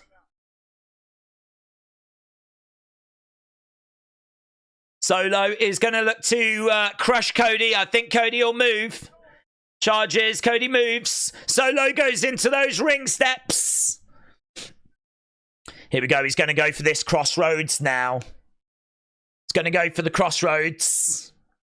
Crossroads connects there by Cody. He's going to go for another. Where's Jacob? Where's Jacob? Where's Jacob? Boom. Second crossroads. It was 3 that put Roman away, I believe. 3 that put Roman away.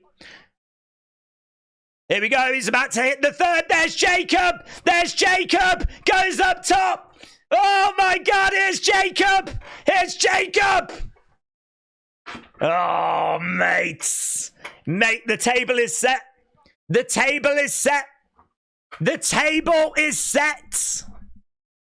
We just need the head of the table to arrive as Jacob hits a massive moonsault. Here we go. You can sense the energy, man. You can sense the energy. Solo, 1, 2. Oh, Cody kicks out. Cody kicks out. Solo and Jacob in the ring. Cody hanging on.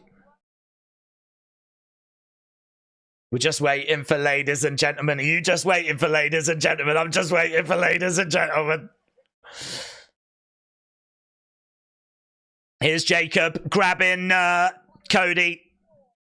Cody goes through the ropes to the outsides. Boom! Super kick there by Jacob. Cody on the outside and the commentary table is being stripped. Corey Graves gets as far away as he can. I mean, if Roman's about to come back, where is he? Roman, Cody's getting battered. Super kick there by Jacob. Jacob. We want Roman chants. You know it's coming. It's just a waiting game, says Callum. Here we go. Jacob up top. Boom! Big splash! Oh, man. I hope Jacob's all right. He's holding his ankle. Oh, mate. I hope he ain't hurt himself. Yeah. Oh, no. I hope Jacob ain't hurt himself. Oh, Jacob. Oh, he goes down. Oh. Finish it. Jacob's down. I think Jacob has hurt himself. Oh, God, please don't be hurt for real. Jacob has dealt with Cody. And Solo, big splash. 1, 2. Kick out by Cody. Just. Let's have a look at a replay. Does he catch his ankle? He does, you know. He flipping does. He does catch his ankle. Oh, if he's done his ankle, if he's broke his ankle and he's going to be out now, that's going to be devastating. What an amazing, amazing showing from Jacob since he signed. Cody with a kick. Cody going over to the corner, going up, looking for the Cody. Connects! My God, that was huge! But Cody can't capitalize. Solo down. Cody down. Oh, here we go!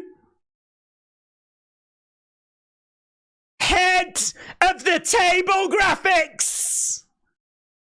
I was waiting for Paul Heyman.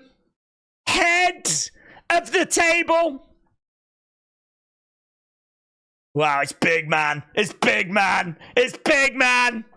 It's big. It's big. Oh, there he is. He's got a shirt that says OTC. Is that original tribal chief? Original tribal chief OTC. Roman Reigns making his way down to the ring. No sign of Paul Heyman. No sign of Paul Heyman. Here he comes. Here he comes. People going bananas. You can cut the excitement with a knife. Look at this. Look at this. They are kind of keeping you in the doubt as to what he's about to do, you know. He's not giving anything away right now. Roman Reigns making his way down to the ring. Very serious look, focused look on his face. Look at Solo. Solo looking nervous. Roman running. Roman getting in the ring. Boom! Down goes Solo! Down goes Solo! Ah! Ah! Mess him up, Roman! Mess him up! Ah! Spear! Ah! Massive spear by Roman! And he looks over at Cody Rhodes. Roman Reigns is back and he's messing up Solo Sikoa. OTC, original tribal chief. And he doesn't touch Cody. He doesn't touch Cody. He gets out the ring, leaving Solo down. There you go, mate. There you go. There you go. Pin him. He's a douche. Pin him. Ah, scenes, mate. Scenes. Scenes. So good. So good. So good. Who's that boomer? Who's that boomer in the background? Oh, my God. So good. Huge pop. Huge. Here we go. Cody grabs Solo. Cody grabs Solo. Boom. Connects. Crossroads. 1, 2. Cody Rhodes wins. Cody Rhodes wins. Gotta tell you that I love that boomer. Who's that boomer? Who's that burnt, sunburnt boomer? Oh, let's go. Let's go. That pop is wild, said Charles. Let's go. Let's flipping go. Cody in the ring with his championship. Looks at Roman. Roman looks back. And there's a little nod from Roman, you know. Ah. Acknowledge him, said Spike. Acknowledge him. They did that so well. They did that so well. Ah, flip it. Because he gets in the ring and he looks like he's heading for Cody. And the way that, like, you sort of knew, but, like, you never know if they might swerve you. But he gets in the ring, he's heading for Cody, and then it's like, ah. Oh, God, it was so good. It was so good. He nodded to Cody after the spear, said Rams. That was better than WrestleMania, said Danny D. The real tribal chief, said Cam. Where the hell is Jimmy, said D's Nuts. So good. Aubrey said, hashtag thank you, Roman. Yeah, thank you, Roman. Cheers, mate. Thanks, buds. Yeah, that was every bit as good as I hoped it would be. That is every bit as good as I hoped. And still, Cody Rhodes gets the win. Roman nodding, smirking. Oh, Jacob. Oh, man, Jacob. You goof. You goof. Blooming done your ankle, ain't you? You goof.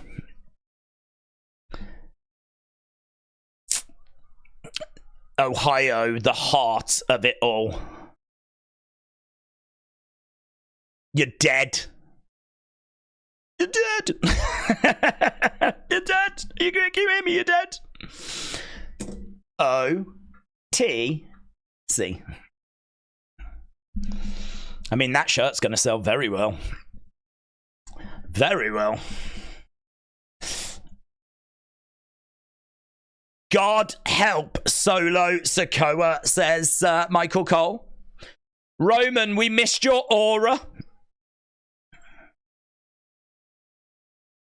We're turning on away.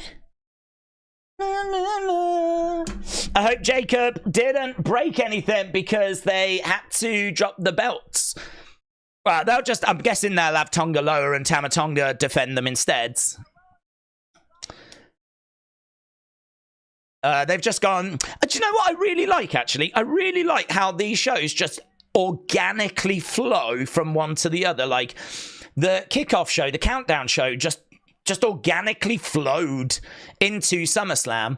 I can still hear Cody's music, and we've just cut outside. There is Wade, there's Big E, there's Pete Rosenberg, there is Jackie Redmond, and like you can see all of the people coming out of the stadium.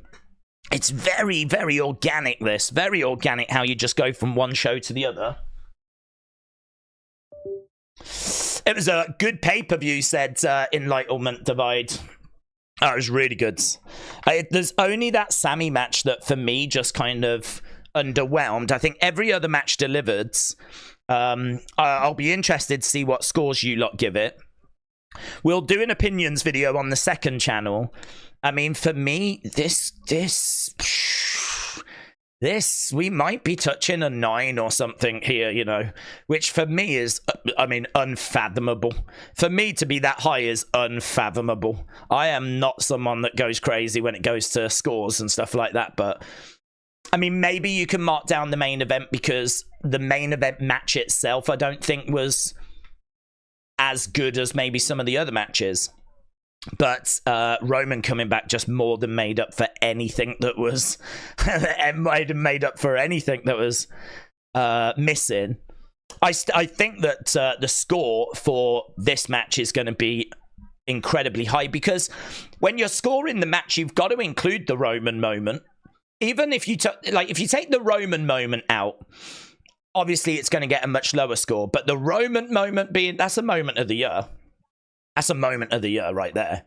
But if I was to be super critical, I'd say the match we got before Roman coming out probably could have been a touch better. Definitely Bron and Sami could have been greatly improved. I would have liked the Wyatt 6, but I can't mark them down for not giving us the Wyatt 6. But I do think it's a shame we didn't get them at all. But yeah, you can't really mark them down for not giving you that. Maybe the surprise we got, the moment we got being Jelly Roll was a bit underwhelming, you know? Of all the things to do with that Miz segment, we end up getting like Jelly Roll. I think that's a bit disappointing. But really, I'm scrambling around to try and find reasons as to why this is not like a goated show. I think it is. I think it is a goated show. They said it is original Tribal Chief, said Miles. John said OTC, old Tribal Chief. Old. Hello, young man. I'm the old Tribal Chief. I hope you're doing okay. Brony said, I'm so satisfied with this show. Do we think Roman is in good health to stay a full-time for the next 3 years, said Abdel. I don't know. We can find ways of writing him out if we need to. He can be attacked to have a few weeks off where he's needed to.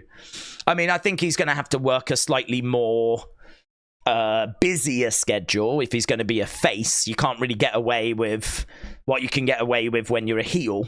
But he's still not going to work like all the house shows and everything, is he? You know? He's not going to do all of that. This show didn't need the Wyatts. We got Roman back, said Blue Shirts. James said it didn't need Heyman. Yeah, that is true, though. No Heyman. Jake said Raw is going to be stacked. Oh, man, Raw is going to be so good. I mean, we've got the Wyatts. We'll see them on Raw, won't we? Jeremy said only Tribal Chief. Aubrey says, thank you, Roman. Let's go, man. Let's flipping go. Aspen said, this was the best SummerSlam for me. It was so good. I liked it so much. JP thinks that Jacob broke his leg. I really hope not. I really flipping hope not.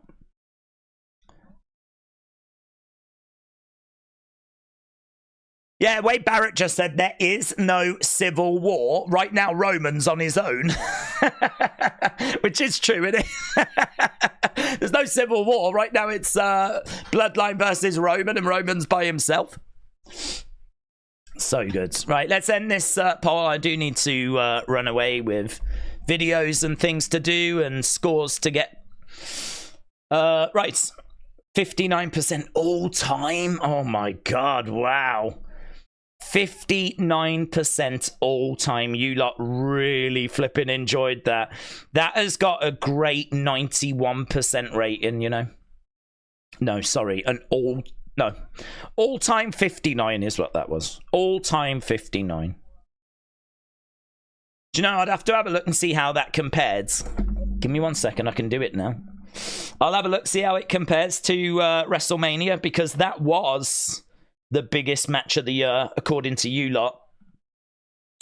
Let's have a look at matches and shows. Matches and shows. Cody Rhodes, Roman Reigns, all time 77%.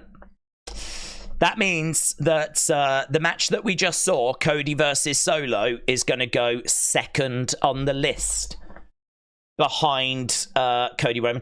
Do you know that Rock and Roman against Cody and Seth, that got all-time 46%, right? The match we just saw was all-time 59%. But Cody and Roman at WrestleMania was all-time 77%. I do agree with that. I do agree with that. That was an amazing moment, but obviously at WrestleMania, we got The Rock, we got Cena, we got Undertaker, we got Cody finishing the story, so I would say that was better. So I think that's fair, to be honest. Right, Pseudo said, night all, I'm going to watch the press conference and then I'm going to bed. Shout out to you, my friends. Yeah, we're going to wrap things up, Maggie. Shout out to you. Let's just make sure we've got to all the different super chats and things. I think we did. So, yeah, a massive thank you to everyone that joined us tonight. I'm going to run away, start working on Unseen and all that kind of stuff. We will get an opinions video done tonight as well. So keep an eye out for the feedback request on my Twitter account. Don't forget, we are back on Monday for an absolutely unmissable Raw. That Raw is so unmissable. We always start 2 hours before Raw so that we can chat, and we'll do that, and then we will do Raw, and we are here for the live stream for that. So I don't know what we're doing tomorrow, to be honest. I mean, I'm just going to get through tonight and we'll see what tomorrow holds, but we're definitely back on Monday for Raw. And that is it. Awesome. Thanks a lot for watching. Much love to you all. Hope you had a fantastic time. I did. And I want to say a big thank you to all of you for making tonight so enjoyable, so much fun. Really, really appreciate it. And hopefully I see you again next time. Bye for now.